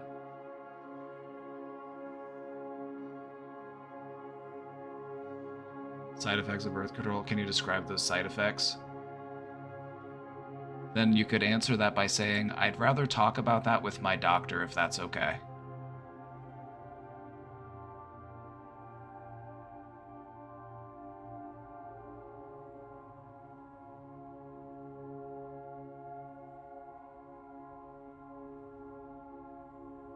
Remember, this is an opportunity to practice healthy boundaries. Just say, I would feel more comfortable if I just talked about it with the doctor. I understand that you're concerned, but it's nothing that you need to worry about. I would just rather talk about it to the doctor. You know, give her some reassurance. Say, you got nothing to worry about, because that's what she's going to do, because that's what moms do. They worry about you. And they're like, oh my God, my baby. But you can just say, you know, it's okay. You got nothing to worry about. I would just rather talk to it about the doctor. Everything's okay. You don't have to worry. Just give her some reassurance. Meant that the doctor would ask about the side effects. Yeah, and you can sit in and talk with it about the doctor, and you can do that privately. If you don't want your mom to be in there, she didn't have to be in the room. She can stay in the waiting room. I don't think your mom should be in there for that conversation anyway. It's like, you're an adult.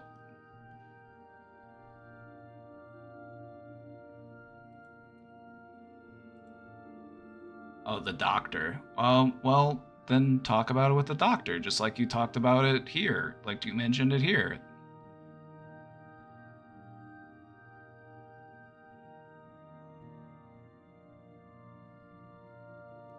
Because you mentioned that situation as it possibly being a side effect of the birth control that you were taking.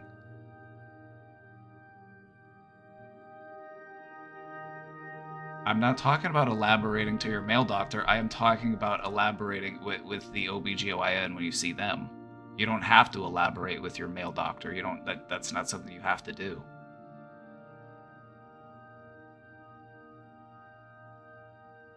If the doctor wants to try to pry, just do the same thing that I said to say to your mom. Just be like, I would rather discuss that with an OBGYN.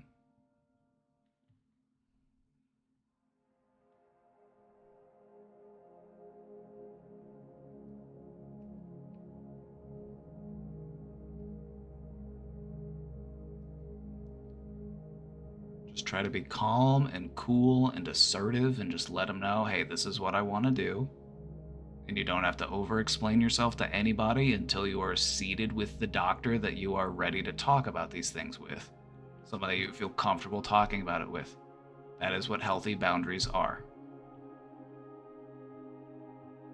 I'm saying my primary doctor would probably want an elaboration before sending a referral. They don't need one. I'm telling you, they don't need one. You probably don't even need a referral to see an OBGYN. You could probably call the OBGYN directly and schedule an appointment.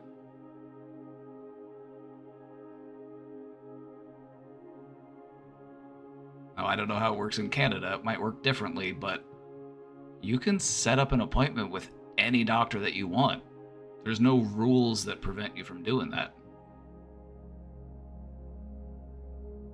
Like if I wanted to call a doctor's office in Connecticut, 2,000 miles away from me, I could set up that appointment if I wanted to.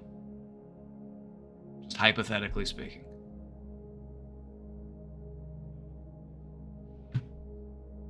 I do need a referral, I'm pretty sure. All right, Googling time.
what I'm reading is a lot of specialists do require referrals in Canada.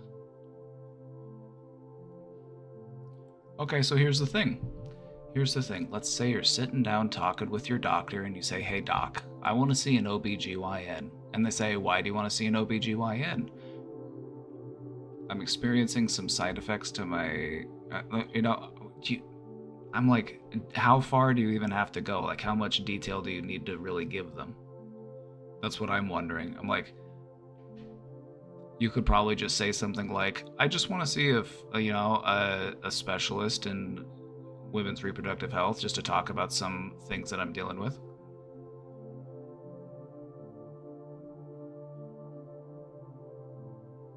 And if they still further pry, be like, okay, well, what is it that you're dealing with? It's like, okay, well, I'm dealing with some side effects to my birth control, and I would feel more comfortable talking to a specialist about those things.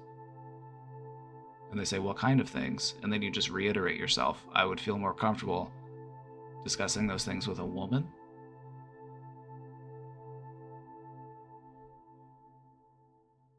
You gotta advocate for yourself. All right? You gotta advocate for yourself.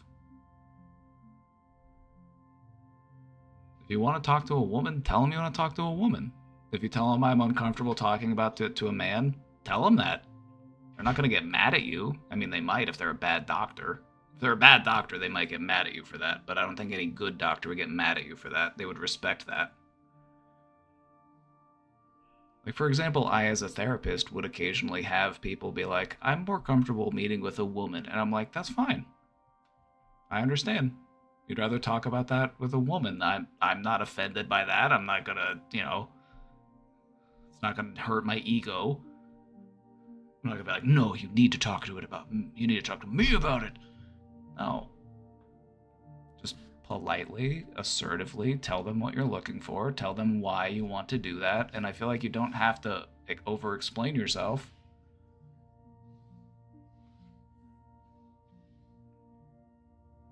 I agree with what Vixtaru and what a lot of other people in here were saying, is that every woman deserves to be able to see an OBGYN.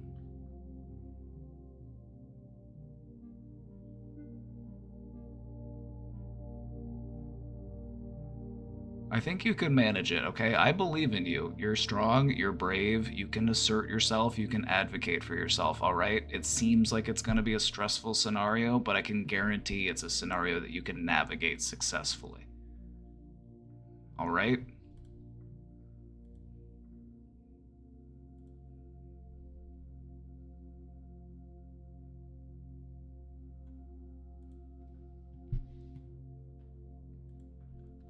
Hi again. It's me. Hi, me.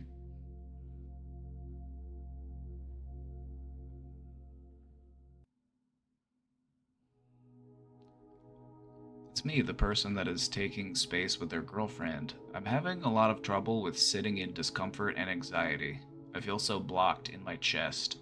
I've been doing deep breathing and somatic exercises, but it's only a temporary relief. The weekend was kind of a lot in terms of emotional output, and I'm feeling so drained. I saw her last night since we agreed to still see each other once a week.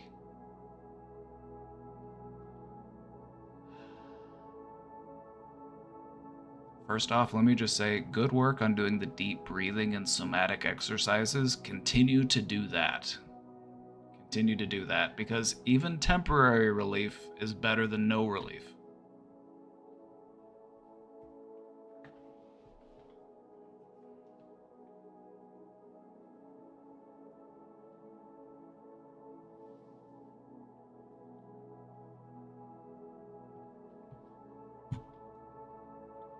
But I would say it's also a good opportunity to start adding things to that. Would going on a walk help? Would talking to a friend help? Maybe we have a little snack, maybe we have a cup of tea, maybe we take a bath or a shower. Maybe we do some art, just what other tools we got in that toolbox.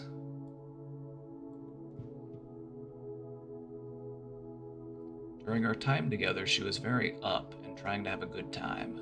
At this point, I feel like there is so much pressure to have a good time together that I feel overwhelmed. right? Like that pressure of like, gotta have a good time, gotta have a great time, gotta have so much fun. When the reality of life is that most of the time you're just chilling. Like most of the time you're just like, yeah, I'm okay. Like I'm good.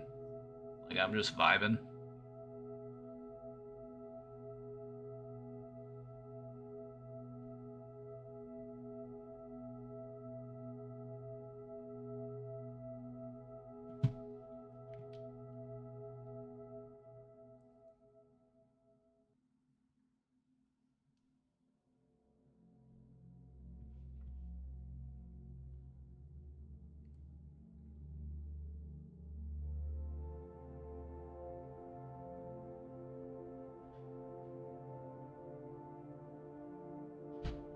I know that she has noticed, and when she asked me what was wrong, I just told her I was feeling a little bit drained from the weekend. The circumstances surrounding the weekend were that her business partner blew up at her again and told her she wasn't going to be paid. Shitty. Eventually, he did pay her, but she was spiraling for a while. She's told me that he is basically the reason she was afraid to get into a serious relationship because they have a lot of drama and she knew it would affect a potential partner. They used to date and she was keeping me a secret from him because she didn't know how he was going to react. Oh, I feel bad for her. I feel bad for her. She's stuck. She's in this. That's a messy situation. Being a business partner with a toxic ex. Oh no. Oh no.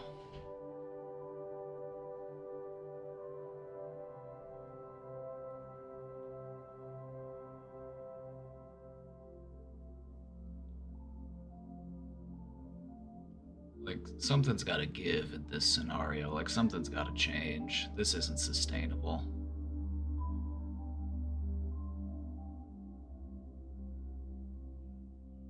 She told him that we were together over the weekend, and I guess he didn't have a great reaction. I hate that their working relationship affects me and my romantic relationship with my girlfriend a lot, and I'm trying to figure out how to protect my peace while also trying to build something with someone I really like, or I really feel like I can grow with and that I want to grow with. She's amazing and I love her so much.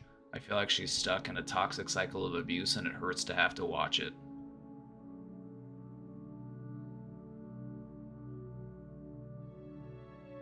You know,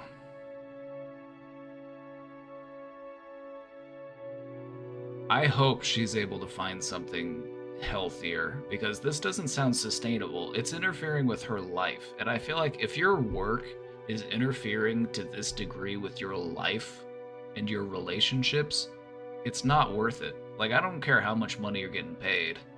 If it's preventing you from having relationships, if it's preventing you from, like, living your life, and if you're having to deal with this toxic abuse, like, it's not worth it.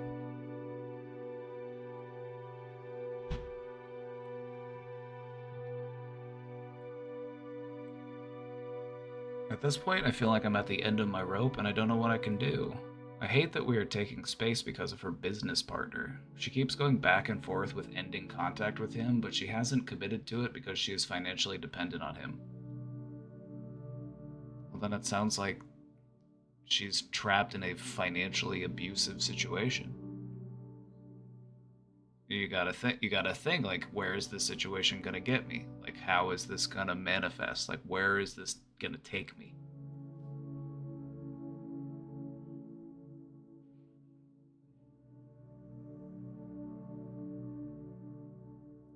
Because I feel like abusers like this, they very rarely, like, lighten up. They very rarely get better. When you're in, like, whether it be a business relationship or a romantic relationship or whatever, like, this type of abuse rarely improves. It rarely gets better, like, spontaneously. Like, it most often just gets worse.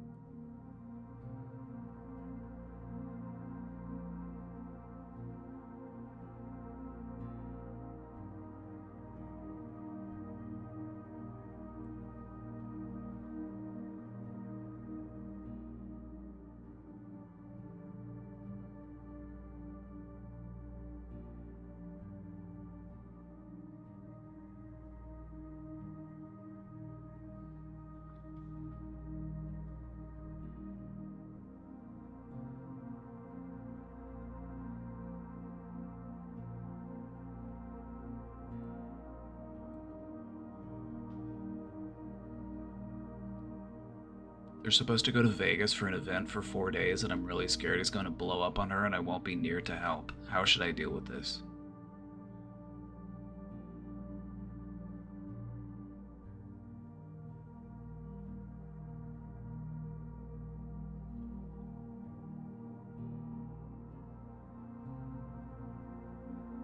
By speaking from the heart, I think.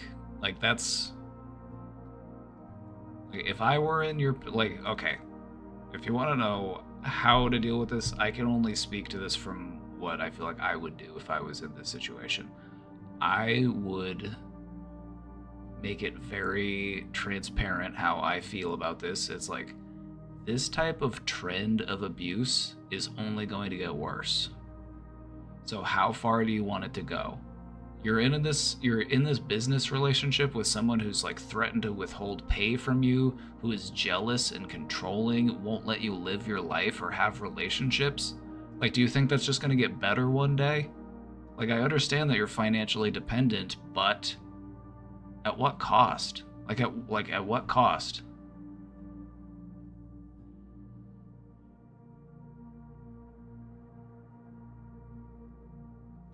So I feel like I would just make it very clear how I feel and say, I want the best for you. I want to see you happy and healthy. And I don't think you're going to get that if this relationship continues. And just try your best to be supportive.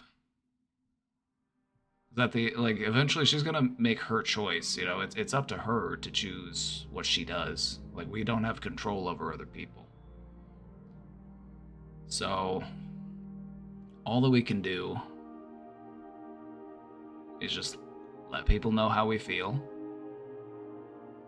Speak from the heart.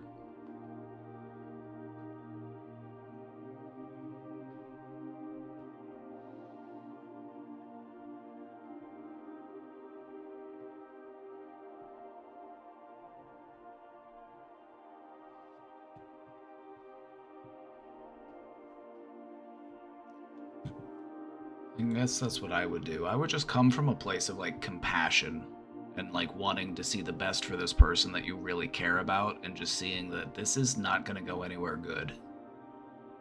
You know?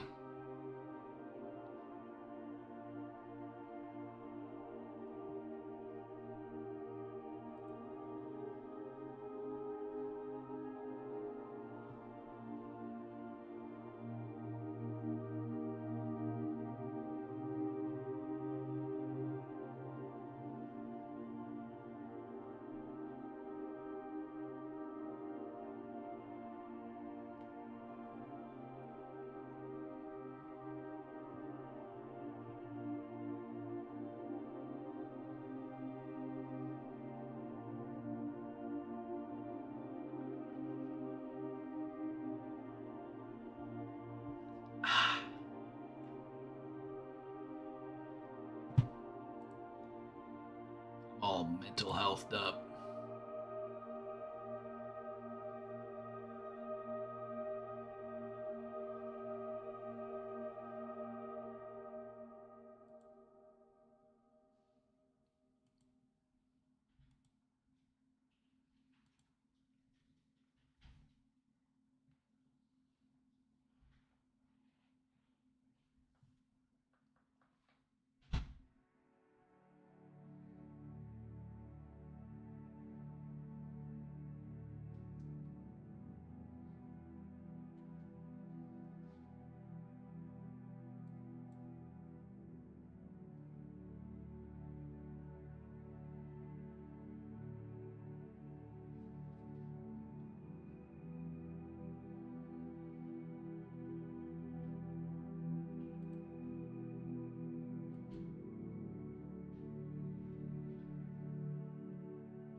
Feel like you don't belong here. I think you're wrong. I think you're wrong. I think you're being too hard on yourself.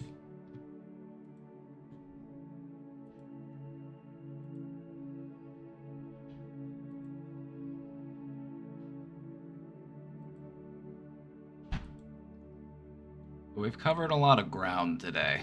done a lot of emotional heavy lifting.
It wasn't you that was making anyone uncomfortable or feel like they don't belong here. It was just the topic of conversation, and they said that. They said it was the topic of conversation. And you know what? That's their boundary. We respect that boundary, and we don't have to take it personally. You know, we have what we're comfortable with, other people have what they're comfortable with. We learn, we connect.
You know, Cricket, you said something to me the other day that has still resonated with me, and I want to tell you what that was.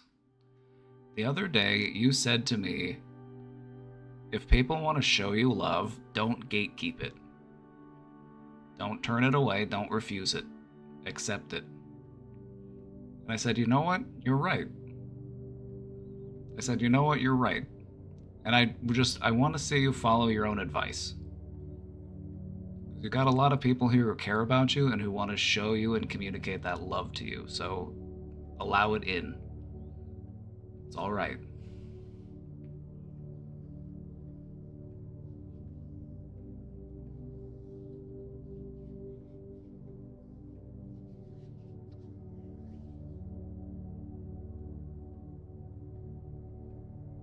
But no, when you said that to me the other day, I was like, I felt like I got read like a book. I was like, damn, you're right. I do that. I do that. You know, people would try to show me love or communicate love to me, and I'd be like, nah. I'd be like, turn it away.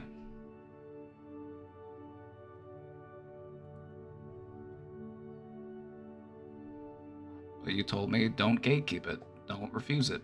Accept it. And I said, you know what? That's true. And I learned from that. So thank you.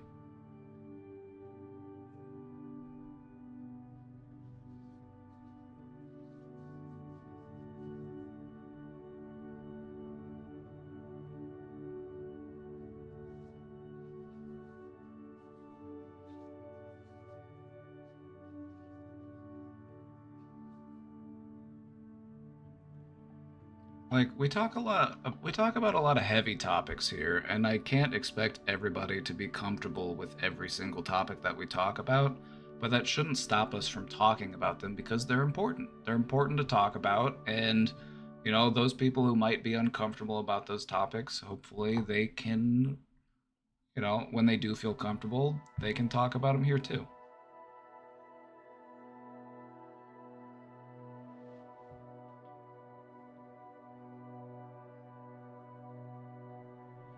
No, we've literally talked about pretty much every heavy duty topic that you could think of.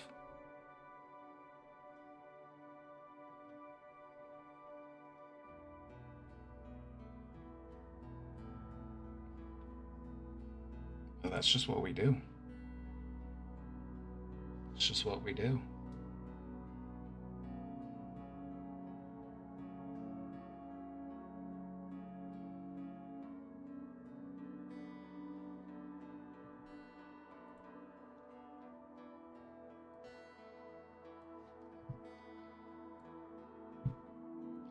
We got Casey reacting to Atticus being homophobic.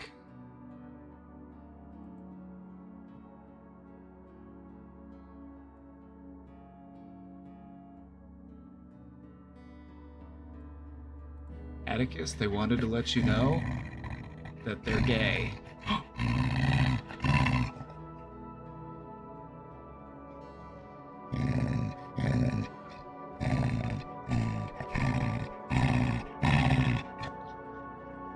Atticus. Atticus, it's 2024. It's okay. Oh, he just said a slur.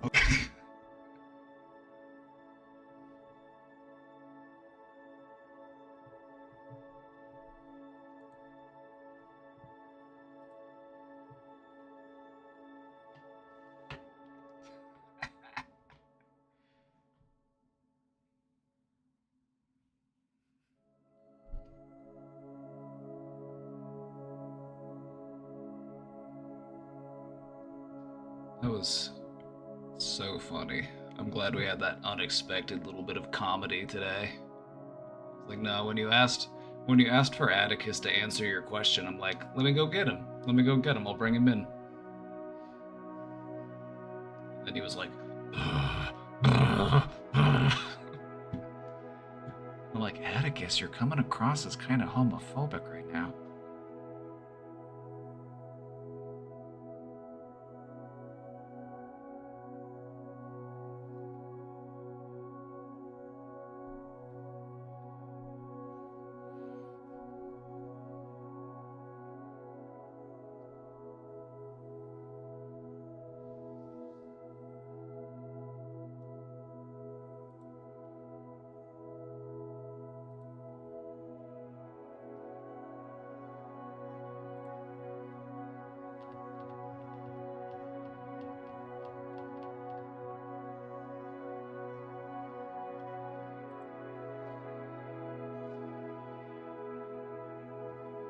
Alright, chat, we're at 262. We're at 262. We're 8 away from that sub goal, trying to hit 270. Where are my visualizers at? Where are my manifestors?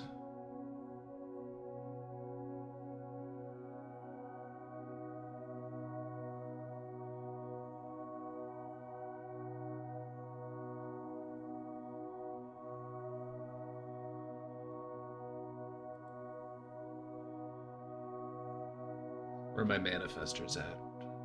Trying to get that sub goal filled.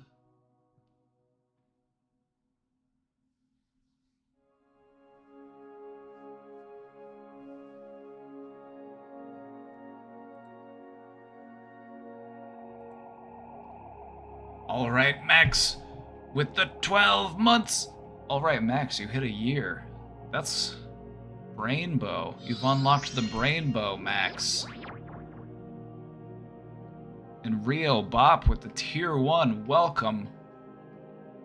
3 months at tier 1, as a matter of fact. I forgot to ask, were you Papa Bragan before? This is true. That is me. I'm still Papa B.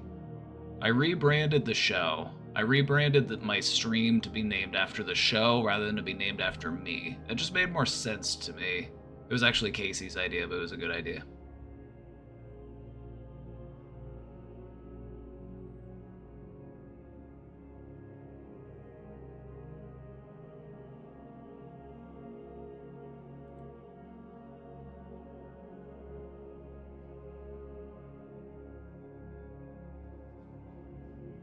We're on a hype train right now?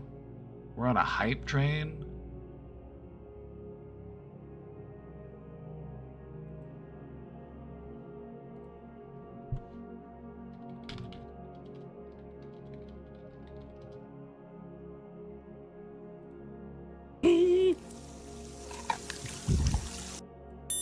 Let's get the Moodang going. Alright, Moodang at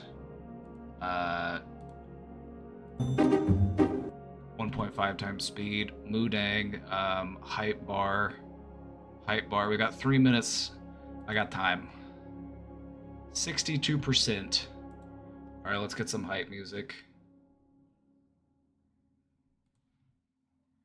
The last time I played music from the DMCA free, like EDM electronic playlist on Spotify, my shit got muted. It was not as DMCA free as they claimed it to be.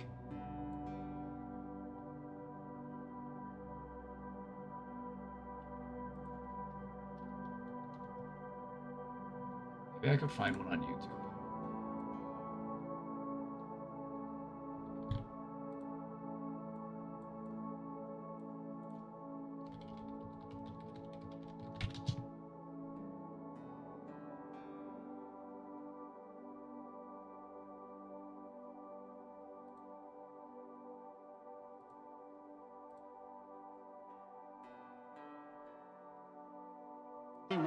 Birds and people are living together. This sucks.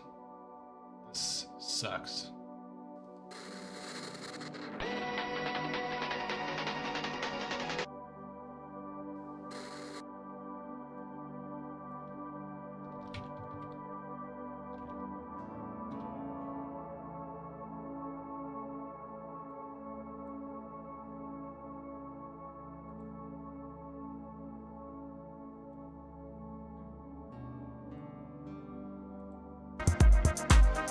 Here we go.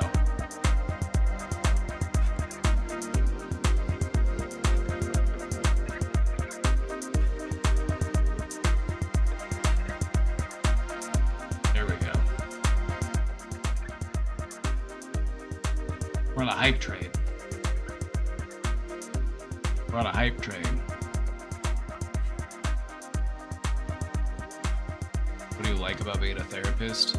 Helping people, mostly.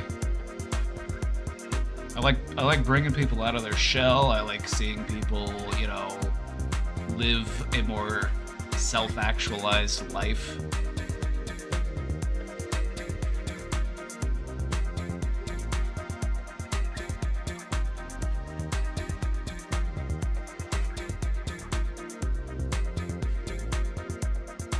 I love seeing people grow.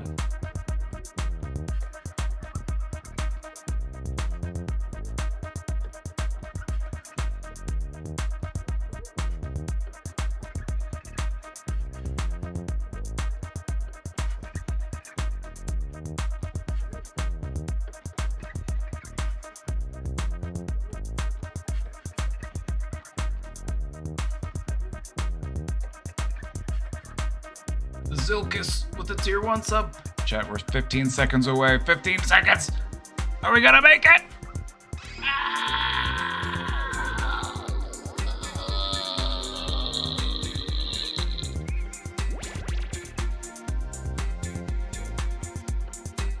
Hype train aborted. Hype train aborted. Can't cancel the hippo. Cancel the hippo. Send the hippo back. Hype train's over.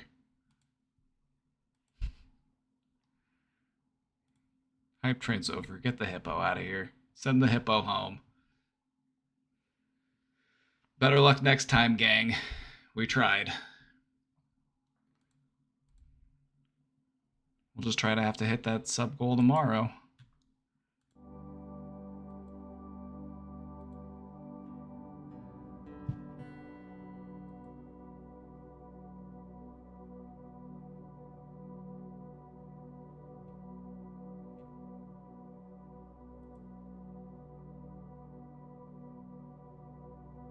It's Jover. We tried our best, okay? We tried our best.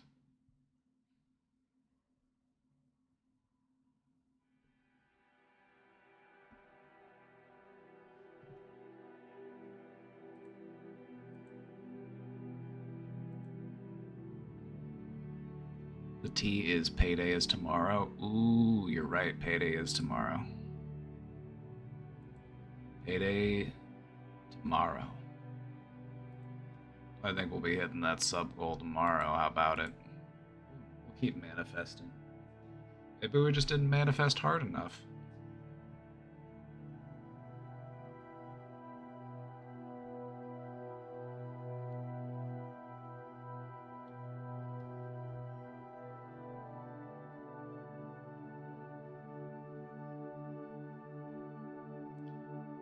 This week flew by. These past 4 years have flown by. Does anybody else just feel like 2020 was like 6 months ago? Does anybody feel like 2020 just happened?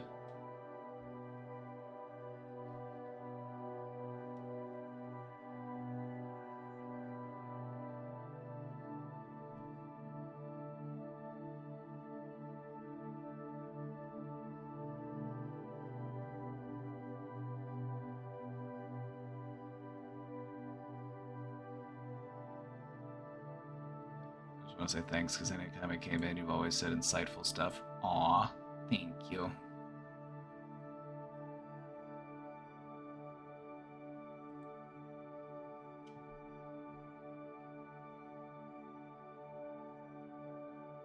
I think I found a solution.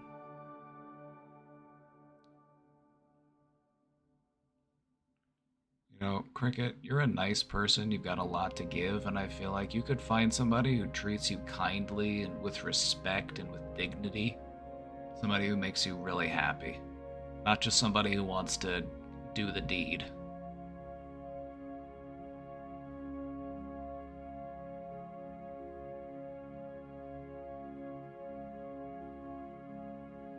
This world has been very weird for me, like the past decade. Yeah, things got weird. You remember 2020? You remember 2012? Remember 2012 when they were talking about how the world was gonna end, and then it didn't, but then it kind of felt like it did. It's like, yeah, they said the world was gonna end. They just didn't mean today. They meant soon.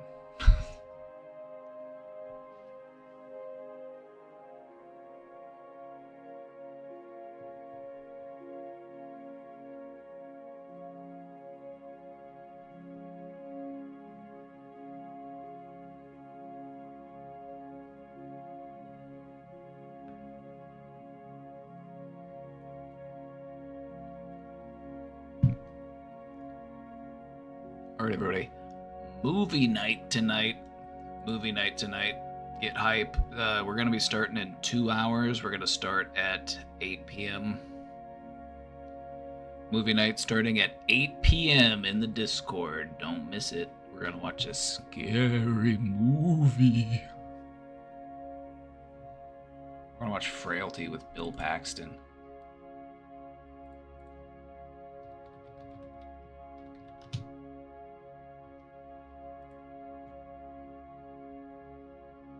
It was also directed by Bill Paxton.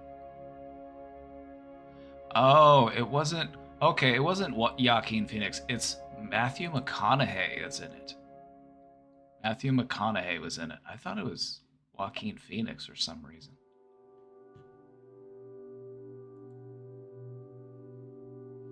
We're going to watch Frailty tonight. Shout out to B. Wayne for downloading the movie for us and hosting it. So I will log into that and we will be streaming it here in about 2 hours. That gives me time to go make dinner. We're gonna watch Frailty. 2001. A mysterious man arrives. Hold on, let me do my movie narrator voice. A mysterious man arrives at the office of an FBI agent and recounts his childhood, how his religious fanatic father received visions telling him to destroy people who were in fact demons. Demons. You must destroy the demons, Bill. Bill.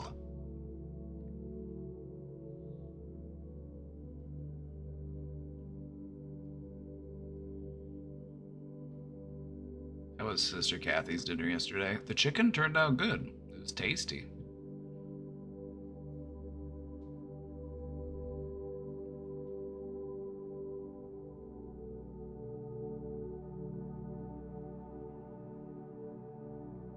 Want to see this?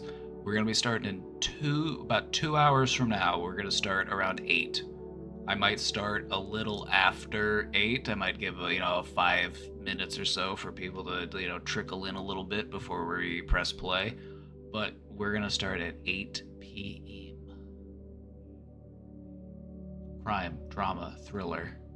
If you're into crime, if you're into drama, if you're into thriller, it's a place to be.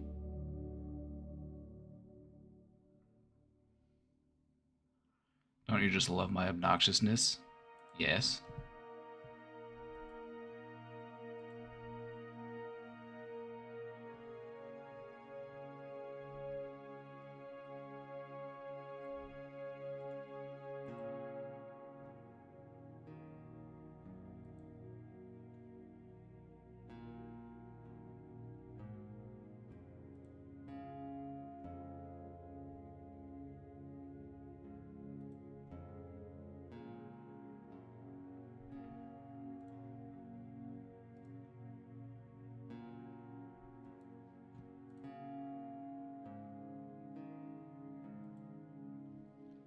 What do you think are the potential causes of hypersexuality / high sex drive? Well, it could be any number of things. It could be a number of things. It could be a hormonal imbalance. It could be a side effect of medication. It could be a coping skill. Like it could be like something that you rely on to relieve stress, for example, because that like a lot of people fall into that, as well. It could be a little bit of all of those things. And realistically, it probably is a little bit of all of those things. It's probably not just one. It's probably a little bit from column A, a little bit from column B, and a little bit from column C. But if we were to pull up an article here, this is from Very Well Mind. What causes hypersexuality?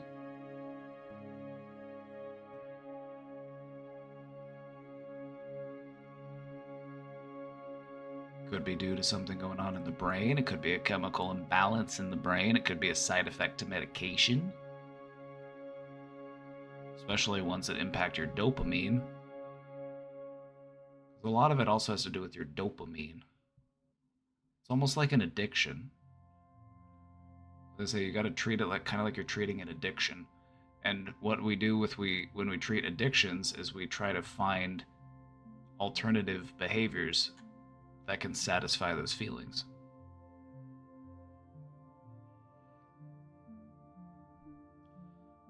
It may also be linked to ADHD. One study found that people with ADHD reported engaging in a significantly higher number of hypersexual behaviors than people without ADHD. How do we treat it? Medications, mood stabilizers, antidepressants, Vivitrol, psychotherapy, cognitive behavioral therapy. How do we cope? Try to set your emotions aside and focus on getting the help you need. Stick to the treatment plans strictly to see progress. Don't be ashamed to reach out for help. Join a support group and remove yourself from triggering situations.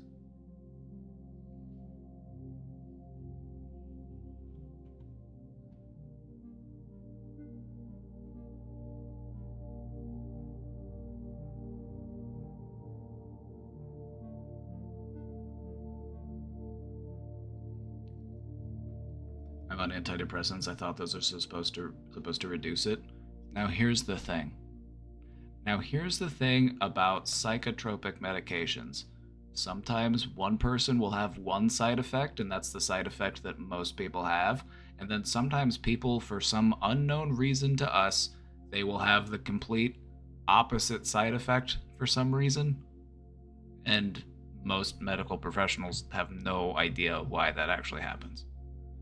The brain is a very complicated thing. And when you're messing around with the balance of the chemicals in your brain, some unexpected results can happen.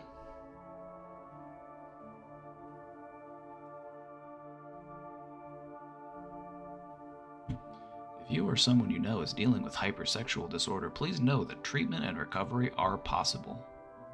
You are not alone. A trained mental health professional can help you identify underlying causes and develop a treatment plan to help you move forward. This could be something that you could talk about. I would talk about it with a doctor. I would talk about it with a therapist. Just approach it from a medical perspective, but also approach it from a mental health perspective as well.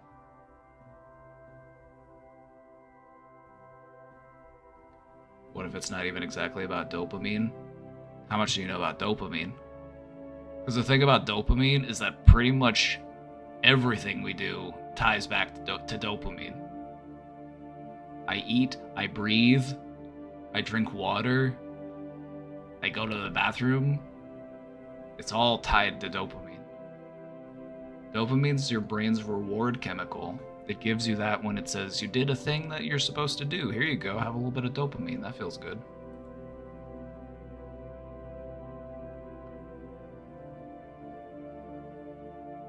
Your brain will release dopamine under all sorts of circumstances.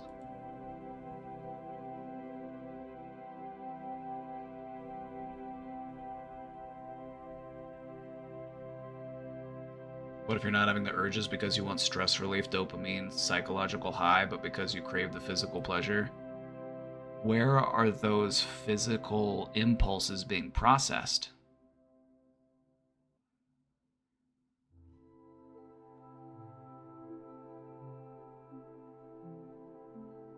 It all goes back to the brain.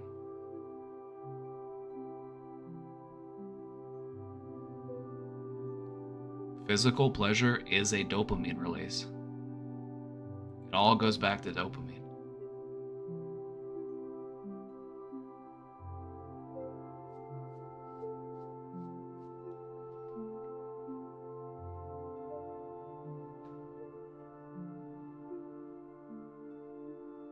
The reason why something feels physically good is because your brain is releasing chemicals that says this feels good.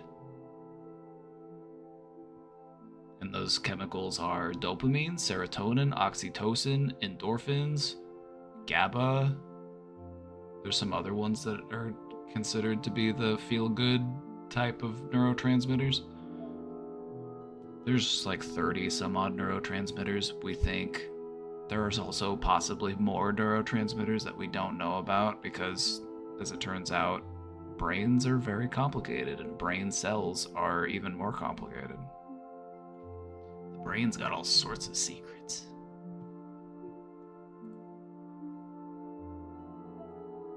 As far as our understanding of the brain, we probably know like less than 10% of what we could know about the brain.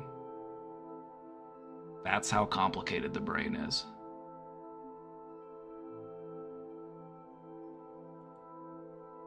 That's just me estimating, but I'm just like, yeah, the brain's wild.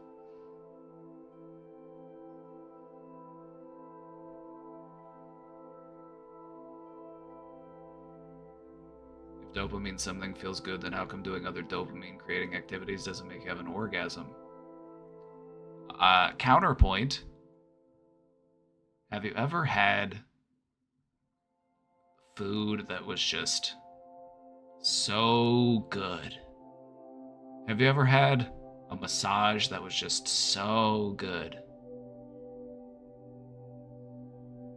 The thing is you can feel those types of sensations at any of your nerve endings. For example, consider people who are paraplegics or even quadriplegics. They are still able to achieve a state of climax even without activating like the nerve endings that are in their like sex organs.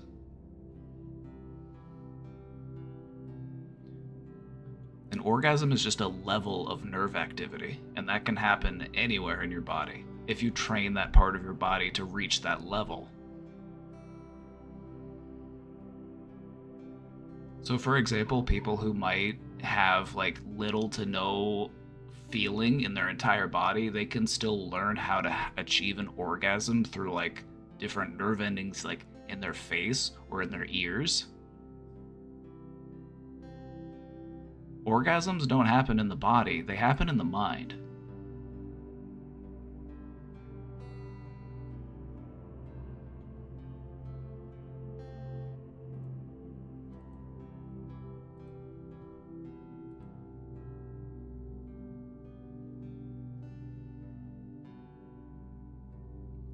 So consider like a gambler who's addicted to like slot machines.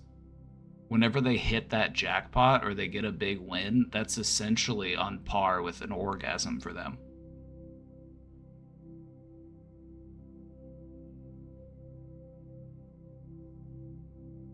And I'm not saying that it physically has to feel exactly the same, but from a like nerve perspective, it's on par.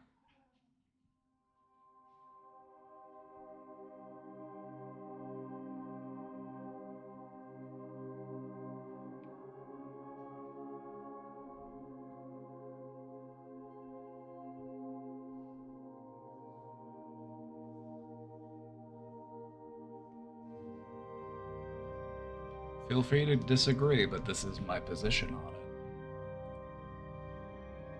Feel free to disagree. That's my perspective.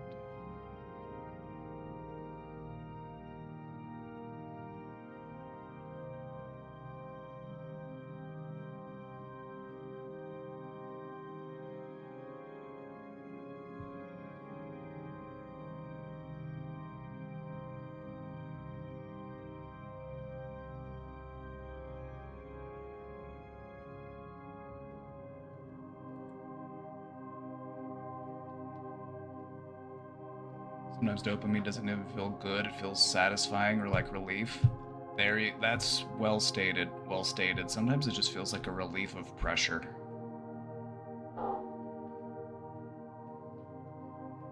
Sometimes the brain will just release dopamine as the result of feeling a relief from pressure that you've been experiencing, whether it be a pressure to drink, a pressure to like drink water, a pressure to eat, a pressure,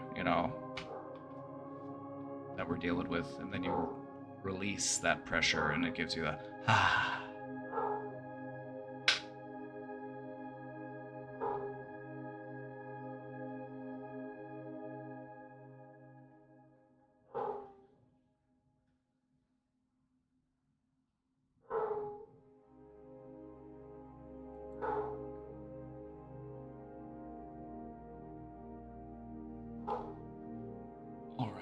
I gotta go see what that dog's doing. Go see what that dog's doing.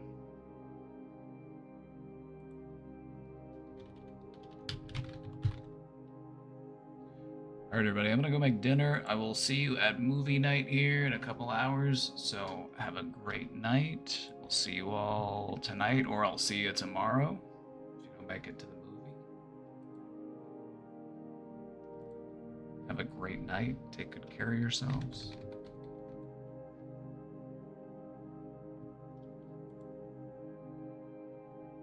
And we'll see you next time. Have a great night, everybody. Take care. Bye-bye.